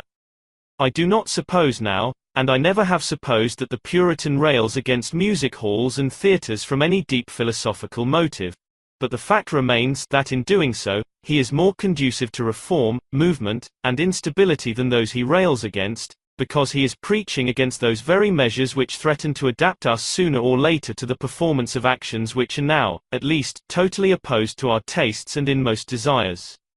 We are trying hard, nowadays, to become adapted. Socialists think they have found the road thereto. But, is it clearly understood that any method of life, however base, however ignominious, might ultimately mean happiness to us, provided we grew adapted to it? This is precisely the great danger, the great cloud lowering over mankind. This is the danger Nietzsche came to warn us about. Even in socialism, happiness may be found, provided we become adapted to it. The question is not whether socialism is possible, it is rather whether it is worthy of us, whether it is dignified for us, in view of our unexhausted powers, to adapt ourselves to it. This universal degeneracy of mankind to the level of the man of the future, says Nietzsche, as idealized by the socialistic fools and shallow pates. This degeneracy and dwarfing of man to an absolutely gregarious animal, or as they call it, to a man of free society, this brutalizing of men into pygmies with equal rights and claims, is undoubtedly possible. He who has thought out this possibility to its ultimate conclusion, knows another loathing unknown to the rest of mankind, and perhaps also a new mission. But let us hear what an avowed utilitarian and advocate of liberty for all, John Stuart Mill, had to say on the subject of this maniacal scurry to become adapted, by all means, by all subterfuges, by all prevarications. We have a warning example in China. a nation of much talent, and, in some respects, even wisdom, owing to the rare good fortune. You notice he cannot even help calling it rare good fortune, in spite of what is going to follow. Owing to the rare good fortune of having been provided at an early period with a particularly good set of customs, the work, in some measure, of men to whom even the most enlightened European must accord, under certain limitations, the title of sages and philosophers. They are remarkable, too, in the excellence of the apparatus, for impressing, as far as possible, the best wisdom they possess upon every mind in the community, and securing that those who have appropriated most of it shall occupy posts of honor and power. Surely the people who did this have discovered the secret of human progressiveness, and must have kept themselves steadily at the head of the movement of the world. On the contrary, they have become stationary, have remained so for thousands of years, and if they are ever to be further improved, it must be by foreigners. They have succeeded beyond all hope in what English philanthropists are so industriously working at, in making a people alike, all governing their thoughts and conduct by the same maxims and rules, and these are the fruits. The modern regime of public opinion is, in an unorganized form, what the Chinese educational and political systems are in an organized, and unless individuality shall be able successfully to assert itself against this yoke, Europe, notwithstanding its noble antecedents, will tend to become another China. This is John Stuart Mill's own expression of astonishment that the state of affairs which Laozi's doctrine of adaptation undoubtedly helped to bring about, was not a progressive, a mercurial one. But it must not be thought that Nietzsche cries out against socialism alone. It would seem just as great a calamity to him if we became adapted to the conditions existing in Europe at the present day. This hurry and anxiety to achieve complete adaptation at all is what he objects to. He has higher aims for humanity, aims more compatible with humanity's antecedents and more worthy of its latent possibilities. Hence his bitterness towards the hedonists and the utilitarians, hence, too, as we have seen, his exhortation to us, to be less fearful of pain. Honest and truthful in intellectual matters, he could not even think that men are equal. Those to whom this thought gives pleasure, he conjures not to confound pleasure with truth, and, like Professor Huxley, he finds himself compelled to recognize the natural inequality of men. I do not wish to be confounded with, and mistaken for, those preachers of equality. For, within me, justice saith, men are not equal. Neither shall they become so. For what would be my love for Superman if I spake otherwise? On 1,000 bridges and gangways, they shall throng towards the future, and ever more and more war and inequality shall be set up amongst them. Thus my great love maketh me speak. It is the reverse of adaptation that Nietzsche recommends, for only those who regard our present conditions as the best possible, can dare to preach adaptation as a gospel, today. He says rather, good and evil, rich and poor, high and low, and all the names of values, they shall be weapons and clashing signs that life always hath to surpass itself again. Upwards it striveth to build itself with pillars and stairs, life itself. Into far distances it longeth to gaze and outwards after blessed beauties, therefore it needeth height.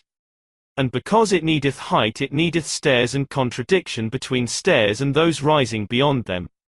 To rise, striveth life, and to surpass itself in rising. Nietzsche recognizes the natural inequality of men. All systems of sociology who refuse to recognize, or who try to compromise concerning, it, he condemns. And, in his sociology, he makes provision for it. Those which do not make provision for it do violence unto mankind, they are a sort of Procrustean outrage on nature, an attack upon her most fundamental and most decent principles. He goes further, however, than the average believer in the inequality of men usually goes. He sees precisely in this inequality a purpose to be served, a condition to be exploited. Every reader of his philosophy is familiar with his doctrine of chance, his recommendation to all, to exploit chance and not to avoid it or let it exploit them. Well, precisely in this chance distinction of classes among men, he sees a condition to be exploited and turned to advantage. He says, every elevation of the type, man, has hitherto been the work of an aristocratic society, and so will it always be, a society believing in a long scale of gradation of rank and differences of worth among human beings. The higher men of a society, where gradations of rank are recognized as a necessary and indispensable condition, constitute the class, in which the hopes of a real elevation of humanity may be placed. In such a society, no very perfect adaptation is possible. The borderline between each caste becomes a territory where the contiguous classes act and react upon one another, where different influences produce new forms, and where the danger of stability is successfully and repeatedly resisted and overcome. It is an organism containing in its constitution the guarantee, almost, of heterogeneity. Like warmed water, it has strata and currents continually running through those strata. Here, then, is the kind of society in which the moralist, with a very fixed idea as to who is to be master of the world, may find the requisite scope for the display and the application of his talents. Here he may try to realize his ideal by directing precisely those currents we speak of into the direction which will lead to an elevation of the type, man. In such a society, the very condition of unstable equilibrium, of ill-adaptedness, gives rise to a striving spirit which might be exploited and guided by the legislator to the benefit of the ideal race. In such a society, complete adaptation would have to be regarded as the devil himself, since it would be the arch-enemy of the spirit of ascent actuating the conduct of its greatest heroes. In such a society, Nietzsche says, the higher men might beget Superman, and it is for this society that he would legislate. Hear his exhortation unto higher men. O my brethren, I consecrate you to be, and show unto you the way unto, a new nobility. Ye shall become procreators and breeders and sowers of the future. Verily, ye shall not become a nobility one might buy like shopkeepers, with shopkeepers' gold. For all that hath its fixed price is of little value. Not whence ye come be your honor in future, but whither ye go. Your will, and your foot that longeth to get beyond yourselves, be that your new honor. O my brethren, not backward, shall your nobility gaze, but forward. Expelled ye shall be from all fathers' and forefathers' lands. Your children's land ye shall love, be this your new nobility, the land undiscovered in the remotest sea. For it I bid your sails seek and seek. This is Nietzsche's taste in sociology. There are other tastes, all equally possible. There's the taste for the herd, the socialistic taste. There's the taste for a man-god, absolute monarchy. There's the taste, too, for anarchy. To define Nietzsche's system of sociology in a sentence, would be to call it an oligarchy, led onward by an ideal type of man, which the higher caste is ever trying to realize and surpass. The aristocracy, in this society, must not be the pusillanimous mob that bowed and kowtowed to Louis XIV of France, or, to go further back, to many of the Roman despots.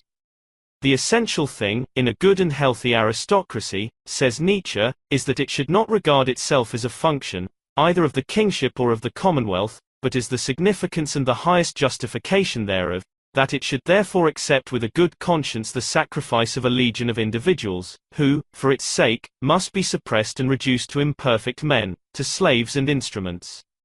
Its fundamental belief must be precisely, that society is not allowed to exist for its own sake, but only as a foundation and scaffolding, by means of which a select class of beings may be able to elevate themselves to their higher duties, and in general, to a higher existence. And Nietzsche does not despair, even of the shallow-pated socialists helping him. Indeed, he thinks it perfectly possible, if not probable, that they may. For, after all, what is it they most earnestly strive after? Is it not the leveling of the whole of society to the rank of that pusillanimous herd which may ultimately be regarded as the necessary groundwork of an oligarchy? The sort of muscular cells which, in our body, are subservient to the superior nervous cells, and thus constitute the ruled caste of a true oligarchy. Supposing the birth of a higher man to be still possible in the ghettos of this future socialistic society, is it not clear that he will find everything ready for him, everything smoothed and flattened preparatory to the assertion of his authority and superiority?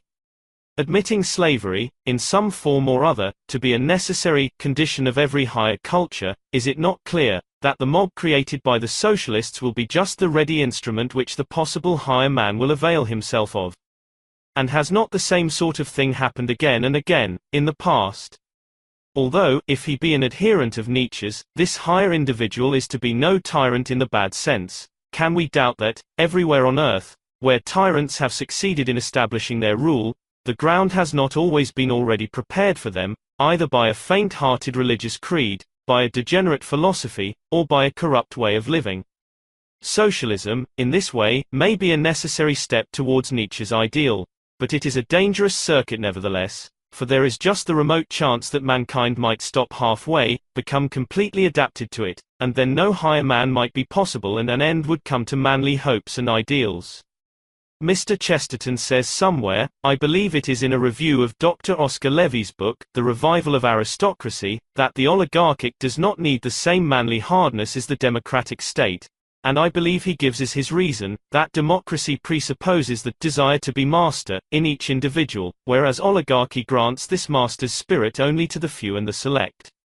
It seems never to have occurred to Mr. Chesterton, that in democracy no real struggle for mastership ever takes place at all, that, under it, there is much less of a desire to rule, than a desire to further his own pretty personal interests, in the individual.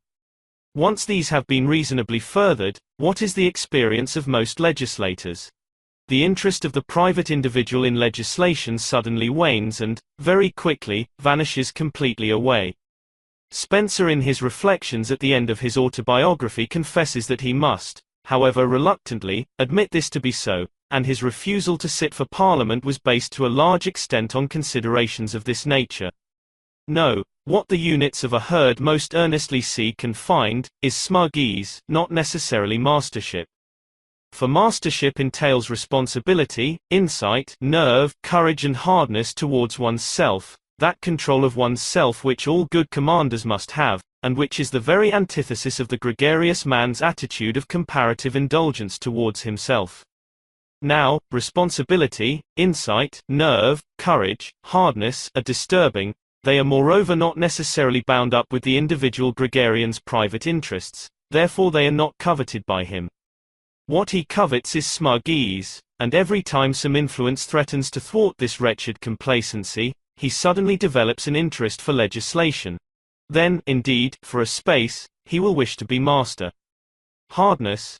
He knows nothing of the hardness that can command his heart, his mouth and his hand, before it attends to the command of others.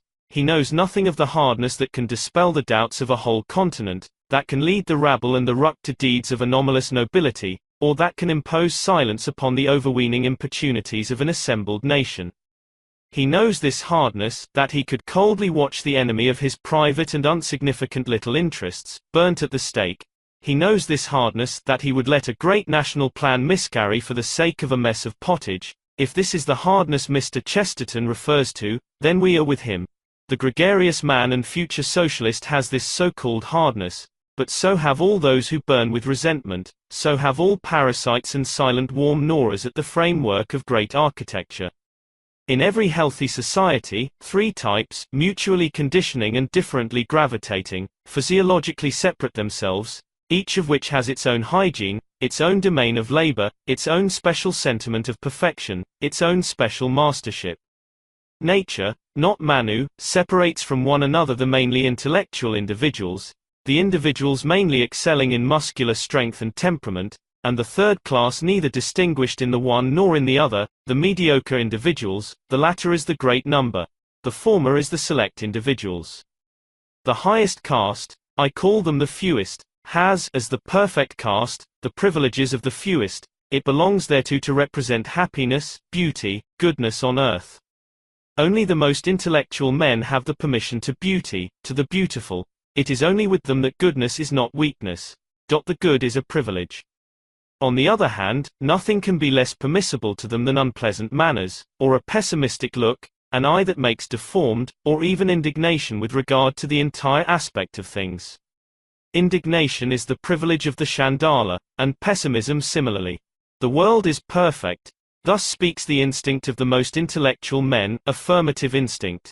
Imperfection, every kind of inferiority to us, distance, pathos of distance, even the Chandala belongs to this perfection. The most intellectual men, as the strongest, find their happiness in that in which others would find their ruin, in the labyrinth, in severity towards themselves and others, in effort. The delight is self-overcoming. With them asceticism becomes naturalness, requirement, instinct. A difficult task is regarded by them as a privilege, to play with burdens, which crush others to death, as a recreation. Knowledge, a form of asceticism. They are the most venerable kind of man. That does not exclude their being the most cheerful, the most amiable. They rule not because they will, but because they are not at liberty to be the second in rank. The second in rank are the guardians of right, the keepers of order and security, the noble warriors, the king, above all, as the highest formula of warrior, judge and keeper of the law. The second in rank are the executive of the most intellectual, the most closely associated with them, relieving them of all that is coarse in the work of ruling, their retinue, their right hand, their best disciples. In all that, to repeat it once more, there is nothing arbitrary, nothing artificial. What is otherwise, is artificial. By what is otherwise, nature is put to shame. By the order of castes, the order of rank, the supreme law of life itself is formulated only. The separation of the free types is necessary for the maintenance of society. For the making possible of higher and highest types, the inequality of rights is the very condition of there being rights at all. A right is a privilege. In his mode of existence, everyone has his privilege. Let us not undervalue the privileges of the mediocre. Life always becomes harder towards the summit, the cold increases, responsibility increases. A high civilization is a pyramid. It can only stand upon a broad basis. It has for a first prerequisite, a strongly and soundly consolidated mediocrity. Handicraft, trade, agriculture, science, the greater part of art, in a word, the whole compass of business activity, is exclusively compatible with an average amount of ability and pretension. The like pursuits would be displaced among the exceptions. The instinct appropriate thereto would contradict aristocratism as well as anarchism. For the mediocre it is a happiness to be mediocre. For them, the mastery in one thing, specialism, is a natural instinct. It would be altogether unworthy of a profounder intellect to see in mediocrity itself an objection. It is indeed the first necessity for the possibility of exceptions. A high civilization is conditioned by it. If the exceptional man just treats the mediocre with a more delicate touch than himself and his equals, it is not merely courtesy of heart, it is simply his duty. Whom do I hate most among the mob of the present day? The socialist mob, the Chandala apostles, who undermine the working man's instinct, his pleasure, his feeling of contentedness with his petty existence, who make him envious, who teach him revenge. The wrong never lies in unequal rights, it lies in the pretension to equal rights. This concludes Nietzsche's description of his ideal society. In examining his morality as we shall now proceed to do, it will be well to bear this description carefully in our minds. Of a very large percentage of those who misunderstand and misjudge him, I think it may safely be said, that they have omitted to do this, for it is quite impossible not to see the consequential and logical character of his morality, if one keeps the goal he is aiming at constantly in sight. At the very zenith of the reign of Christian values upon earth, under the auspices of the religion of pity, two philosophers, unknown to each other in person, one English, and the other German, began to write upon morals, each in his own way, each with a wish to help his fellows, each, possibly, with the notion that the hospital atmosphere of modern Europe was becoming intolerable. The results arrived at by the one, we knew as early as 1879, the other's works we are only now beginning to read in England. Herbert Spencer was the one, Friedrich Nietzsche was the other. This is what Spencer said. We regard as good the conduct furthering self-preservation, and as bad, the conduct tending to self-destruction. Those of you who recall Nietzsche's conclusions as stated in the first paper, will perceive that Spencer's moral principle is plainly, and in a sense, inevitably, but a half-statement of the actual fact underlying all moralities. I say inevitably, since it is in complete harmony with his views, that life is activity, or that it is continuous adjustment of internal relations to external relations. We have seen, however, that life is more than that. That the will to preserve self is but an indirect consequence of a still higher will, the will to acquire power for self. Overlooking this view, however, and assuming, for the sake of argument, that Spencer's principle is one which might perhaps be legitimately formulated from the data which biology affords, we, who are now acquainted with Nietzsche's standpoint in regard to man, must be struck with yet another discrepancy in the statement of the doctrine, and that is, that self-preservation is, alone, held to be good. The preservation of no particular type is urged. Simply self-preservation is held to be good. True, when we examine Spencer's works closely, we do indeed see that he has an ideal of a sort, a kind of glorified industrial, possessed with almost transcendental powers for the production of useful things. It is an ideal suggested to him by the ordinary man of his time, and, even so, we remark a painful lack of outline and form in the type desired, since the survival of the fittest is urged as a process whereby he will be attained to. With this stress which Spencer lays upon the bald principle of the survival of the fittest, we begin to suspect what, all along, has been our fear in the study of his philosophy, and that is, its almost total lack of taste. Spencer, the man who could seriously contemplate the possibility of setting up a systematic manufacture of designs for textile fabrics printed or woven, as well as for paper hangings and the like, does not surprise us therefore, when, in his attitude towards the man of the future, he shows a proportionate want of refined feeling. On the contrary, he thereby merely urges us to acknowledge the consistent quality of his philosophy, and it is only when we come to his more extended definition of good and bad conduct that we are led to doubt even that quality. It will be remembered that, overlooking his own very strict principle that the survival of the fittest does not necessarily imply the survival of the more desirable, in any respect, if we give this word anything like its ordinary meaning, and, therefore, that the course of evolution, followed by a species, does not of necessity mean an ascent or an improvement, he states his moral principles more definitely as follows. The conduct to which we apply the name good, is the relatively more evolved conduct, and bad is the name we apply to conduct which is relatively less evolved. The inconsistency here requires no comment. Be all this as it may, Spencer and Nietzsche are, in some details, so very much alike, and each, in his way, was gifted with such extraordinary mental powers, that I should have been loath to juxtapose them here in such sharp contrast, were it not for Nietzsche's own tribute to our great philosopher, wherewith he practically suggests a comparison. In the Genealogy of Morals, you remember, he says, after having reviewed other systems of ethics and found them worthless, how much more reasonable is Mr. Herbert Spencer's theory, and although he cannot sanction it, he adds, it is at least reasonable and psychologically tenable. We have seen why he could not sanction Spencer's moral philosophy. In the first place, because its principle was so general that it promised to rear no very definite type, and therefore revealed a total want of taste. Secondly, because the very nebulous hints of the ideal to which it might attain, betray a taste so essentially opposed to his, that to accept it meant to join the ranks of his worst enemies, the decadents. Turning from these considerations in order to consult Nietzsche's moral philosophy, let us see what it is he says. He who knew and remembered that the law of the survival of the fittest is no guarantee that a desirable type, in his sense, will ultimately survive, provided the values by which it progresses be values of decadence and degeneration, gives us the code with which he would rear his ideal man. The moral code which leads his way, expresses his taste, and accords with his reading of the face of nature. What is good? All that increases the feeling of power, will for power, power itself in man. What is bad? All that proceeds from weakness. What is happiness?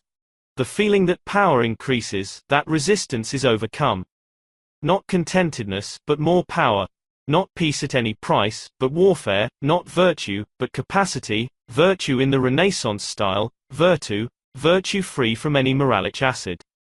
The weak and ill-constituted shall perish, first principle of our charity. And people shall help him to do so. What is more injurious than any crime? Practical sympathy for all the ill-constituted and weak, Christianity. This is the morality of power, of healthy life, of optimism, with which Nietzsche wished to make his ideal man paramount. It is the antithesis of everything we think we are most certain about today. It is the antithesis, perhaps, of everything we are most uncertain about today. Its author partly divined the kind of reception moral values of this stamp would receive at the hands of the effeminate manhood of Europe. He was prepared to be reviled. He foresaw the host of misunderstandings to which his code would probably give rise. And, indeed, the agitation of the herds, and the fright of the various bellwethers, soon found violent expression. In the third part of Thus Spake Zarathustra we see that he had anticipated the most likely form their attack would take. O my brethren, he cries, say, am I cruel? But I say, what is about to fall, shall even be pushed. The all of today, it falleth, it decayeth. Who would keep it? But I will push it down besides. Know ye the voluptuousness that rolleth stones into steep depths? These men of today, look at 'em, how they roll into my depth. A prelude I am of better players, O my brethren. An example, act after mine example, and him you do not teach to fly, teach, how to fall more quickly. To see through the smug and miserable humbug of the present, the humbug that still rejoices in a clean conscience, and put an end to it, that is what he would have us do. But, in the first place, let us be quite clear as to who it is who is really selfish and cruel, which morality actually contains the values of cruelty and brutality, Nietzsche's or the Christians. Often enough has his been lightly credited with them, and by men who ought to know better. Any man's criticism is, however, only a comment, a sidelight, on himself. When somebody tells us that he dislikes Strauss or Reger, we hear nothing which may either destroy or confirm our opinion of these two musicians, but we certainly receive a very broad hint in regard to the character, taste and education of the man expressing the opinion. Likewise, when Mr. Chesterton rashly asserts that Nietzsche preaches egoism, we receive no real information concerning Nietzsche, we are, rather misinformed. But, we are given a valuable comment on Mr. Chesterton himself, and that is, that he has neither read Nietzsche carefully nor troubled to understand the little he did read of him. As I was saying, Nietzsche's morality has often enough been credited with the values of egoism, and, indeed, after cursorily examining the matter, nothing could seem more glaringly obvious, more self-evident, more especially to a superficial reader, than that the table of morals he gives us panders to the selfish instincts of mankind. On inquiring into the question a little more profoundly, however, we may be surprised to find the case somewhat different from what we at first expected it to be. According to our ideas, the desirable life of a shrub, a tree, or a breed of dogs, is maintained only by a process of selection and sacrifice. Our process is more deliberate, not perhaps as stealthy and haphazard as nature's. We sacrifice the individual for the ideal we have of the family. We sacrifice the family for our ideal of the species, and often we have annihilated the species for our ideal of the genus. The gardener prunes the fruit and rose trees. He has an ideal tree in his mind, to which he strives to make the trees under his care attain. Therefore he is an enemy of all frail, sickly and degenerate members. The dog breeder drowns the sickly individuals among a litter of puppies. If the number be excessive for the bitch, and he can find no foster mother, he sacrifices even promising young dogs, for the sake of the ideal dog family, which he has in his mind. Life, desirable life, demands sacrifice, and not sacrifice for a metaphysical point, but, more often, for a physical one. Unconsciously, the ancient Greeks practiced this principle with the greatest possible severity. Their ideal man was the man of spirit and combativeness, hence their life was a constant war. Even their recreations were strenuous struggles, even their conversations were disputes.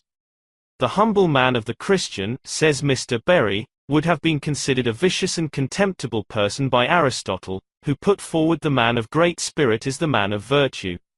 Sacrifice, the conscious self-sacrifice for an ideal, which we are now discussing, cannot of course be numbered among the Greek concepts.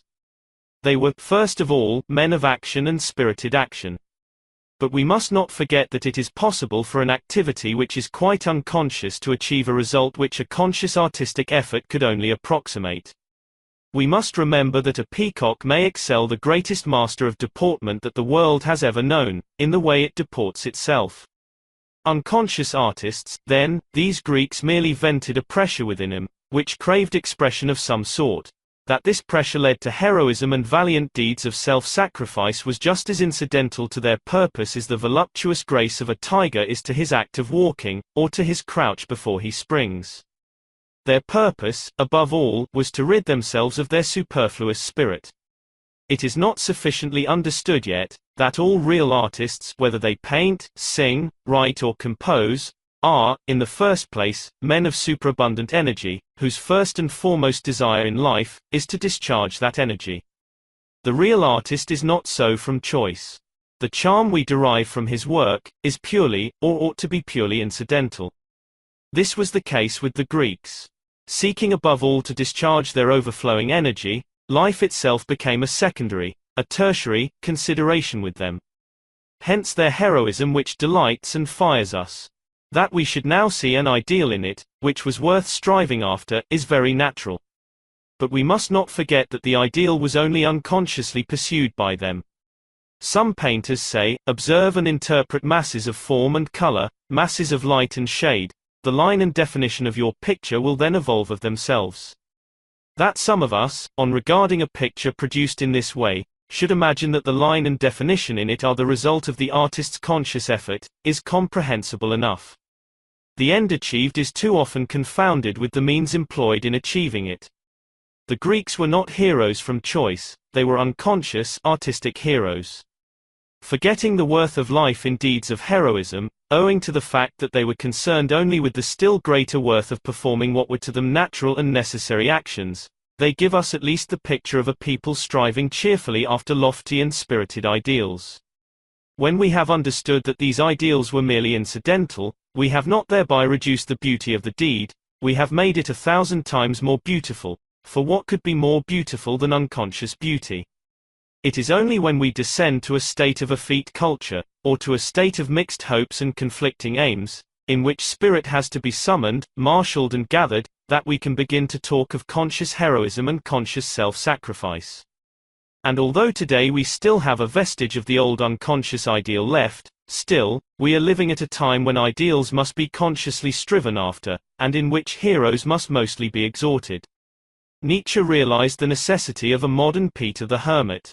He saw that the ideal race to which the Greeks unconsciously attained, and which made him the greatest artists the world has ever had, as their sculpture is with us to prove, he saw that this ideal of race must be deliberately striven after today.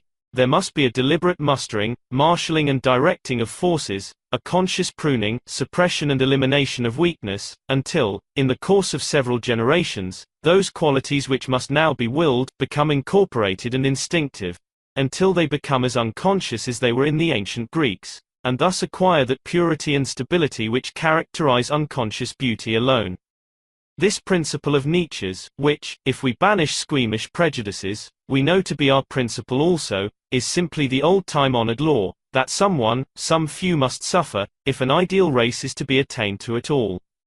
In their ancient doctrine of mysteries, the Greeks actually pronounced pain holy.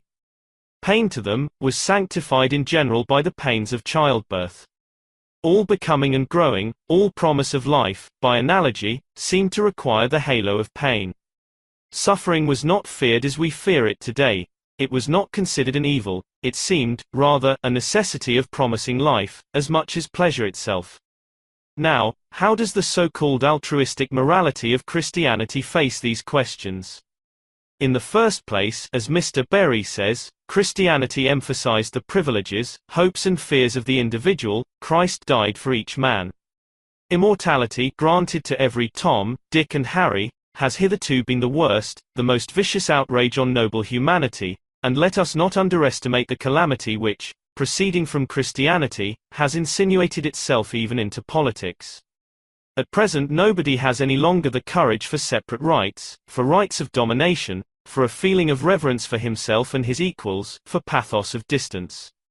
And yet Christianity owes its triumph to this pitiable flattery of personal vanity. It has thereby enticed over to its side all the ill-constituted, the seditiously disposed, the ill-fortuned, the whole scum and dross of humanity. Salvation of the soul means, in plain words, the world revolves around me. The heroic ideal is thus maimed and practically done away with. I and my soul become all-important, an ideal race is a minor matter, the whole kind gets the upper hand. Mr. Berry actually goes so far as to attribute the disintegration of the Roman Empire, partly to this baneful centralization of interests in each individual, to the extinction of an ideal of manhood on earth.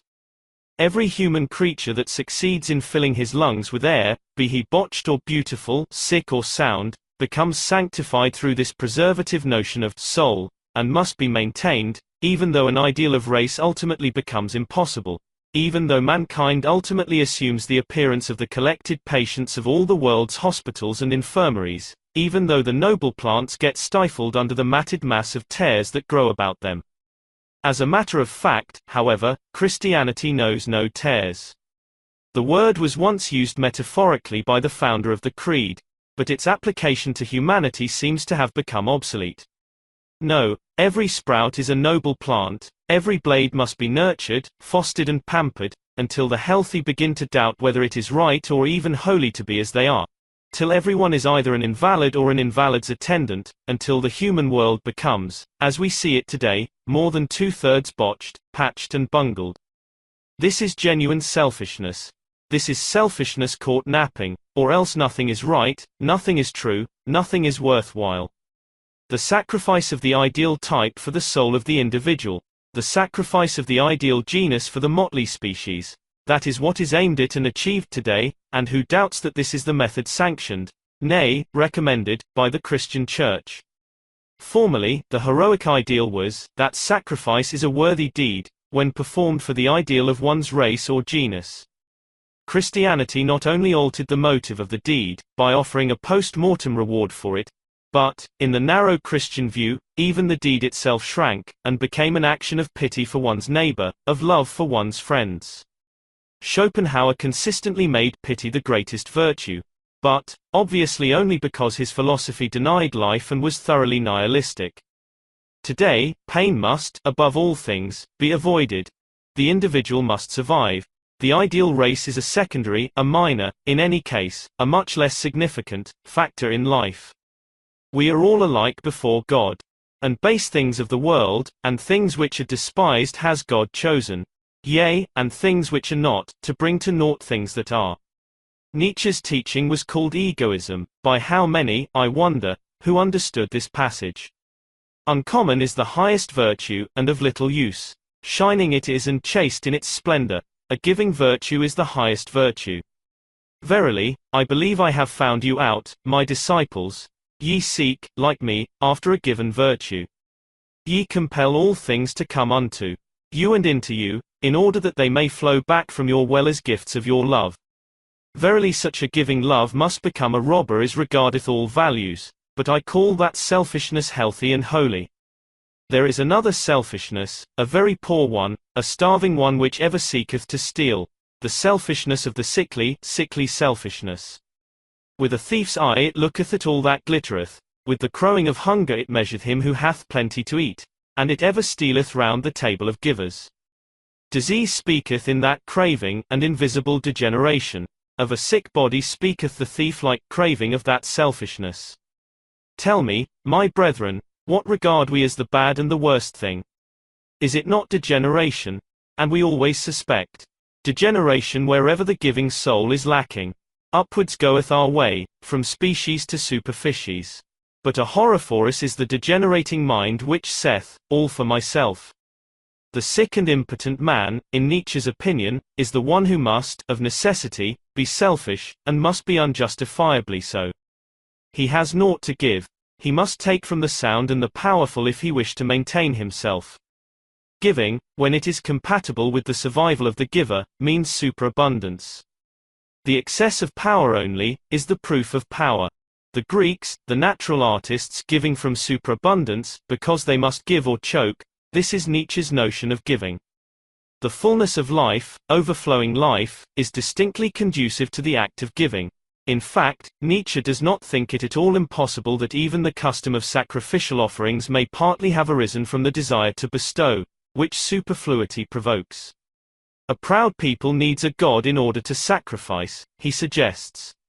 What seem to be strains of pure egoism, certainly do run through Nietzsche's teaching, but let us hear his own words upon the matter.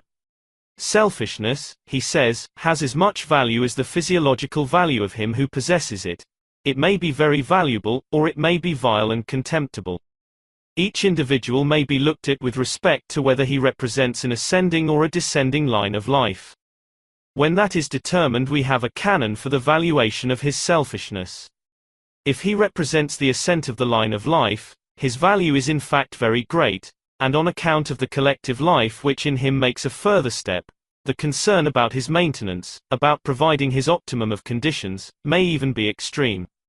If he represents descending development, decay, chronic degeneration, or sickening, he has little worth. His egoism then amounts to the will to maintain his kind, therefore to the will to degeneration, and the greatest fairness would have him take away as little as possible from the well-constituted.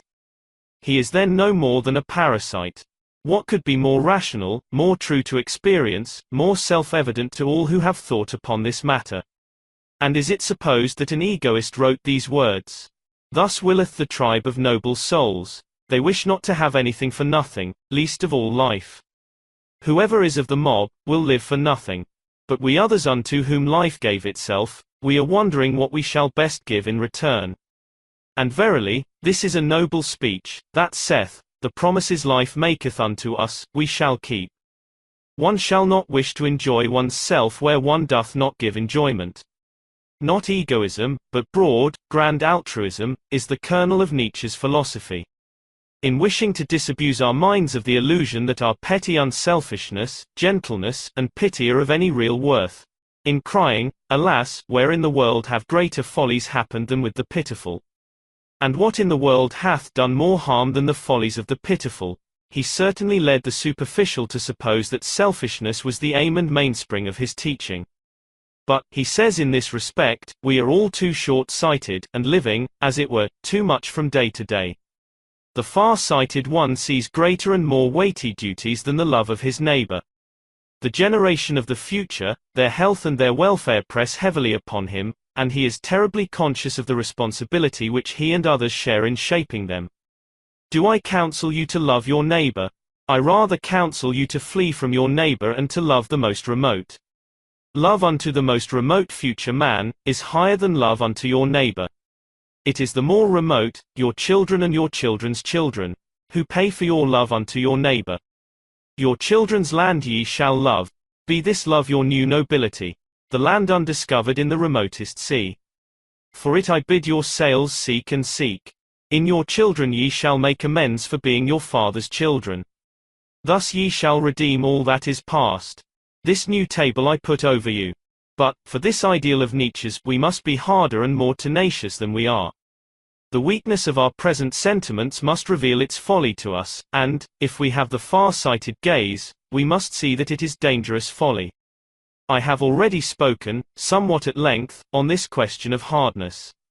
I tried to show, in opposition to Mr. Chesterton, that it was precisely the prerequisite of an oligarchy, in which commanders are commanders from force of temperament and character. All of you who have tried at one time or other to command others, even if these others have been but little children, must have learned how completely and utterly you first had to gain command over yourselves. How you first had to control your heart in its sympathy, your greater wisdom and the anger that it often helped to kindle in you, your hand and mouth in their frowardness, and your eyes which will persist in seeing too much. This initial hardness, this first stage of hardness which constitutes the attitude towards oneself, only, what is it compared with the ultimate hardness which is requisite for commanding individuals, often refractory, to march along roads of which you, alone, know the end and direction? What is it compared with the hardness that overlooks an isolated case, however deserving of attention, whenever that isolated case threatens to arrest the general grand march you are leading? This hardness, we are fast losing today. Softer and more degenerate qualities are taking its place, and pity is the coping-stone of them all. Pity, that attitude towards our fellow creatures, which, as you know, all of us individually resent most bitterly, when it is directed at us. Pity which makes us recoil when it is breathed upon us even by our best friend. This is the quality which is fast becoming the greatest virtue amongst us. It was, as we saw in the last lecture, the device upon the shields of all slaves, invalids and pygmies. With it they elevated themselves. We feel there is something debasing in it. Whatever we may say in its support, we know it is ignoble, or, if we don't, why, pray, do all those amongst us who have any taste for courage, independence and nobility of spirit, resent and resist it with all our might? Alas, where in the world have greater follies happened than with the pitiful? Nietzsche cries, And what in the world hath done more harm than the follies of the pitiful? What is more injurious than any crime? He asks. Practical sympathy for all the ill-constituted and weak, Christianity. That we may be fit to found Nietzsche's society, he would perforce have us harder. Ye higher men, think ye that I lived to make well what ye made badly? Or think ye that I meant to pillow you sufferers more comfortably for the future? Or to show new and easier footpaths unto you restless, gone astray on roads and mountains? Nay, nay, 3 times nay, evermore, ever better ones of your tribes shall perish. For ye shall have ever a worse and harder life. Only thus man groweth up unto that height where the lightning striketh and breaketh him, high enough for the lightning. Towards few things, towards long things, towards remote things, my mind and my longing turn. What concern hath your petty, manifold short misery for me? Ye do not yet suffer enough. For ye suffer from yourselves, ye have never yet suffered from man. Ye would lie, did ye say otherwise. None of you suffereth from what I have suffered. In a race, like ours, in which changes are slow to show themselves, in which the life of one individual is not long enough for him to perceive even the dawn of effects which he has done his utmost to cause, there is a great danger, which attacks the shallow more especially, that of losing hope, and of seeking consolation in immediate advantages, alone, to the ruin and destruction of remoter and greater advantages. Nietzsche knew this, and therefore he cries, "Alas, I have known noble ones who have lost their highest hope. And then they slandered all high hopes. But by my love and hope, I conjure thee, throw not away the hero in thy soul. Keep holy thy highest hope." It ought to be clear now, that his preaching of the gospel of hardness, is no idle satisfaction of a cruel lust in his nature, it is rather the action of one who would help us to fight our way up to a more dignified type. When ye despise what is agreeable and a soft bed, and know not how to make your bed far enough from the effeminate, then is the origin of your virtue. Zarathustra was a friend of all such as make distant voyages and like not to live without danger. For this hardness, for this will to love only one's children's land, we must first of all develop a will. The lack of will, and the disease of it, where it does exist, is at the bottom of our effeminacy in Europe today. We must learn the firmness of purpose which distinguishes good commanders, or the intelligence and honesty to admit that we can be but followers. Those who cannot command must seek their significance in obeying. Freedom, like everything else, is only good relatively. Freedom is an instrument that requires to be used by a skilled hand. Thou callest thyself free, art thou such a one as to be permitted to escape a yoke? Many there are who threw away everything they were worth when they threw away their servitude. Free from what? How should that concern Zarathustra? Clearly thine eye shall answer. Free for what? Canst thou give thyself thine evil and thy good, hanging thy will above thee as a law? Canst thou be thine own judge and the avenger of thine own law? Terrible it is to be alone with the judge and avenger of one's own law. The promises we make unto ourselves, we must learn to keep. If we cannot keep our word to ourselves, how shall we hope to be commanders? We are then only followers still.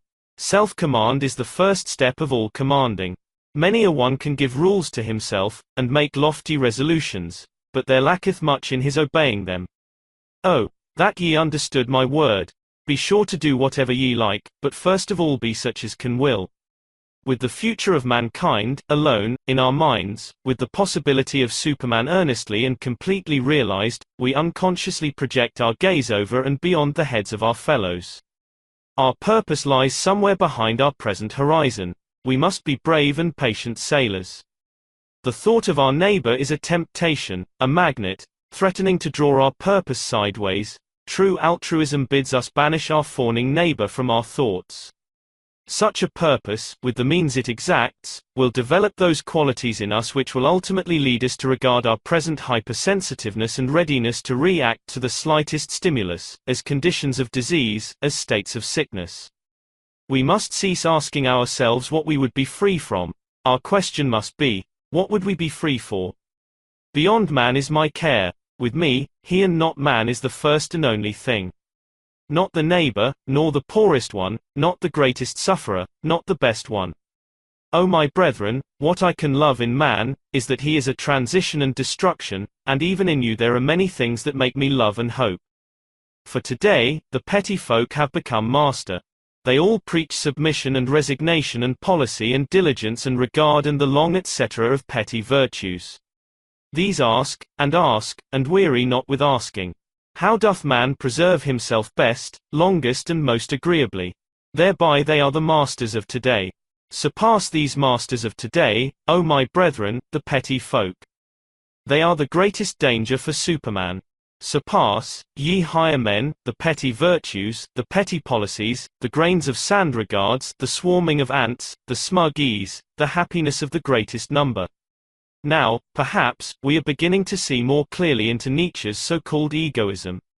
We no longer shudder at the apparent hardness of his words. His inclemency becomes austerity, his love for mankind appears grander and deeper than ours. His severity is really the noblest compassion. We know now what he means when he says, "Unto the incurable, one shall not go to be physician." But more courage is requisite for making an end than for making a new verse. That is known unto all physicians and poets. Life is hard to bear. But do not pretend to be so frail. What have we in common with the rosebud that trembleth because a drop of dew leeth on its body? What is good? All that increases the feeling of power, will to power, power itself, in man. What is bad? All that proceeds from weakness.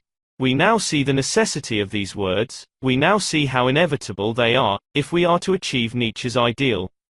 There is no harder lot in all human fate, than when the powerful of the earth are not at the same time the first men. There everything becometh false and warped and monstrous. For my brethren what is best shall rule. What is best will rule. And where the teaching soundeth different, the best is lacking. With this new table reigning, Nietzsche assures us that things will be more cheerful, more tasteful, on earth. Man's smile will no longer be spasmodically checked and turned to a grimace when he bows his head to glance at his fellows and their lot. Pain, the inevitable concomitant of all becoming, of all birth, will be accepted as a necessary factor in existence. The scurry to avoid it will cease, and man will halt at his noon, at his great midday, in order to scan the land of his child, the Superman, which will lie remotely on the horizon, bright in the glow of the afternoon sun. Perhaps this ideal seems vain, overstrained, dreamy. It may even raise a laugh among those who have perhaps never observed the changes that are possible, even in a single life, if high ideals, instead of base ones, are striven after. But Nietzsche does not tell you to expect the realization of your ideal tomorrow or the next day. He says, "Not yourselves, perhaps my brethren, but ye could create yourselves into fathers and forefathers of Superman, and let this be your best creating. What hath hitherto been the greatest sin on earth? Was it not the word of him who said, 'Woe unto those who laugh here'? Did he himself find no reasons for laughing on earth? If so, he sought but ill. A child findeth reasons here. This crown of laughter, the crown of rose wreaths, I myself have put this crown on my head. I myself have proclaimed my laughter holy. No other I found today strong enough for that. Since man came into existence, he hath had too little joy. That alone, my brethren, is our original sin. How many things are still possible? Learn, I pray, to laugh beyond yourselves. Raise your hearts, ye good dances, high, higher, and forget not the good laughter. This crown of laughter, the crown of rose wreaths, unto you, my brethren, I throw this crown. The laughter I have proclaimed holy. Ye higher men, learn how to laugh." Nietzsche, his life and works. Introduction. The commission for a book on Nietzsche, to form the latest addition to a series of famous philosophers, is most certainly a sign that the age of adversity, through which the earlier Nietzscheans had to struggle, has at last come to an end. For 10 consecutive years they had had no reply whatever to their propaganda, and their publications, loud as some of them were, proved as ineffective as cannon shots fired into the eternity of interplanetary space. Finally, however, when the echo was at last heard, it gave back nothing like the original sound. It was an echo of groans and moans, an echo of roaring disapproval and hissing mockery. Yet the years rolled on, and so did the printing presses, hissing and roaring as much as ever, but at last, their thunders grew tamer and more subdued.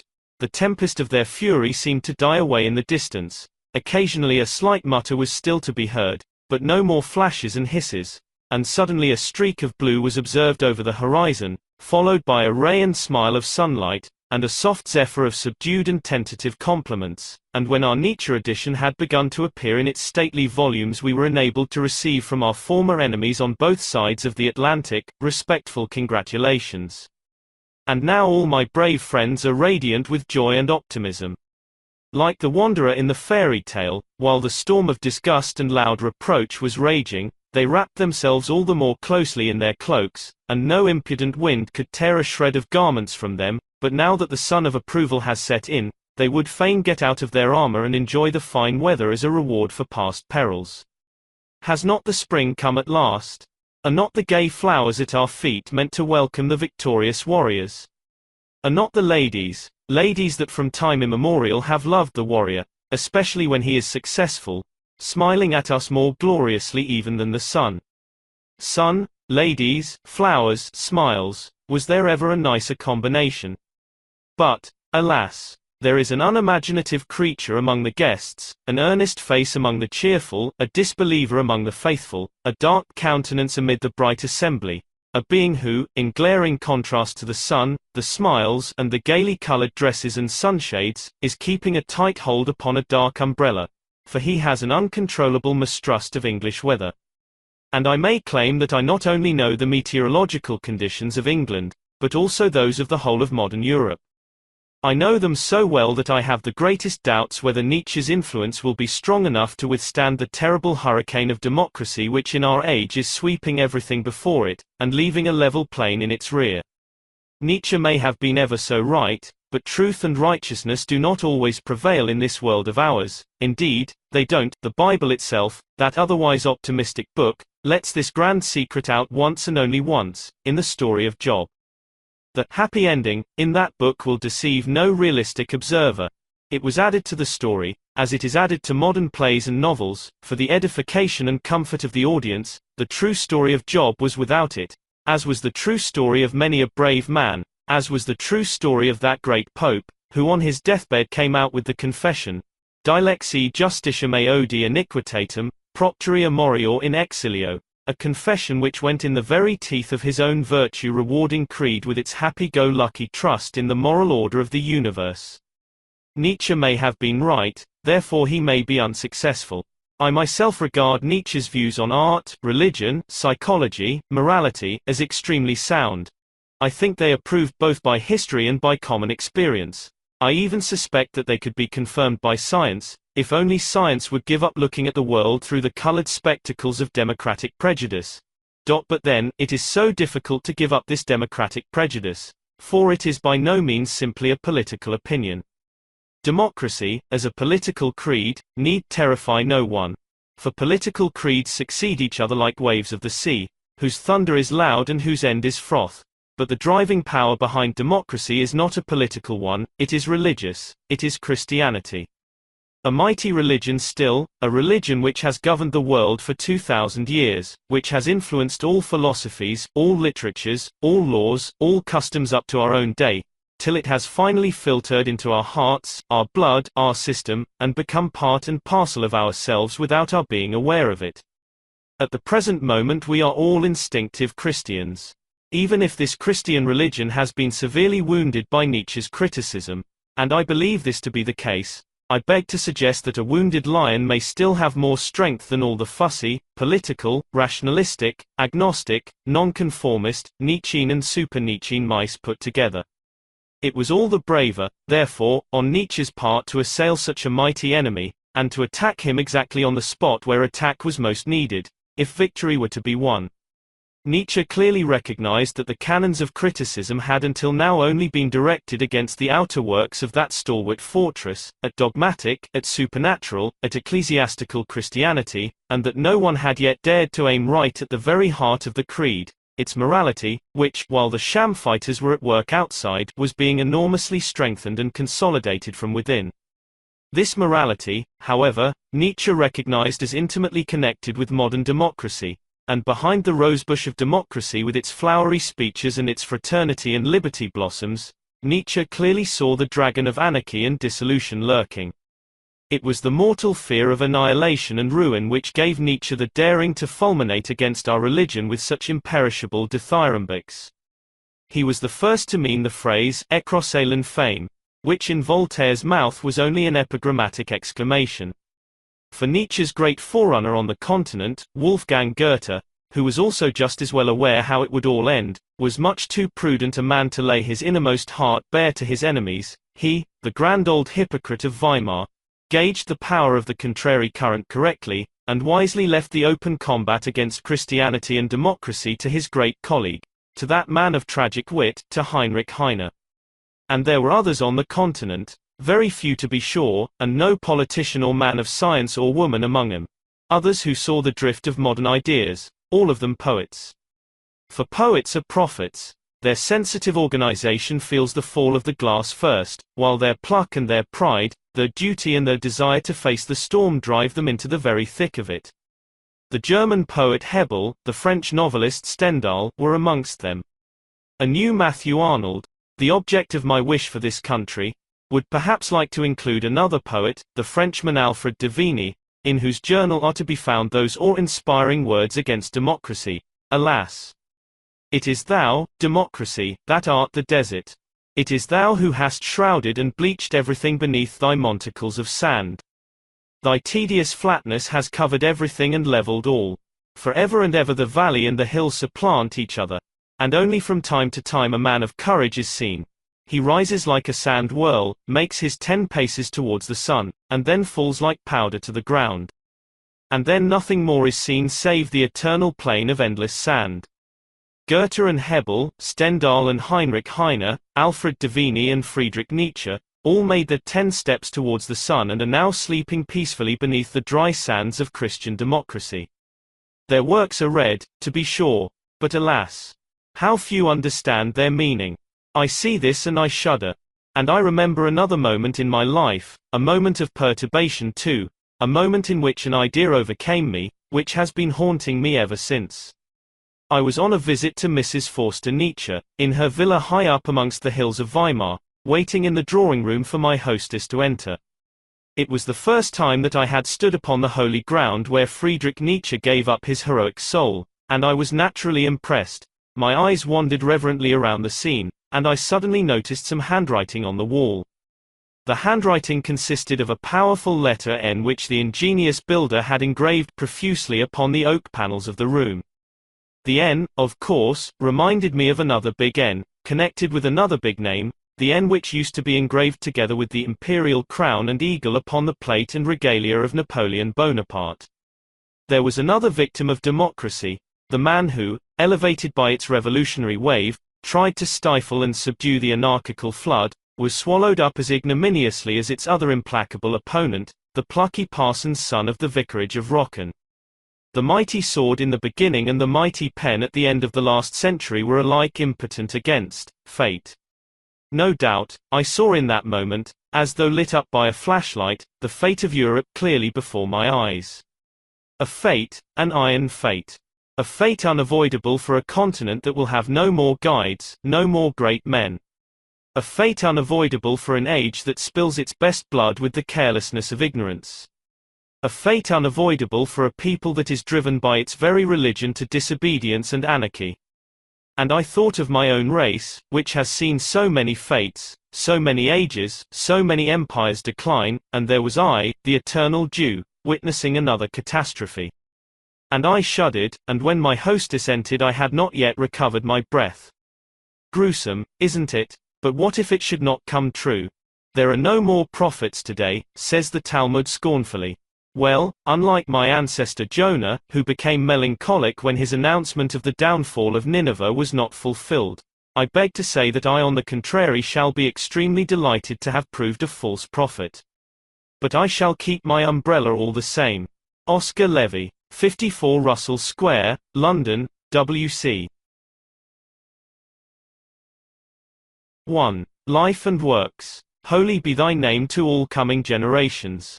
In the name of all thy friends, I, thy pupil, cry out our warmest thanks to thee for thy great life. Thou wast one of the noblest and purest men that ever trod this earth. And although this is known to both friend and foe, I do not deem it superfluous to utter this testimony aloud at thy tomb. For we know the world. We know the fate of Spinoza. Around Nietzsche's memory, too, posterity may cast shadows.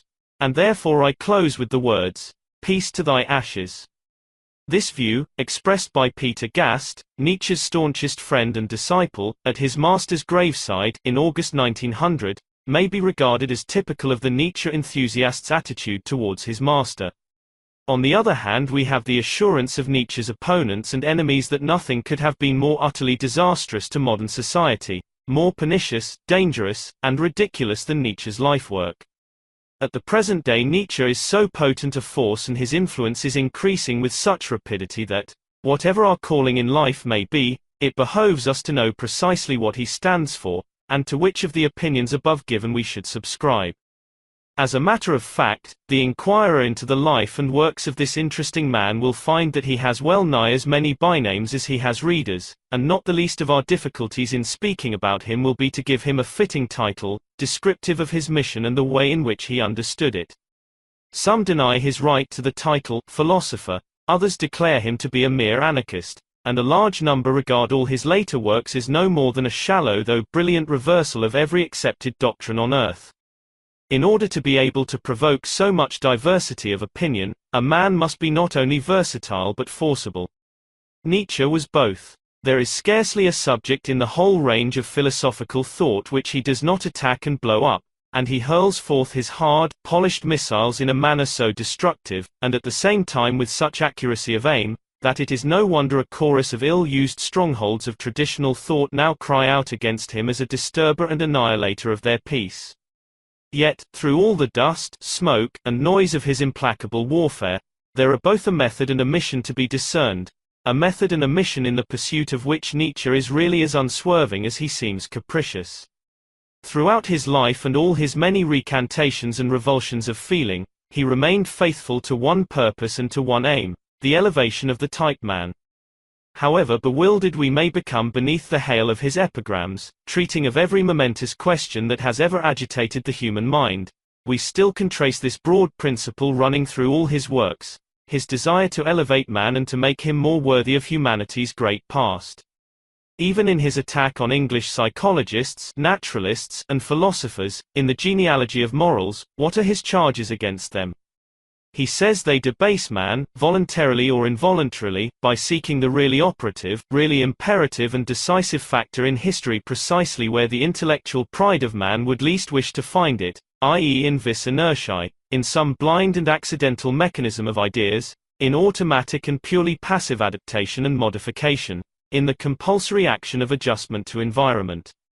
Again, in his attack on the evolutionists' so-called struggle for existence, of which I shall speak more exhaustively later, it is the suggestion that life, mere existence in itself, is worthy of being an aim at all, that he deprecates so profoundly. And, once more, it is with the view of elevating man and his aspirations that he levels the attack. Whatever we may think of his methods, therefore, at least his aim was sufficiently lofty and honorable, and we must bear in mind that he never shirked the duties which, rightly or wrongly, he imagined would help him to achieve it. What was Nietzsche? If we accept his own definition of the philosopher's task on earth, we must place him in the front rank of philosophers. For, according to him, the creation of new values, new principles, new standards, is the philosopher's sole raison d'être, and this he certainly accomplished. If, on the other hand, with all the school philosophers, we ask him to show us his system, we shall most surely be disappointed. In this respect, therefore, we may perhaps need to modify our opinion of him. Be that as it may, it is safe to maintain that he was a poet of no mean order, not a mere versifier or rhapsodist, but a poet in the old Greek sense of the word, i.e. a maker. In our time such men are so rare that we are apt to question whether they exist at all, for poetasters have destroyed our faith in them. Goethe was perhaps the last example of the type in modern Europe, and although we may recall the scientific achievements of men like Michelangelo, Leonardo da Vinci and Galileo, we are not sufficiently ready to associate the divining and intuitive power in the department of science with their purely artistic and poetic achievements, despite the fact that the two are really inseparable. Knowing the high authority with which poets of this order are wont to sneak, it might be supposed that we should approach Nietzsche's innovations in the realm of science with some respect, not in spite of, but precisely owing to, his great poetic genius. Unfortunately today this no longer follows. Too thoroughly have we divorced science from emotion and feeling, very wrongly, as even Herbert Spencer and Buckle both declared, and now, wherever we see emotion or a suggestion of passion, we are too apt to purse our lips and stand on our guard. When we consider that Nietzsche was ultimately to prove the bitterest enemy of Christianity, and the severest critic of the ecclesiastic, his antecedents seem, to say the least, remarkable. His father, Carl Ludwig Nietzsche, born in 1813, was a clergyman of the German Protestant Church. His grandfather had also taken orders, whilst his grandmother on his father's side was descended from a long line of parsons. Nor do things change very much when we turn to his mother's family, for his maternal grandfather, Erler, was also a clergyman, and, according to Nietzsche's sister, he appears to have been a very sound, though broad, theologian. Yet, perhaps, it is we who are wrong in seeing anything strange in the fact that a man with such orthodox antecedents should have developed into a prophet and reformer of Nietzsche's stamp. For we should remember that only a long tradition of discipline and strict conventionality, lasting over a number of generations, is able to rear that will power and determination which, as the lives of most great men have shown, are the first conditions of all epoch-making movements started by single individuals. Friedrich Nietzsche was born at Rocken near Lutzen, in the Prussian province of Saxony, on 15 October 1844. From his earliest childhood onwards the boy seems to have been robust and active and does not appear to have suffered from any of the ordinary ailments of infancy. In the biography written by his sister much stress is laid upon this fact, while the sometimes exceptional health enjoyed by his parents and ancestors is duly emphasized by the anxious biographer. Elisabeth Nietzsche, born in July 1846, the biographer in question, is perfectly justified in establishing these facts with care. For we know that our poet-philosopher died insane, and many have sought to show that his insanity was hereditary and could be traced throughout his works. Nietzsche's father died in 1849, and in the following year the family removed to Naumburg. There the boy received his early schooling, first at a preparatory school and subsequently at the gymnasium, the grammar school, of the town. As a lad, it is said that he was fond of military games, and of sitting alone, and it appears that he would recline for hours at his grandmother Nietzsche's feet, listening to her reminiscences of the great Napoleon. Towards the end of 1,858 million rupees Nietzsche was offered a scholarship for her son, for a term of 6 years, in the Lond Schule, Pforta, so famous for the scholars it produced. At Pforta, where the discipline was very severe, the boy followed the regular school course and worked with great industry. His sister tells us that during this period he distinguished himself most in his private studies and artistic efforts, though even in the ordinary work of the school he was decidedly above the average. It was here, too, that he first became acquainted with Wagner's compositions, and a word ought now perhaps to be said in regard to his musical studies. Music, we know, played anything but a minor role in his later life, as his 3 important essays, Richard Wagner in Bayreuth, The Case of Wagner, and Nietzsche contra Wagner, are with us to prove. I fear, however, that it will be impossible to go very deeply into this question here, save at the cost of other still more important matters which have a prior claim to our attention. Let it then suffice to say that, as a boy, Nietzsche's talent had already become so noticeable that for some time the question which agitated the elders in his circle of relatives and friends, among whom were some competent judges, was whether he should not give up all else in order to develop his great gift.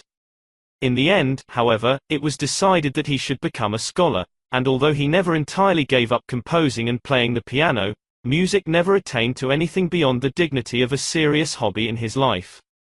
In saying this I naturally exclude his critical writings on the subject, which are at once valuable and important. Nietzsche's 6 years at Pforta were responsible for a large number of his subsequent ideas. When we hear him laying particular stress upon the value of rigorous training free from all sentimentality, when we read his views concerning austerity and the importance of law, order and discipline, we must bear in mind that he is speaking with an actual knowledge of these things, and with profound experience of their worth. The excellence of his philological work may also be ascribed to the very sound training he received at Forte, and the Latin essay which he wrote on an original subject, Theognis, the great aristocratic poet of Megara, for the leaving examination, laid the foundation of all his subsequent opinions on morality. Nietzsche left Forte in September 1864 and entered the University of Bonn, where he studied philology and theology. The latter he abandoned 6 months later, however, and in the autumn of 1865 he left Bonn for Leipzig, whither his famous teacher Ritschl had preceded him. Between 1865 and 1867 his work at Leipzig proved of the utmost importance to his career. Hellenism, Schopenhauer and Wagner now entered into his life and became paramount influences with him, and each in its way determined what his ultimate mission was to be. Hellenism drew him ever more strongly to philology and to the problem of culture in general. Schopenhauer directed him to philosophy, and Wagner taught him his first steps in a subject which was to be the actual leitmotif of his teaching. I refer to the question of art. His work during these 2 years, arduous though it was, in no way affected his health, and, despite his short sight, he tells us that he was then able to endure the greatest strain without the smallest trouble. Being of a robust and energetic nature, however, he was anxious to discover some means of employing his bodily strength, and it was for this reason that, regardless of the interruption in his work, he was enthusiastic at the thought of becoming a soldier. In the autumn of 1867 he entered the 4th Regiment of Field Artillery, and it is said that he performed his duties to the complete satisfaction of his superiors. But, alas, this lasted but a short time. For, as the result of an unfortunate fall from a restive horse, he was compelled to leave the colors before he had completed his term of service. In October 1868, after a serious illness, the student returned to his work at Leipzig, and now that event took place which was perhaps the most triumphant and most decisive in his career. It was Nietzsche's ambition to get his doctor's degree as soon as possible and then to travel. Meanwhile, however, others were busy determining what he should do. Some philological essays which he had written in his student days, and which, owing to their excellence, had been published by the Rheinisches Museum, had attracted the attention of the Educational Board of Bâle. One of the board communicated with Ritschl concerning Nietzsche, and the reply the learned scholar sent was so favorable that the University of Bâle immediately offered Ritschl's favorite pupil their professorship of classical philology. This was an exceptional honor, and, to crown it, the University of Leipzig quickly granted Nietzsche his doctor's degree without further examination. Truly a remarkable occurrence in straight-laced and formal Germany. His first years at Bâle are chiefly associated in our minds with his inaugural address, Homer and Classical Philology, with his action in regard to the Franco-German War, and with his lectures on the future of our educational institutions. I can do no more than refer to these here, but as regards the war it is necessary to go into further detail. In July 1870, hostilities opened between France and Prussia.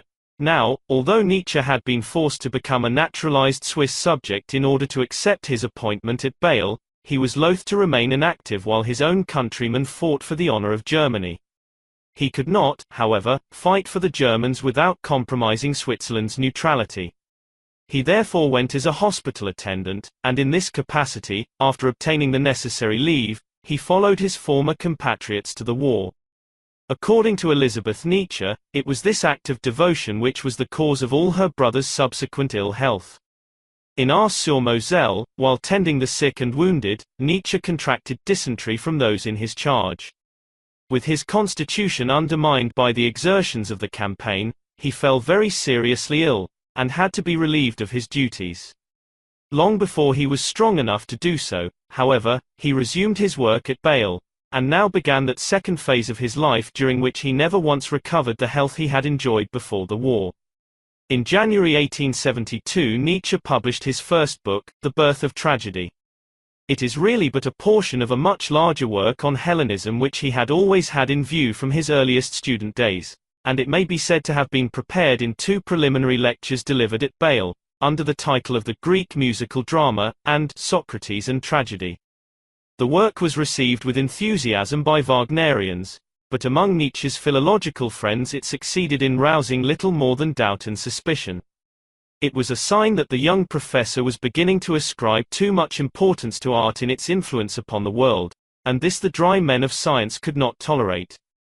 Between 1873 and 1876, Nietzsche, while still at Bâle, published 4 more essays which, for matter and form, proved to be among the most startling productions that Germany had read since Schopenhauer's prime. Their author called these essays thoughts out of season, and his aim in writing them was undoubtedly the regeneration of German culture. The first was an attack on German Philistinism, in the person of David Strauss, the famous theologian of Tübingen, whom Nietzsche dubbed the Philistine of culture, and was calculated to check the extreme smugness which had suddenly invaded all departments of thought and activity in Germany as the result of the recent military triumph.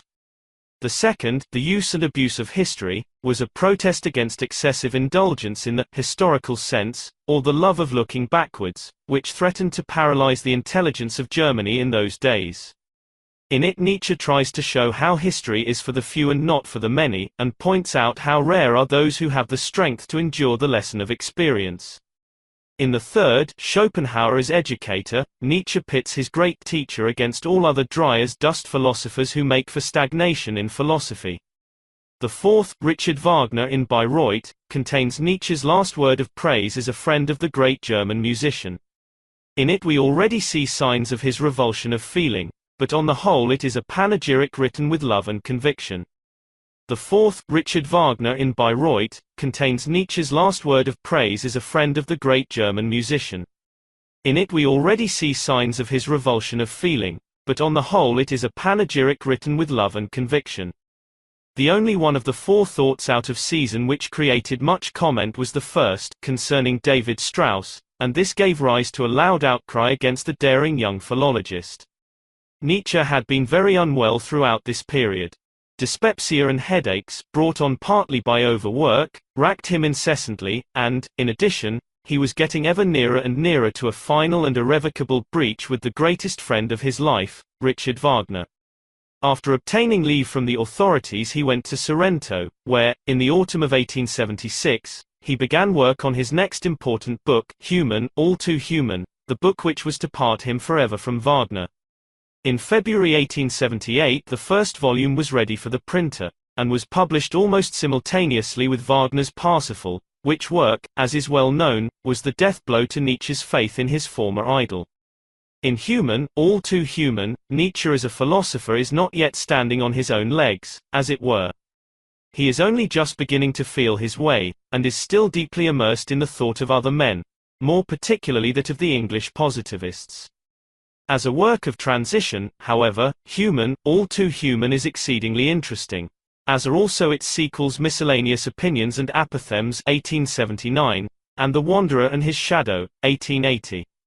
But in none of these, as the author himself admits, is there to be found that certainty of aim and treatment which characterized his later writings. In 1879, owing to ill health, Nietzsche was compelled to resign his professorship at the University of Bâle, and the spring of that year saw him an independent man with an annual pension of 3,000 francs, generously granted to him by the Board of Management on the acceptance of his resignation. With this pension and a small private income derived from a capital of about £1,400, he was not destitute, though by no means affluent, and when we remember that he was obliged to defray the expenses of publication in the case of almost every one of his books, we may form some idea of his actual resources. From this time forward Nietzsche's life was spent in traveling and writing. Venice, Marienbad, Zurich, St. Moritz in the Ober-Engadin, Sils Maria, Tautenberg in Thuringia, Genoa, etc., etc. were among the places at which he stayed, according to the season, and during the year 1880 his health materially improved. In January 1881 he had completed the manuscript of The Dawn of Day, and is said to have been well satisfied with his condition. In The Dawn of Day Nietzsche for the first time begins to reveal his real personality. This book is literally the dawn of his great life work, and in it we find him grappling with all the problems which he was subsequently to tackle with such a masterly and courageous hand. It appeared in July 1881 and met with but a poor reception. Indeed, after the publication of the last of the Thoughts out of season, Nietzsche appears to have created very little stir among his countrymen, a fact which, though it greatly depressed him, only made him redouble his energies. In September 1882 The Joyful Wisdom was published, a book written during one of the happiest periods of his life. It is a veritable fanfare of trumpets announcing the triumphal entry of its distinguished follower Zarathustra. With it Nietzsche's final philosophical views are already making headway, and it is full of the love of life and energy which permeates the grand philosophical poem which was to come after it. Disappointed by the meager success of his works, and hurt by the attitude of various friends, Nietzsche now retired into loneliness, and, settling down on the beautiful Bay of Rapallo, began work on that wonderful moral, psychological, and critical rhapsody, Thus Spake Zarathustra, which was to prove the greatest of his creations. During the years 1883 to 84, the three first parts of this work were published, and, though each part was issued separately and met with the same cold reception which had been given to his other works of recent years, Nietzsche never once lost heart or wavered in his resolve. It required, however, all the sublime inspirations which we find expressed in that wonderful book For All and None, to enable a man to stand firmly and absolutely alone amid all the hardships and reverses that beset our anchorite poet throughout this period. It was about this time that Nietzsche began to take chloral in the hope of overcoming his insomnia. It was now, too, that his sister, the only relative for whom, despite some misunderstandings, he had a real affection, became engaged to a man with whom he was utterly out of sympathy, and all the while negotiations, into which Nietzsche had entered with the Leipzig University for the purpose of securing another professorial chair, were becoming ever more hopeless. In the course of this exposition I shall have to treat of the doctrines enunciated in Thus Spake Zarathustra. Indeed, seeing that this work contains all Nietzsche's thought in a poetical form, it would be quite impossible to discuss any single tenet of his philosophy without in some way referring to the book in question. I cannot therefore say much about it at present, save that it is generally admitted to be Nietzsche's opus magnum. Besides the philosophical views expounded in the four parts of which it consists, the value of its autobiographical passages is enormous. In it we find the history of his most intimate experiences, friendships, feuds, disappointments, triumphs, and the like, and the whole is written in a style so magnetic and poetical, that, as a specimen of Bell's Lettres alone, entirely apart from the questions it treats, the work cannot and ought not to be overlooked.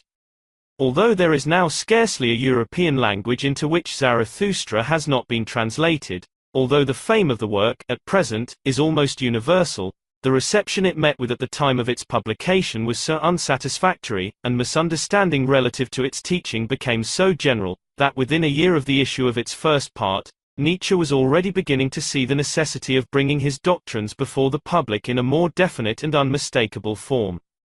During the years that followed, that is to say, between 1883 and 1886, this plan was matured, and between 1886 and 1889, the year of our author's final breakdown, three important books were published which may be regarded as prose sequels to the poem Zarathustra. These books are, Beyond Good and Evil, 1886, The Genealogy of Morals, 1887, and The Twilight of the Idols, 1889, while the posthumous works The Will to Power, 1901, and the little volume Antichrist, published in 1895, when its author was lying hopelessly ill at Naumburg, also belong to the period in which Nietzsche wished to make his Zarathustra clear and comprehensible to his fellows. In the ensuing chapters it will be my endeavor to state briefly all that is vital in the works just referred to. What remains to be related of Nietzsche's life is sad enough, and is almost common knowledge. When his sister Elizabeth married Dr. Forster and went to Paraguay with her spouse, Nietzsche was practically without a friend, and, had it not been for Peter Gast's devotion and help, he would probably have succumbed to his constitutional and mental troubles much sooner than he actually did.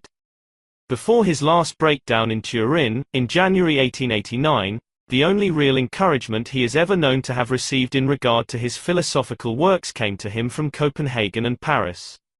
In the latter city it was Taine who committed himself by praising Nietzsche, and in the former it was Dr. George Brandes, a clever and learned professor, who delivered a series of lectures on the new message of the German philosopher. The news of Brandes' success in Copenhagen in 1888 greatly brightened Nietzsche's last year of authorship, and he corresponded with the Danish professor until the end. It has been rightly observed that these lectures were the dawn of Nietzscheism in Europe. As the result of overwork, excessive indulgence in drugs, and a host of disappointments and anxieties, Nietzsche's great mind at last collapsed on the 2nd or 3rd of January 1889, never again to recover.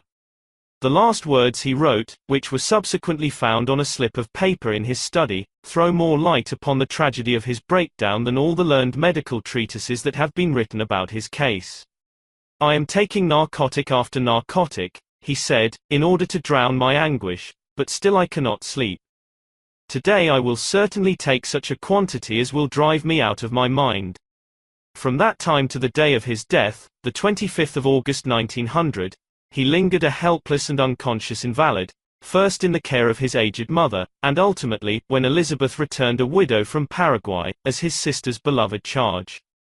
For an opinion of Nietzsche during his last phase, one cannot do better than quote Professor Henry Lichtenberger of Nancy, who saw the invalid in 1898, and with this sympathetic Frenchman's valuable observations, I shall draw this chapter to a close. In the gradual wane of this enthusiastic lover of life, of this apologist of energy, of this prophet of Superman, there is something inexpressibly sad, inexpressibly beautiful and peaceful. His brow is still magnificent, his eyes, the light of which seems to be directed inwards, have an expression which is indefinably and profoundly moving. What is going on within his soul? Nobody can say. It is just possible that he may have preserved a dim recollection of his life as a thinker and a poet. 2. Nietzsche the Amoralist. From a casual study of Nietzsche's life it might be gathered that he had little time for private meditation or for any lonely brooding over problems foreign to his school and university studies. Indeed, from the very moment when it was decided that he should become a scholar, to the day when the University of Leipzig granted him his doctor's degree without examination, his existence seems to have been so wholly occupied by strenuous application to the duties which his aspirations imposed upon him that, even if he had had the will to do so, it would seem that he could not have had the leisure to become engaged in any serious thought outside his regular work.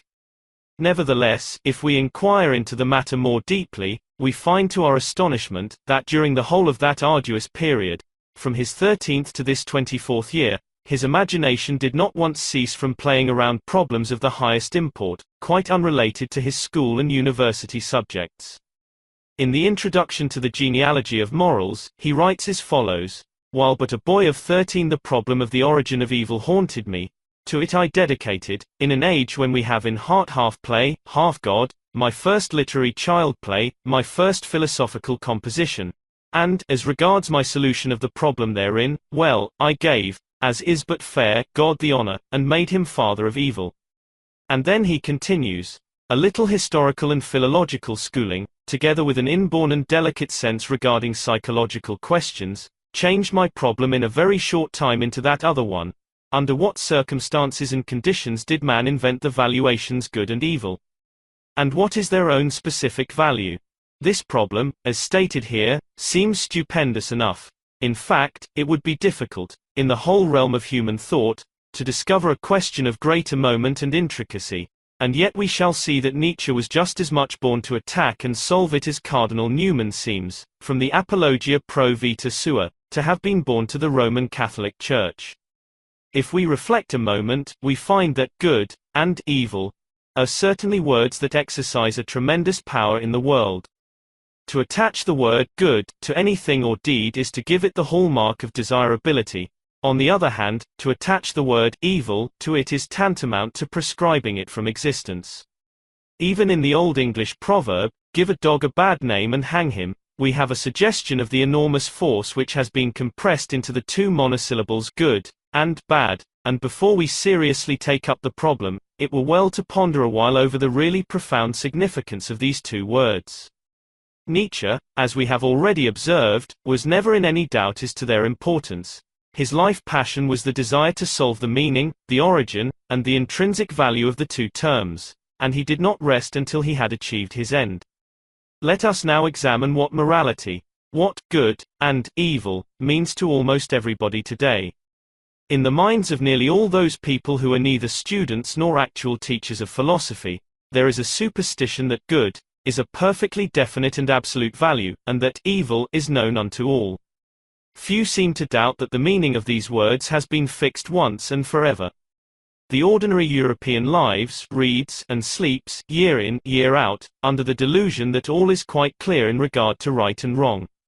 Such a person is, of course, somewhat abashed when you tell him that a certain people in the East practice infanticide and call it good, or that a certain people in the West always separate at meals and eat apart and call this good. He usually gets over the difficulty, however, by saying that they know no better, and when at last he is hard-pressed, and is bound to admit that views of good and bad, sometimes the reverse of his own, actually do preserve and unite people in strange lands, he takes refuge in the hope that all differences may one day be broken down and that the problem will thus be solved. No such facile shelving of the question, however, could satisfy Nietzsche. From the very outset he freed himself from all national and even racial prejudices, and could see no particular reason why the kind of morality now prevailing in Europe, or countries like Europe, must necessarily and ultimately overcome and supplant all others. He therefore attacked the question with a perfectly open mind, and asked himself whether he quite understood the part the terms good and evil have played in human history.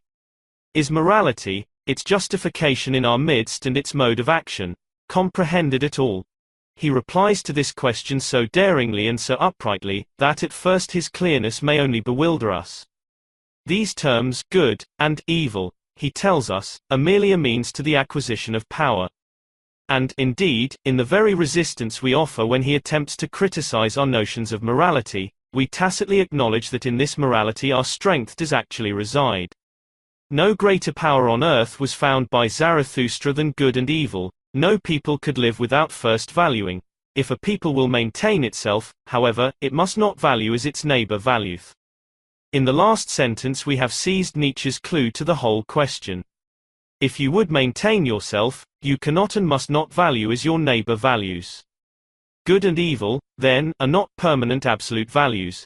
They are transient, relative values, serving an end which can be explained in terms of biology and anthropology.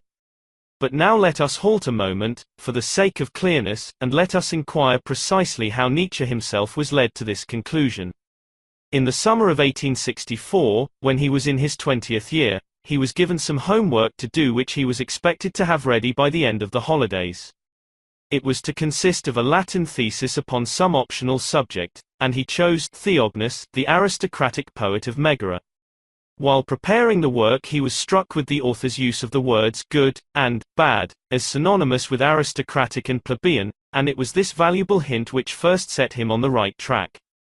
Theognis and his friends, being desirous of making their power prevail, were naturally compelled to regard any force which assailed that power as bad, in the sense of dangerous to their order of power, and thus it came to pass that Theognis, as an aristocrat in the heat of a struggle between an oligarchy and a democracy, spoke of the democratic values as bad, and of those of his own party as good. The writing of this essay had other consequences which I shall only be able to refer to in the next chapter, but at present let it suffice to say that, in recognizing the arbitrary use made by Theognis of the epithets good and bad in designating the oligarchy and the democracy respectively, Nietzsche was first induced to look upon morality merely as a weapon in the struggle for power, and he thus freed himself from all the usual bias which belongs to the absolutist standpoint. Hence his claim to the surname, a moralist, and his use of the phrase, beyond good and evil, as the title of one of his greatest works.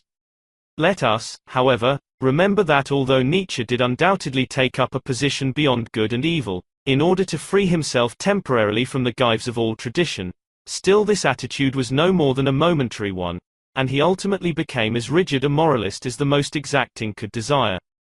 It was a new morality, however, or perhaps a forgotten one, which he ultimately preached, and with the view of preparing the ground for it he was in a measure obliged to destroy old idols. He who hath to be a creator in good and evil, says Zarathustra, verily, he hath first to be a destroyer, and to break values to pieces. Assuming the position of the relativist, then, Nietzsche observed that, all morality, all use of the words good, and evil, is only an artifice for acquiring power. Turning to the animal kingdom, he went in search of support for his views, and very soon discovered that, in biology at least, no fact was at variance with his general hypothesis. In nature every species of organic being behaves as if its kind alone ought ultimately to prevail on Earth, and, whether it try to effect this end by open aggression or cowardly dissimulation, the motive in both cases is the same. The lion's good is the antelope's evil. If the antelope believed the lion's good to be its good, it would go and present itself without further ado before the lion's jaws. If the lion believed the antelope's good to be its good, it would adopt vegetarianism forthwith and eschew its carnivorous habits for the rest of its days. Again, no parasite could share the notions of good and evil entertained by its victim, neither could the victim share the notions of good and evil entertained by the parasite. Everywhere, then, those modes of conduct are adopted and perpetuated by a species, which most conduce to the prevalence and extension of their particular kind, and that species which fails to discover the class of conduct best calculated to preserve and strengthen it gets overcome in the war of conduct which constitutes the incessant struggle for power. Now, applying the knowledge to man, what did Nietzsche find? He found there was also a war being waged between the different modes of conduct which now prevail among men, and that what one man sets up as good is called evil by another and vice versa.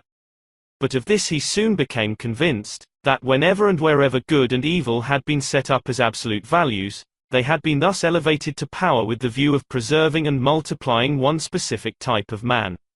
All moralities, therefore, were but so many trades union banners flying above the heads of different classes of men, woven and upheld by them for their own needs and aspirations. So far, so good. But then, if that were so, the character of a morality must be determined by the class of men among whom it came into being. We shall see that Nietzsche did not hesitate to accept this conclusion, and that if for a moment he declared, "No one knoweth yet what is good and what is evil," the next minute he was asking himself this searching question: is our morality, that is to say, the particular table of values which is gradually modifying us, compatible with an ideal worthy of man's inheritance and past? If Nietzsche has been called dangerous, pernicious and immoral, it is because people have deliberately overlooked this last question of his. No thinker who states and honestly sets out to answer this question, as Nietzsche did, deserves to be slandered, as he has been slandered, by prejudiced and interested people intent on misunderstanding only in order that they may fling mud more freely. Nietzsche cast his critical eye very seriously around him, and the sight of the modern world led him to ask these admittedly pertinent questions. Is that which we have for centuries held for good and evil, really good and evil? Does our table of ethical principles seem to be favoring the multiplication of a desirable type? In answering these two inquiries, Nietzsche unfortunately stormed the most formidable strongholds of modern society, Christianity and democracy, and perhaps this accounts for the fact that his fight was so uneven and so hopeless. The strength of modern Europe, if indeed there be any strength in her, lies precisely on the side of Christianity and democracy, the grandmother and the mother of what is called progress, modernity, and in assailing these, Nietzsche must have known that he was engaging in a hand-to-hand struggle with stony-hearted adversaries unaccustomed to giving quarter and unscrupulous in their methods. Nietzsche clearly saw that if all moral codes are but weapons protecting and helping to universalize distinct species of men, then the Christian religion with its ethical principles could be no exception to the rule. It must have been created at some time and in some place by one who had the interests of a certain type of man at heart, and who desired to make that type paramount. Now if that were really so, the next question that occurred to Nietzsche's mercilessly logical mind was this: is the Christian religion, with its morality, tending to preserve and multiply a desirable type of man? To this last question Nietzsche replies most emphatically, no. But, before going into the reasons of this flat negative, let us first pause to consider the age and the circumstances in which our author wrote and thought. Long before Nietzsche had reached his prime, David Strauss had published his Life of Jesus, in 1863, when Nietzsche was still in his teens, Renan published his Vie de Jesus, and in the meantime Charles Darwin had given his Origin of Species to the world. These books had been read by a Europe that had already studied Hume and Lamarck, Kant and Schopenhauer, and in all directions a fine ear could not help hearing the falling timbers of Christian dogma. In the midst of this general work of destruction it was almost impossible for Nietzsche to remain unmoved or indifferent, and very soon he found that he too was drawn into the general stream of European thought, but only to prove how completely he was independent of it, and in every way superior to it. He contemplated the work of the destroyers for some time with amused interest, and then it suddenly occurred to him to inquire whether these zealous and well-meaning housebreakers were really doing any lasting good, or whether all their efforts were not perhaps a little misguided. True, they were pulling the embellishments from the walls and were casting the most cherished idols of the Christian faith into the dust. But the walls themselves, the actual design of the edifice, remained untouched and as strong as ever. A few broken stones, a few complaints from the priestly archaeologists who wished to preserve them, and then all the noise subsided. Europe remained as it was before, that is to say, still in possession of a stronghold of Christianity, merely divested of its superfluous ornament. Nietzsche soon perceived that, in spite of all the rubbish and refuse which such people as Kant, Schopenhauer, Strauss, Renan and others had made of Christian dogma, the essential core of Christianity, the vital organ of its body, its morality, had so far remained absolutely intact. Nay, he saw that it was actually being plastered up and restored by scholars and men of science who vowed that they could proffer reasonable, rationalistic, and logical grounds in support of it. Just as Christian dogma and metaphysics had been rationalized and philosophically proved by the scholars of the Middle Ages, and even as late as Leibniz, so, now, Christian morality was being presented in a purely philosophical garb by the intellects of Europe. Having relinquished the dogma is no longer tenable, all scholars and men of science were trying with redoubled vigor to bolster up Christian ethics with elaborate textbooks and learned treatises. There were some who accepted it all as if it were innate in human nature, and attributed it to a moral sense.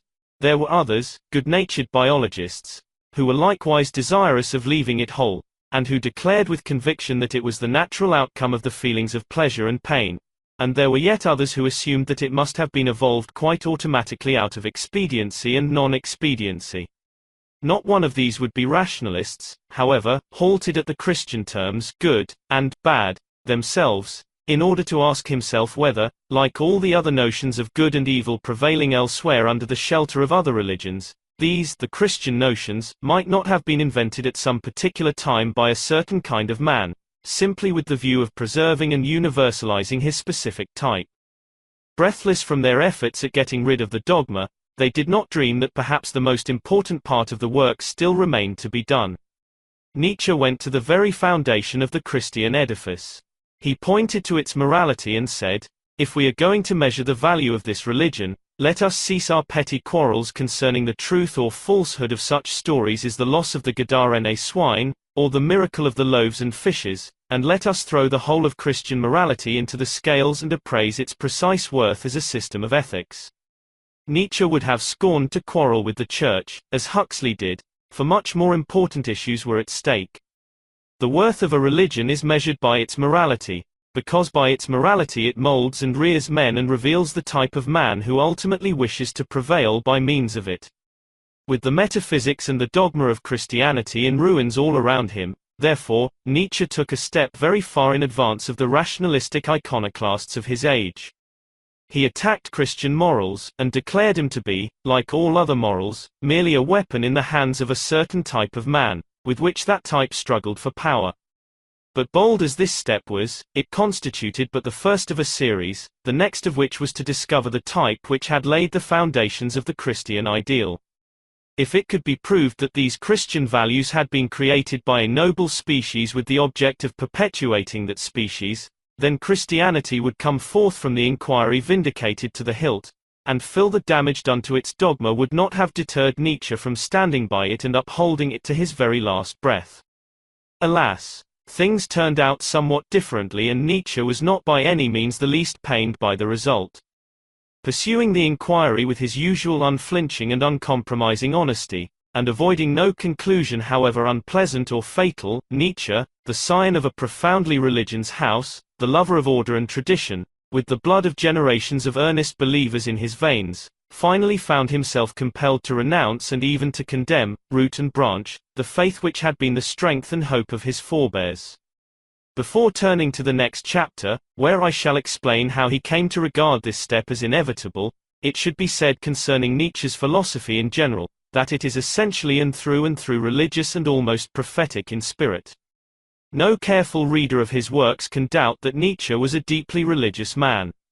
A glance at Thus Spake Zarathustra alone would convince anyone of this, while in his constant references to religion throughout his works, as a step to higher intellectuality, as a means to invaluable contentedness, as a measure of discipline, as a powerful social factor, a more substantial confirmation of the fact is to be found. It is well to bear in mind, however, throughout our study of Nietzsche, that he had a higher type always in view, that he was also well aware that this type could only be attained by the strict observance of a new morality, and that if he opposed other forms of morality, more particularly the Christian form, it was because he earnestly believed that they were rearing an undesirable and even despicable kind of man. Verily men have made for themselves all the good and evil. Verily they did not take it, they did not find it, it did not come down as a voice from heaven. Behold, the good and just. Whom do they hate most? Him who breaketh up their tables of values, the breaker, the lawbreaker. He, however, is the creator. Verily a muddy stream is man. One must be at least a sea to be able to absorb a muddy stream without becoming unclean. Behold, I teach you Superman, he is that sea, in him your great contempt can sink. 3. Nietzsche the moralist. Conceiving all forms of morality to be but weapons in the struggle for power, Nietzsche concluded that every species of man must at some time or other have taken to moralizing, and must have called that good, which its instincts approved, and that bad, which its enemies' instincts approved. In Beyond Good and Evil, however, he tells us that after making a careful examination of the finer and coarser moralities which have hitherto prevailed or still prevail on earth, he found certain traits recurring so regularly together, and so closely connected with one another, that, finally, two primary types of morality revealed themselves to him. That is to say, after passing the known moralities of the world in review, he was able to classify them broadly into two types. He observed that throughout human history there had been a continual and implacable war between two kinds of men. It must have begun in the remotest ages, and it continues to this day. It is the war between the powerful and the impotent, the strong and the weak, the givers and the takers, the healthy and the sick, the happy and the wretched. The powerful formed their concept of good, and it was one which justified their strongest instincts. The impotent likewise acquired their view of the matter, which was often precisely the reverse of the former view. In this way Nietzsche arrived at the following broad generalization, that all the moralities of the world could be placed under one of two heads, master morality or slave morality. In the first, the master morality, it is the oak which contends, I must reach the sun and spread broad brandies in so doing. This I call good, and the herd that I shelter may also call it good. In the second, the slave morality, it is the shrub which says, I also want to reach the sun. These broad branches of the oak, however, keep the sun from me, therefore the oak's instincts are bad. It is obvious that these two points of view exist and have existed everywhere on earth. Apart from national and racial distinctions, mankind does fall into the two broad classes of master and slave, or ruler and subject. We also know that each of these classes must have developed its moral code, and must have tried to protect its conduct and life therewith. But, what we did not know until Nietzsche pointed the fact out to us, was, which morality is the more desirable and the more full of promise for the future. Admitting that the master and the slave moralities are struggling for supremacy still, which of them ought we to promote with every means in our power? Which of them is going to make life more attractive, more justifiable and more acceptable on earth? These are now questions of the utmost importance, because it is precisely now that pessimism, nihilism, and other desperate faiths are beginning to set their note of interrogation to human existence, and to shake our belief even in the desirability of our own survival. It is now time for us to discover whence arises this contempt and horror of life, and to lay the blame for it either at the door of the master or of the slave morality. In order that we may understand how to set forth upon this inquiry, let us first form a mental image of the two codes as they must have been evolved by their originators. Nietzsche reminds us before we start, however, that in most communities the two moralities have become so confused and mingled, in order to establish that compromise which is so dear to the hearts of the peaceful, that it would be almost a hopeless task to seek any society on earth in which they are now to be seen juxtaposed in sharp contrast. Be this as it may, in order to recognize the blood of each when we come across it, we have only to think of what must have occurred when the ruling caste and the ruled class took to moralizing. Taking the ruling caste first, it is clear that in their morality, all is good which proceeds from strength, power, health, well-constitutedness, happiness, and awfulness. For the motive force behind the people who evolved it was simply the will to discharge a plenitude, a superabundance, of spiritual and physical wealth. A consciousness of high tension, of a treasure that would fain give and bestow. This is the mental attitude of the nobles. The antithesis, good, and bad, to this first class means the same as noble, and despicable. Bad, in the master morality must be applied to the coward, to all acts that spring from weakness, to the man with an eye to the main chance, who would forsake everything in order to live. The creator of the master morality was he who, out of the very fullness of his soul, transfigured all he saw and heard, and declared it better, greater, more beautiful than it appeared to the creator of the slave morality. Great artists, great legislators, and great warriors belong to the class that created master morality. Turning now to the second class, we must bear in mind that it is the product of a community in which the struggle for existence is the prime life motor. There, inasmuch as oppression, suffering, weariness, and servitude are the general rule, all will be regarded as good that tends to alleviate pain. Pity, the obliging hand, the warm heart, patience, industry, and humility, these are undoubtedly the virtues we shall here find elevated to the highest places. Because they are useful virtues, they make life endurable, they are helpful in the struggle for existence. To this class, all that proceeds from strength, superabundance of spiritual or bodily power, or great health, is looked upon with loathing and mistrust, while that which is awful is the worst and greatest evil. He is good who is amenable, kind, unselfish, meek, and submissive. That is why, in all communities where slave morality is in the ascendant, a good fellow always suggests a man in possession of a fair modicum of foolishness and sentimentality. The creator of slave morality was one who, out of the poverty of his soul, transfigured all he saw and heard, and declared it smaller, meaner, and less beautiful than it appeared to the creator of the master values. Great misanthropists, pessimists, demagogues, tasteless artists, nihilists, spiteful authors and dramatists, and resentful saints belong to the class that created slave morality. The first order of values are active, creative, Dionysiac.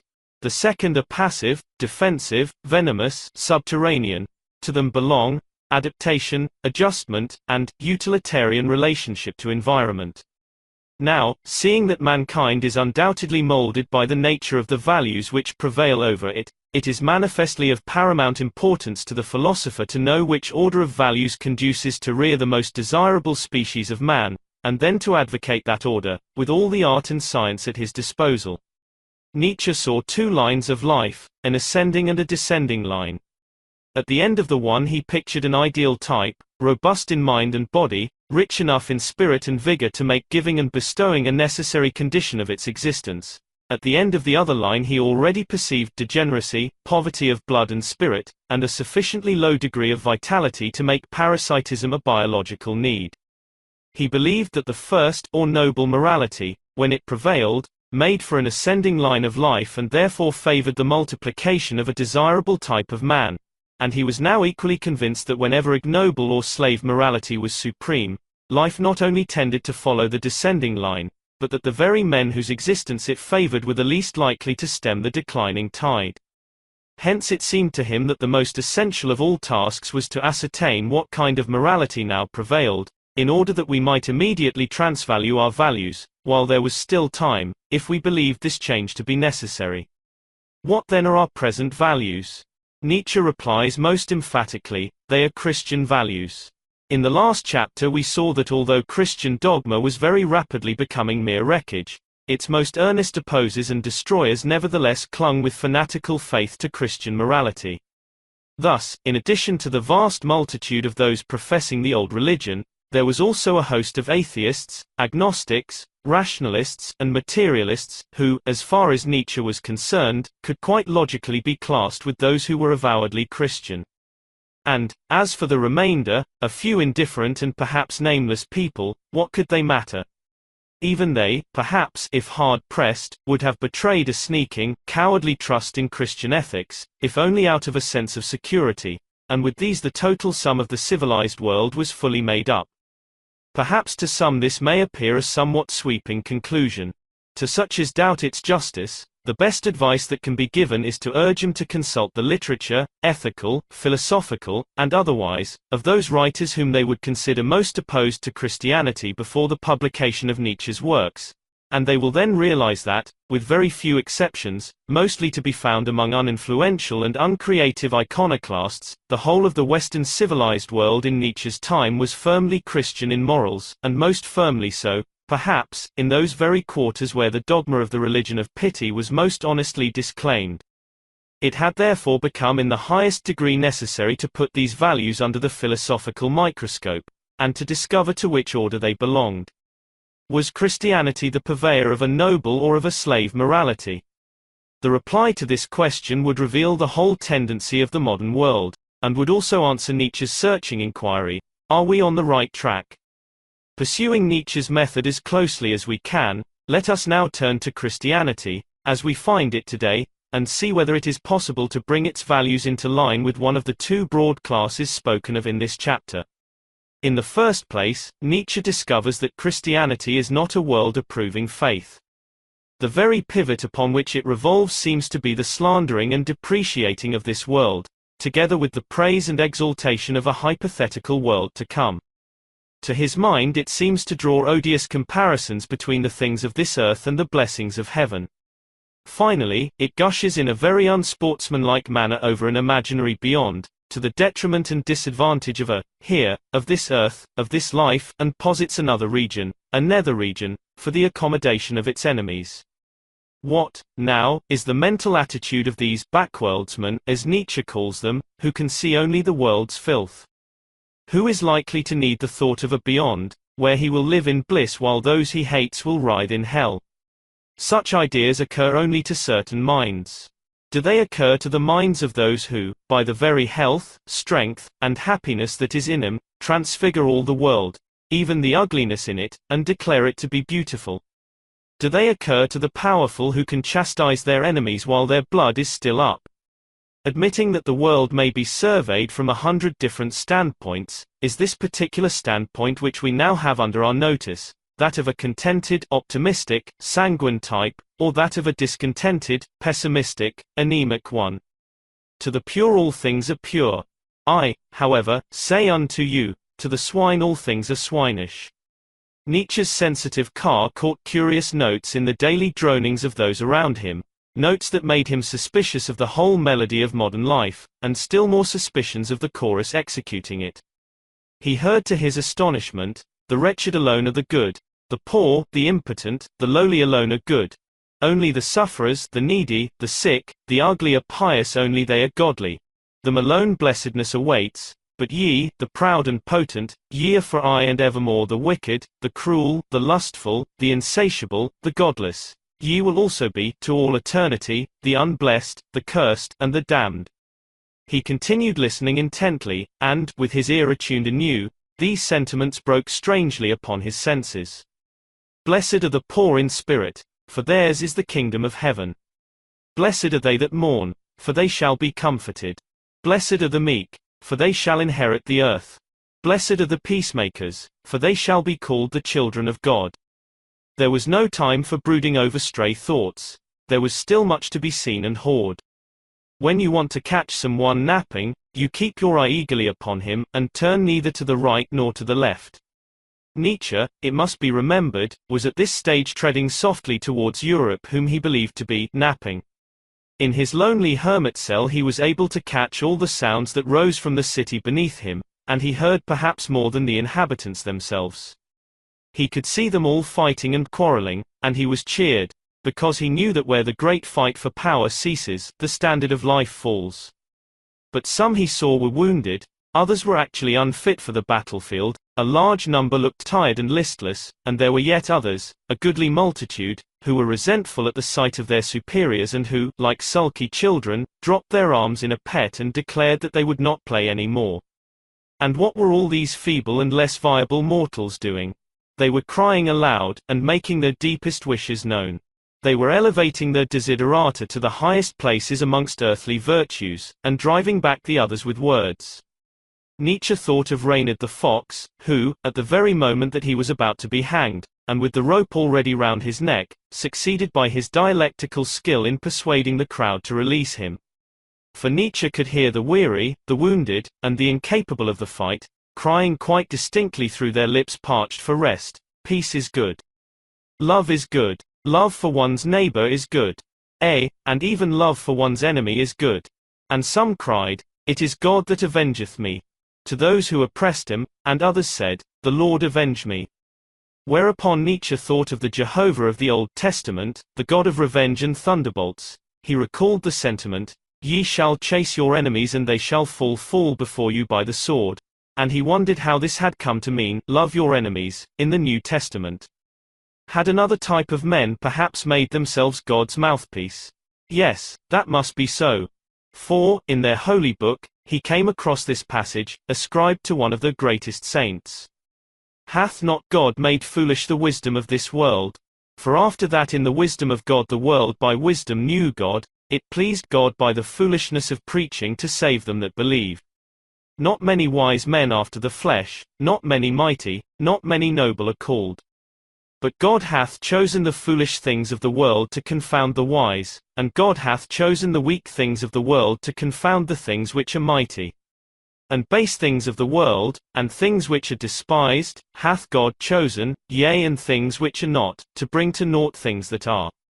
Here, Nietzsche tells us, he began to hold his nose, but he still listened, for there was yet more to be heard. From the smiles that were breaking over the lips of those who read the above words, he gathered that they must have overcome their unhappiness. Yes, indeed, they had. But what did they call it?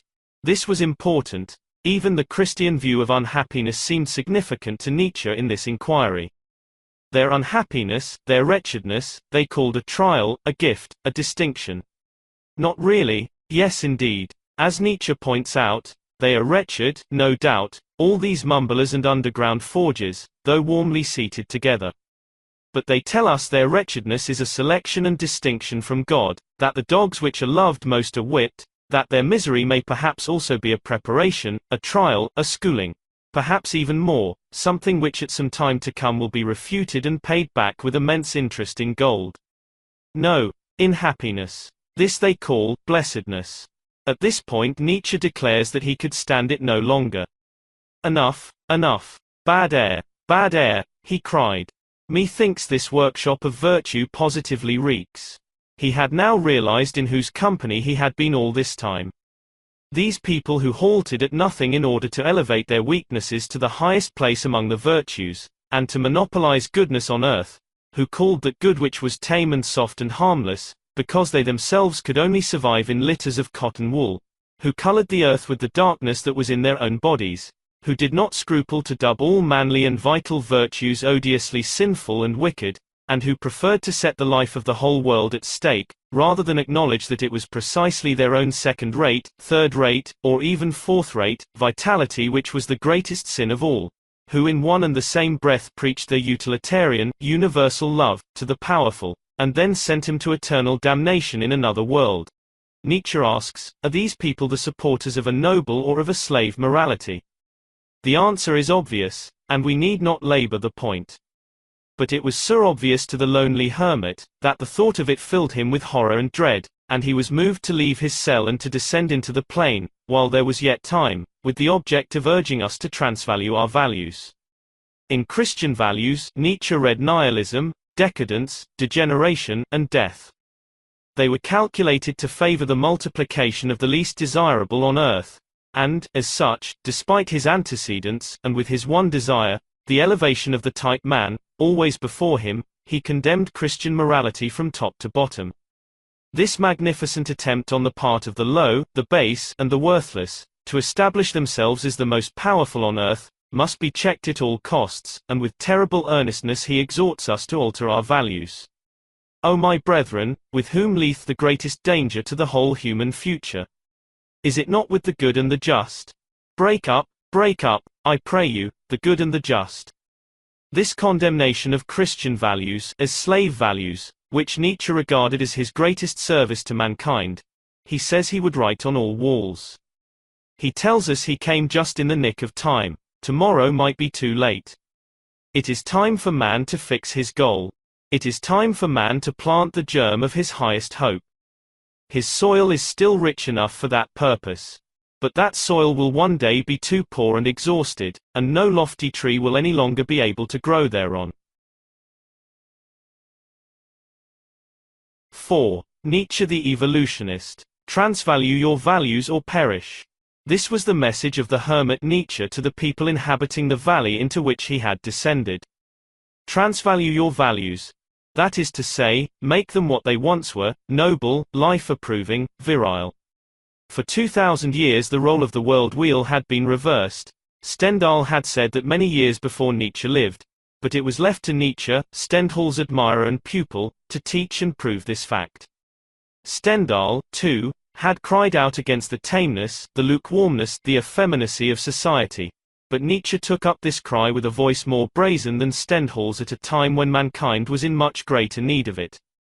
Stendhal had pointed enthusiastically to the sun and to the passion of the South, and had donned a moral respirator whenever he turned to face the grey and depressing atmosphere of northern ideas and northern tepidness. Nietzsche follows his master's hint with alacrity, but in doing so converts Stendhal's clarion notes into thunder, and the glint of Stendhal's rapier into strokes of lightning. When Nietzsche began to write, Europe was suffering from the worst kind of spiritual illness, weakness of will. Everywhere comfort and freedom from danger were becoming the highest ideals. Everywhere, too, virtue was being confounded with those qualities which led to the highest possible amount of security and tame, back parlor pleasures, and man was gradually developing into a harmless domesticated type of animal, capable of performing a host of charming little drawing-room tricks which rejoiced the hearts of his womenfolk. Sleep seemed to be the greatest accomplishment. It had become all-important to have a good night's rest, and everything was done to achieve this end.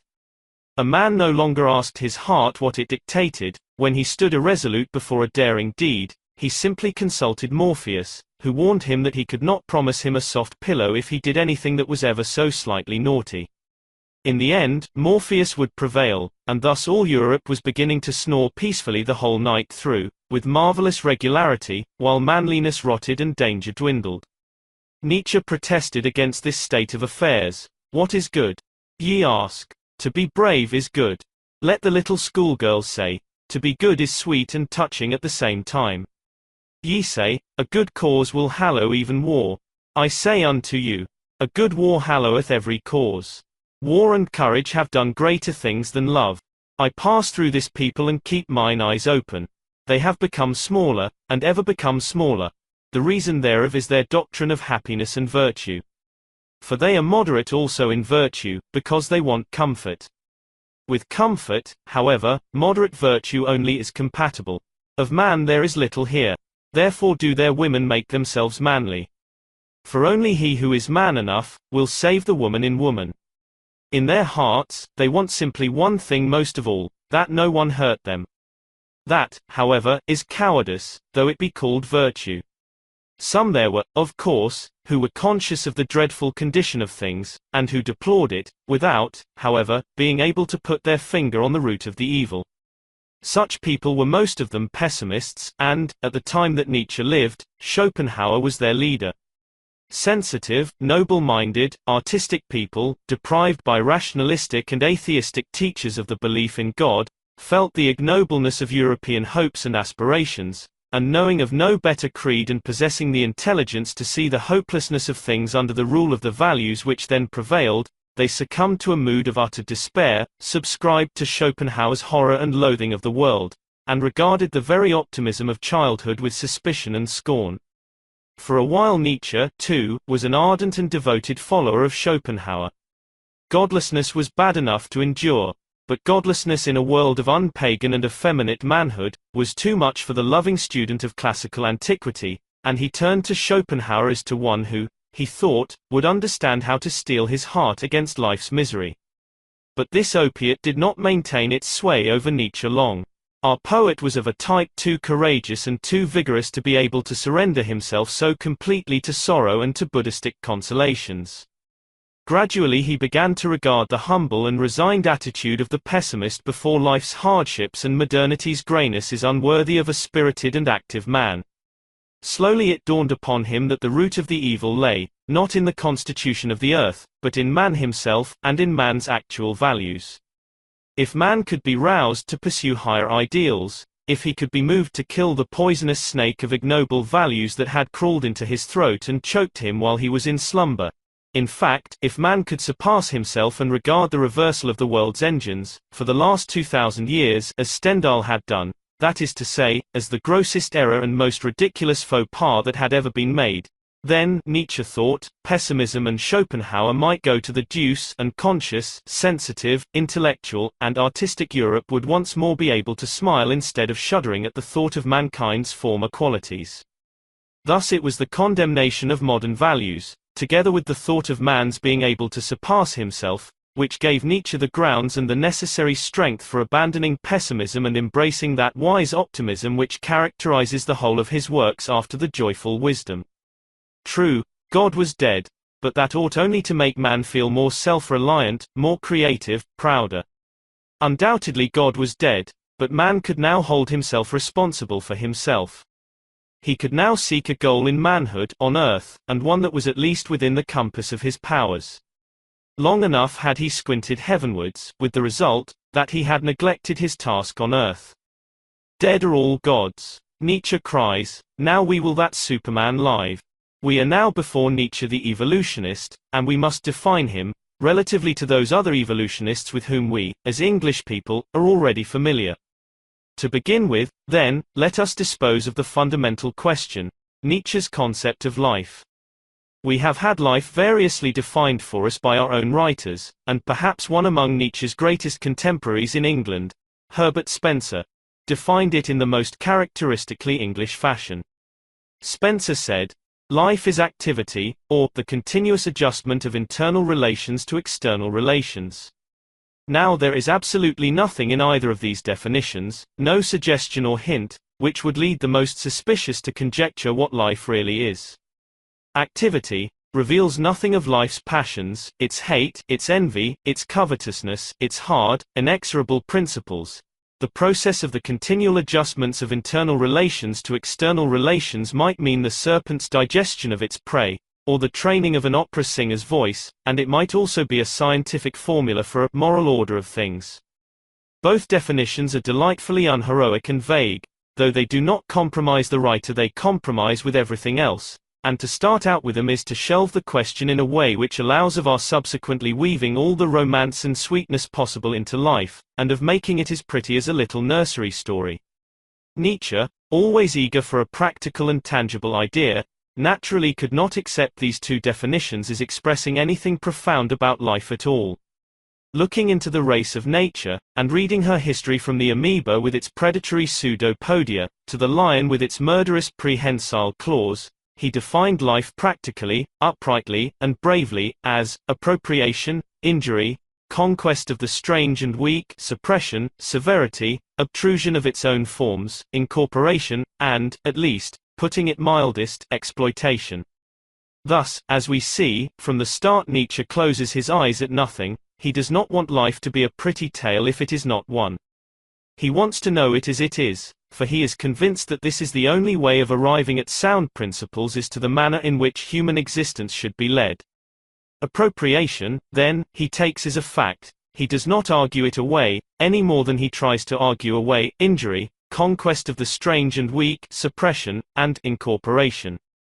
These things are only too apparent, and he states them bravely in his definition. We know life is all this. But how much more comfortable it is, when we are sitting in our soft easy chairs before our cheerful fires, to think that life is merely activity. To believe that there is a moral order in the universe is to believe that these unpleasant things in Nietzsche's definition will one day be overcome. This was the position Christianity assumed from the start. Put, though it was excusable in a religion fighting for power, and compelled to use nice and attractive words for its followers, to suppose that all the misery on earth will one day be transformed by God's wisdom into perfect bliss. Such an attitude is quite unpardonable in the case of a philosopher or even of a poet. When Browning chanted smugly, "God's in his heaven, all's right with the world," he confessed himself a mediocre spirit with one stroke of the pen. And when Spencer wrote that the blind process of evolution must inevitably favor all changes of nature which increase life and augment happiness, he did the same. We may now perhaps understand Nietzsche's impatience of his predecessors and contemporaries, who refused to see precisely what he saw in the face of nature. But even in his extended definition of life, the modern biologist brings himself no nearer to Nietzsche's honest standpoint, and for the following reasons. The modern biologist says, this activity he speaks of has a precise meaning. It connotes the struggle for existence, or in other words, self-defense. Again, he is looking at life through moral or Christian glasses, because if everything on earth is done in self-defense, even the devil himself is argued out of existence, and God remains creator of the good, alone. Nietzsche replies by denying this flatly. He says that the definition is again inadequate. He warns us not to confound Malthus with nature. He admits that the struggle occurs, but only as an exception. The general aspect of life is not a state of want or hunger. It is rather a state of opulence, luxuriance, and even absurd prodigality. Where there is a struggle, it is a struggle for power. Will to power and not will to live is the motive force of life. Wherever I found living matter, he says, I found will to power, and even in the servant I found the yearning to be master. Only where there is life, there is will, though a not will to live, but thus I teach thee, will to power. Is there no aggression without the struggle for existence? Is there no voluptuousness in a position of power for its own sake? Of course there is. And one wonders how these English biologists could ever have been schoolboys without noticing these facts. As Nietzsche points out, however, they are every one of them laboring under the Christian ideal still, in spite of all their upsetting of the first chapter of Genesis, and in spite of all their blasting of the miracles. Put, if life is the supreme aim of all, how is it that many things are valued higher than life by living beings? If the will to live sometimes finds itself overpowered by another will, more particularly in great warriors, great prophets, great artists, and great heroes, what is this mightier force which thus overpowers it? We have heard what Nietzsche calls it. It is the will to power. Psychologists should bethink themselves before putting down the instinct of self-preservation as the cardinal instinct of an organic being. A living thing seeks above all to discharge its strength. Life itself is will to power. Self-preservation is only one of the indirect and most frequent results thereof. In spite of everything we have already said, Nietzsche's disagreement with our own biologists may still seem to many but a play upon words. A moment's meditation, however, more particularly over the passage just quoted, will show that it is really much deeper than this. It is one thing to regard an animal as a mere automaton, prowling around to satisfy its hunger, and happy to remain inactive when the sensation of hunger is appeased, and quite another to regard an animal as a battery of accumulated forces which must be discharged at all costs, and for good or evil, with only temporary lapses of purely self-preservative desires and self-preservative actions. All the different consequences of these two views will occur to the thinker in an instant. Upon this basis, then, the will to power, Nietzsche builds up a cosmogony which also assumes that species have been evolved. But again, in the processes of that evolution he is at variance with Darwin and all the natural selectionists.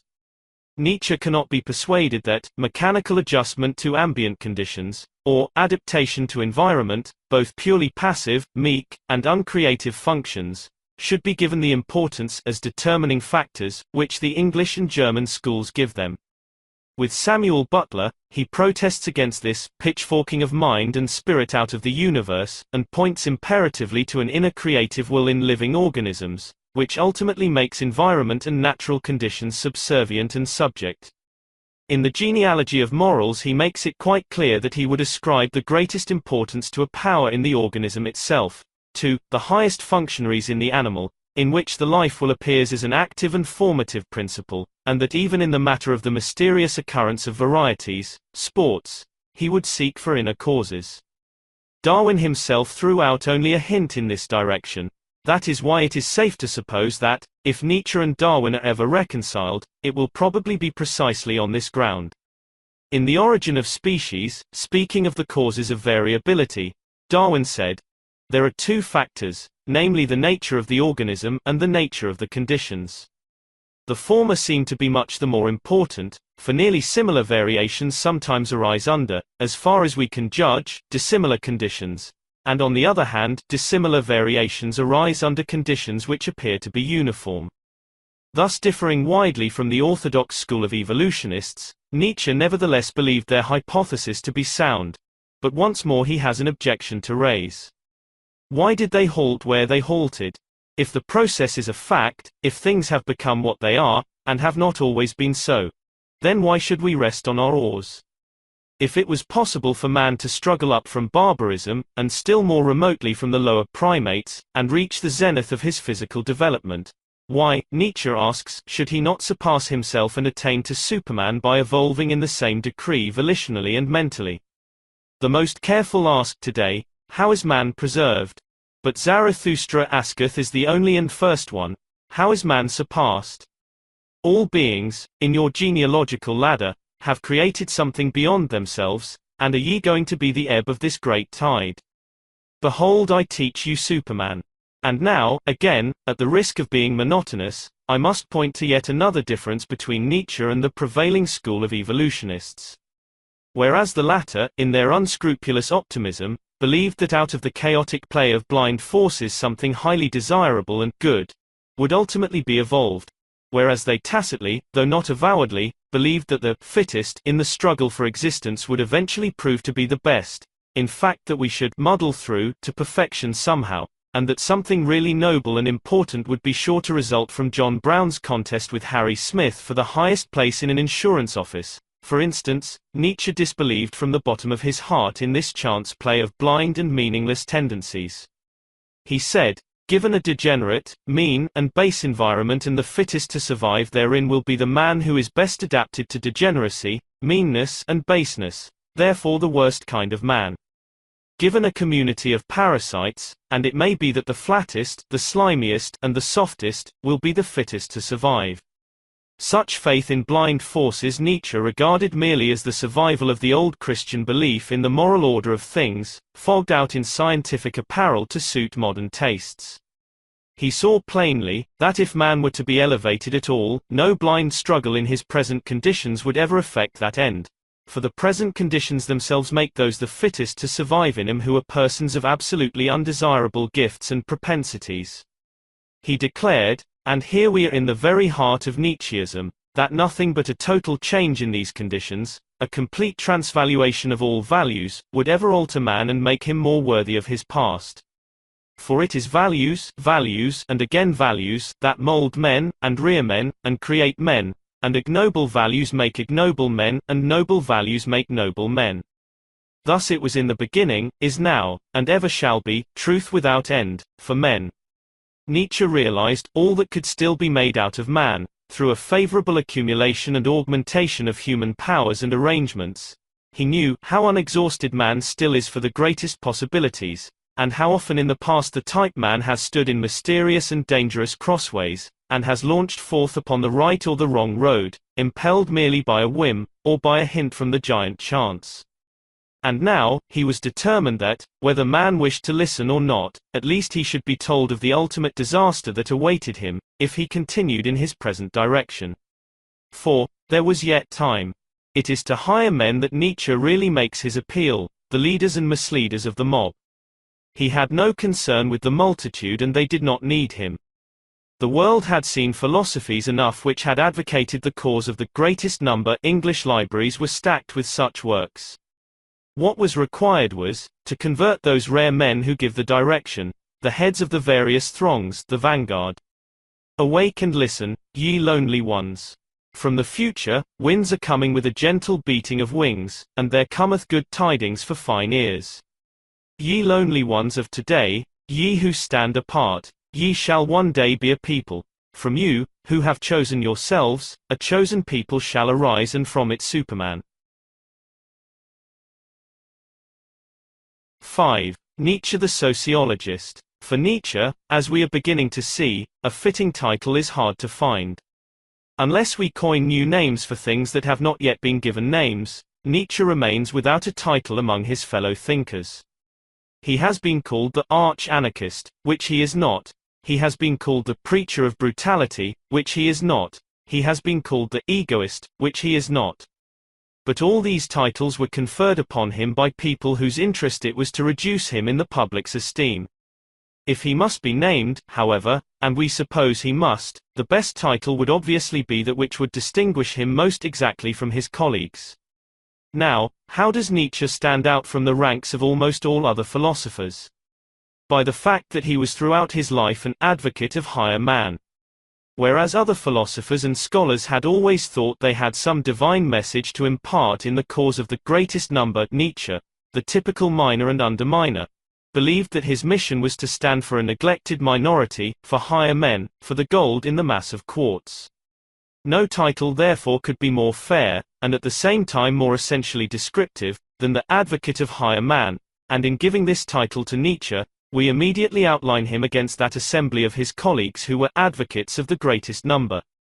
It is of the first importance to humanity that its higher individuals should be allowed to attain their full development, for only by means of its heroes can the human race be led forward step by step to higher and ever higher levels.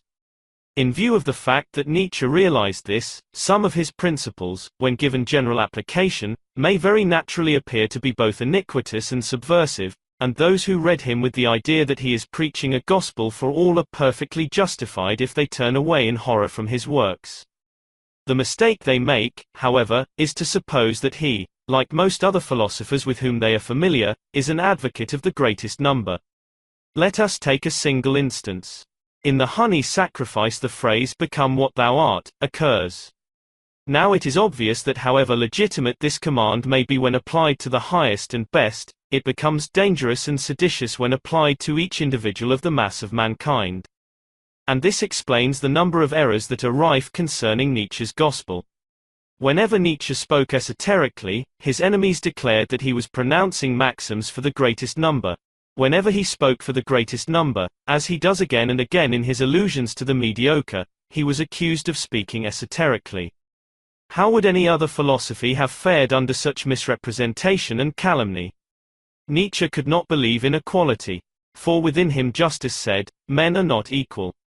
Those to whom it gives pleasure to think that men are equal, he conjures not to confound pleasure with truth, and, like Professor Huxley, he finds himself obliged to recognize the natural inequality of men. But, far from deploring this fact, he would fain have accentuated and intensified it. This inequality, to Nietzsche, is a condition to be exploited and to be made use of by the legislator. The higher men of a society in which gradations of rank are recognized as a natural and desirable condition constitute the class in which the hopes of a real elevation of humanity may be placed. The divine Manu, Lao Tse, Confucius, Muhammad, Jesus Christ, all these men, who in their sublime arrogance actually converted man into a mirror in which they saw themselves and their doctrines reflected, and who in thus converting man into a mirror really made him feel happy in the function of reflecting alone. These leaders are the types Nietzsche refers to when he speaks of higher men. Ruling, like all other functions which require the great to justify them, has fallen into disrepute, thanks to the incompetent amateurs that have tried their hand at the game. As in the fine arts, so in leading and ruling, it is the dilettantes that have broken our faith in human performances. The really great ruler reaches his zenith in dominating an epoch, a party, a nation or the world, to the best advantage of each of these, but it does not follow that the motive power propelling him should necessarily be the conscious pursuit of the best advantage of those he rules. This is merely a fortuitous circumstance curiously associated with greatness in ruling. Generally speaking, however, his only conscious motive is the gratification of his inordinate will to power. The innocent fallacy of democracy lies in supposing that by a mere search, by a mere rummaging and fumbling among a motley populace, one man or several men can be found, who are able to take the place of the rare and ideal ruler. As if the mere fact of searching and rummaging were not in itself a confession of failure, a confession that this man does not exist. For if he existed he would have asserted himself. He would have needed no democratic exploration party to unearth him. There is no sorer misfortune in all human destiny, than when the powerful of the earth are not at the same time the first men. Then everything becometh false and warped and monstrous. For, my brethren, the best shall rule, the best will rule. And where the teaching is different, there, the best is lacking. Here we observe that Nietzsche advocated an aristocratic arrangement of society. A firm believer in tradition, law, and order, and, in spite of his opponent's accusations, an undaunted enemy of anarchy and laisser-aller, he saw in socialism and democracy nothing more than two slave organizations for the raising of every individual to his highest power, individuality made as general as possible. Or, in other words, socialism and democracy meant to Nietzsche the annihilation of all higher aims and hopes. It meant valuing all the weeds and noble plants alike, and with such a valuation, the noble plants, being in the minority, must necessarily suffer and ultimately die out. Where everybody is somebody, nobody is anybody. Socialism, i.e. organized individualism, seemed to Nietzsche merely the reflection in politics of the Christian principle that all men are alike before God. Grant immortality to every Tom, Dick, and Harry, and, in the end, every Tom, Dick, or Harry will believe in equal rights before he can even hope to reach heaven. But to deny the privileges of rare men implies the proscription from life of all high trees with broad brandies, those broad brandies that protect the herd from the rain, but which also keep the sun from the envious and ambitious shrub, and thus it would mean that the world would gradually assume the appearance of those vast Scotch moors of gorse and heather, where liberalism and mediocrity are rampant, but where all loftiness is dead. Nietzsche was a profound believer in the value of tradition, in the value of general discipline lasting over long periods. He knew that all that is great and lasting and intensely moving has been the result of the law of castes or of the laws governing the individual members of a caste throughout many generations. This building up of the rare man, of the great man, of the cultivated type in a Darwinian sense, as every scientist is aware, is utterly frustrated by anything in the way of injudicious and careless crossbreeding. See Darwin on the degeneration of the cultivated types of animals through the action of promiscuous breeding, by democratic mesalliances of all kinds, and by the laisser-aller, which is one of the worst evils of that kind of freedom which tends to prevail when the slaves of a community have succeeded in asserting and expressing their insignificant and miserable little individualities. Believing all this, Nietzsche could not help but advocate the rearing of a select and aristocratic caste, and in none of his exhortations is he more sincere than when he appeals to higher men to sow the seeds of a nobility for the future. O my brethren, I consecrate you to be, and show unto you the way unto a now nobility. Ye shall become procreators and breeders and sowers of the future. Verily, ye shall not become a nobility one might buy, like shopkeepers with shopkeepers' gold. For all that hath its fixed price is of little worth. Not whence ye come be your honor in future, but whither ye go. Your will, and your foot that longeth to get beyond yourselves, be that your new honor.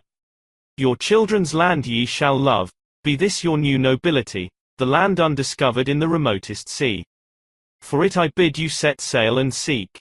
Every elevation of the type man, says Nietzsche, has hitherto been the work of an aristocratic society, and so will it always be, a society believing in a long scale of gradations of rank and differences of worth among human beings, and requiring slavery in some form or other.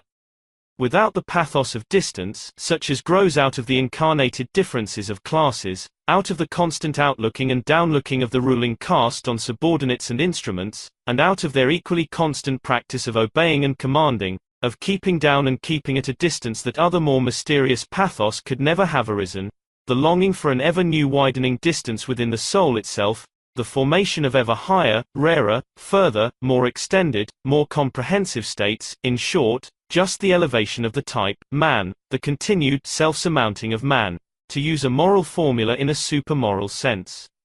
I cannot attempt to give a full account of the society Nietzsche would fain have seen established on earth.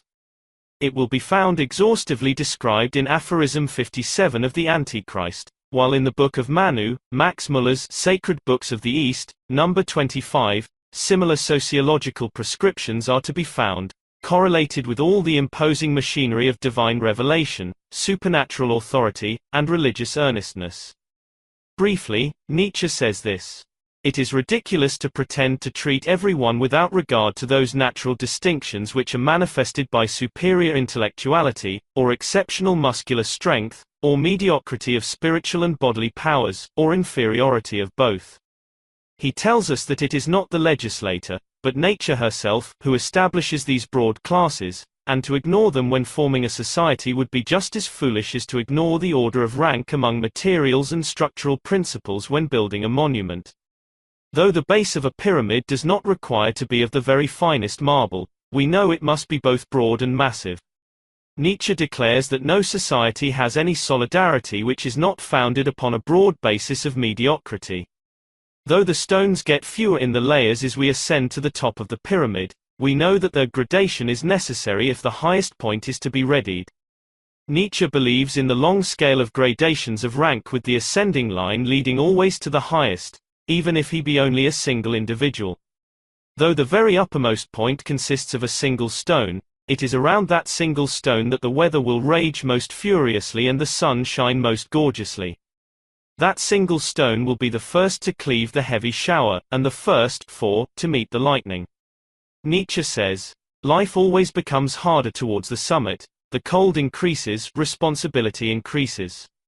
Scipius ventis agitator ingens pinus, a celsi graviori casu decidunt turres, ferient quesamos fulgura montes." Horace, Calm. 2. X. Thus he would have the intellectually superior, those who can bear responsibility and endure hardships, at the head. Beneath them are the warriors, the physically strong, who are the guardians of right, the keepers of order and security, the king above all is the highest formula of warrior, judge, and keeper of the law. The second in rank are the executive of the most intellectual, and below this caste are the mediocre.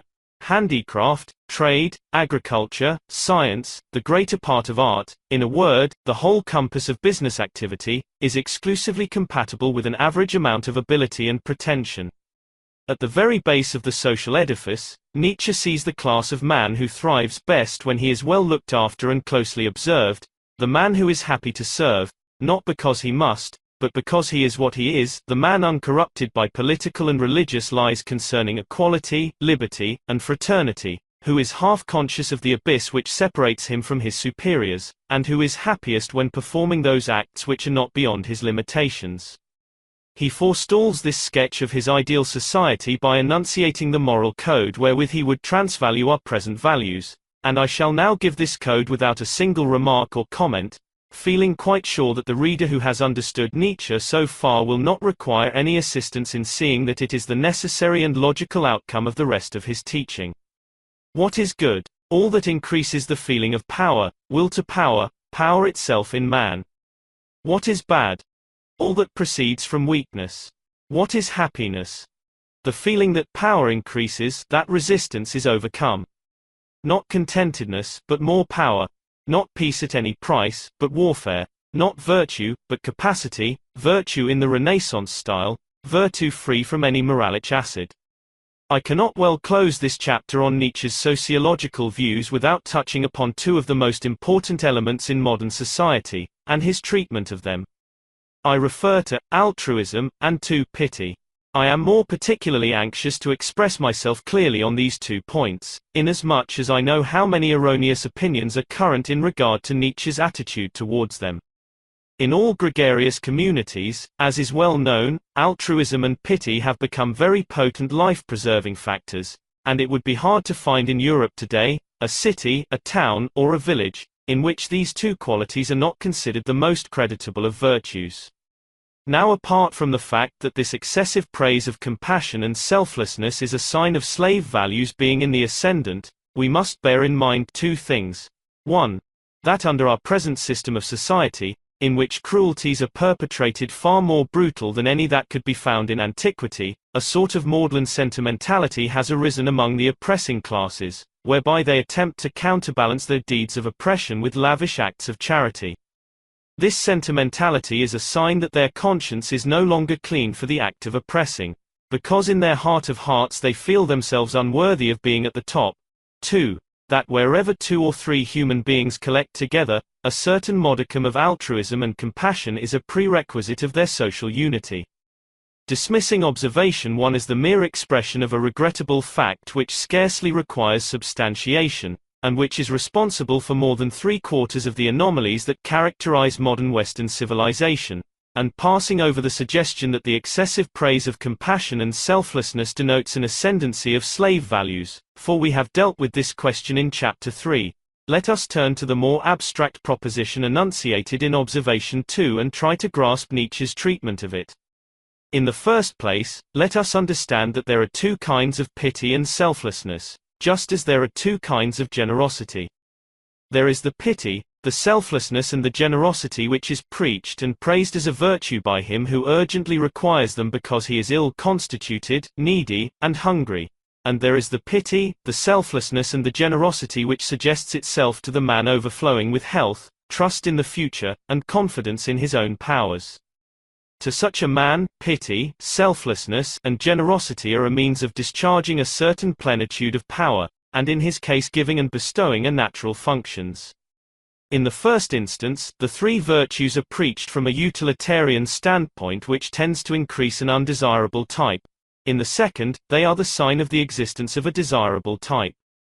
Let us hear Nietzsche, a man who says, "I like that, I take it for my own, and mean to guard it and protect it from everyone," and the man who can conduct a case, carry out a resolution, remain true to an opinion, keep hold of a woman, punish and overthrow insolence, a man who has his indignation and his sword, and to whom the weak, the suffering, the oppressed, and even the animals willingly submit and naturally belong.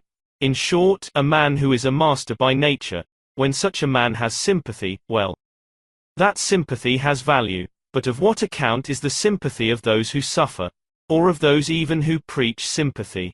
Wherever we find anything akin to pity, even in nature, the suckling of the young, the maintenance of dependence, the lion's attitude towards the jackal, the protection of the helpless young, as in many fish and mammals, it is always the superabundance of the giver and his will to power which creates the pitiful act. But the pity which most of us understand as a virtue in Europe today, is merely a sort of sickly sensitiveness and irritability towards pain, an effeminate absence of control in the presence of suffering, which has nothing whatever to do with our powers of alleviating the misery we contemplate, and which is only compatible either with excessive sentimentality or with weak and overstrained nerves. In that case all it does is to add to the misery of this world, and to elevate to a virtue that which is perhaps one of the saddest signs of the times. It is then indiscriminate, rash, and short-sighted, and gives rise to more evil than it tries to dispel. Where in the world have there been greater follies than with the pitiful? And what in the world hath caused more suffering than the follies of the pitiful? Woe unto all loving ones who have not an elevation which is above their pity. The legislator or the leader, and it is to him, remember, that Nietzsche appeals, is often obliged to leave dozens to die by the wayside, and has to do so with a clean conscience. If the march he is organizing requires certain sacrifices, he must be ready to make them. The slavish pity, then, which would sacrifice the greater to the less, must have been overcome by him in his own heart, and he must have learnt that hardness which is wider in its sympathies, more presbyopic in its love, and less immediate in its effect. But he alone can feel like this who has something to give to those he leads, i.e. his protection and guidance, his promise of a better land. Myself I would sacrifice to my design, and my neighbor as well, such is the language of creators. All creators, however, are hard. Now turning to the question of egoism vert, which, according to some, is the very basis and core of Nietzscheism, what are the points which strike us most in Nietzsche's standpoint? To begin with, in this question, as in all others, his honesty is paramount, and we become conscious of it the moment we read his first line on the subject. Where Nietzsche discusses matters of which others are wont to speak with heaving breasts, florid language, and tearful voices, he takes particular pains to be clear, concise, calculating and cold. Hence perhaps the hatred he has provoked in those who depend for their effect upon the impression of benevolence which their watery eyes, their cracked, good-natured voices, and their highfalutin words make upon a multitude. Nietzsche puts his finger on the very center of the question of egoism. He simply says, not everyone has the right to be an egoist. Whereas in some egoism would be a virtue, in others it may be an insufferable vice which should be stamped out at all costs. In whom then is egoism a vice? Obviously in him who is physiologically botched, below mediocrity in spirit and body, mean, despicable, and even ugly. Egoism in such a man means concentrating certain interests, and not always the least valuable, upon the promotion and enhancement of an undesirable element in society. The egoism of him who is below mediocrity is a form of tyranny which leads to nothing, save, perhaps, a heaven where the haute volée will consist of the whole scum and dross of humanity. Such egoism leads humanity downwards. It practically says, I, the bungled and the botched, I the poor in spirit and body, I the mean, despicable and ugly, want my kind to be all important, paramount and on the top, I the least desirable wish to prevail. But this egoism would mean humanity's ruin, it would mean humanity's suicide and annihilation, it would certainly mean humanity's degradation. When such egoism says, I will have all, the only decent retort is deafness. When such egoism says, I have as much right to live and flourish as the well-constituted, the superior in spirit and body, the beautiful and the happy, wisdom replies with a shrill of its shoulders. And when such egoism preaches altruism, then woe to all those who are tempted to practice one virtue more. Woe to humanity. Woe to the whole world. There is, on the other hand, a form of egoism, which is both virtuous and noble. It is the egoism of him whose multiplication would make the world better, more desirable, happier, healthier, superior in spirit and body. Egoism in such a case is a moral duty. Wherever, in such a case, giving, bestowing, altruism in fact, is not compatible with survival, then egoism becomes the highest principle of all, and it is in such circumstances that altruism may become a vice. Now let us hear Nietzsche's own words. Selfishness, he says, has as much value as the physiological value of him who possesses it.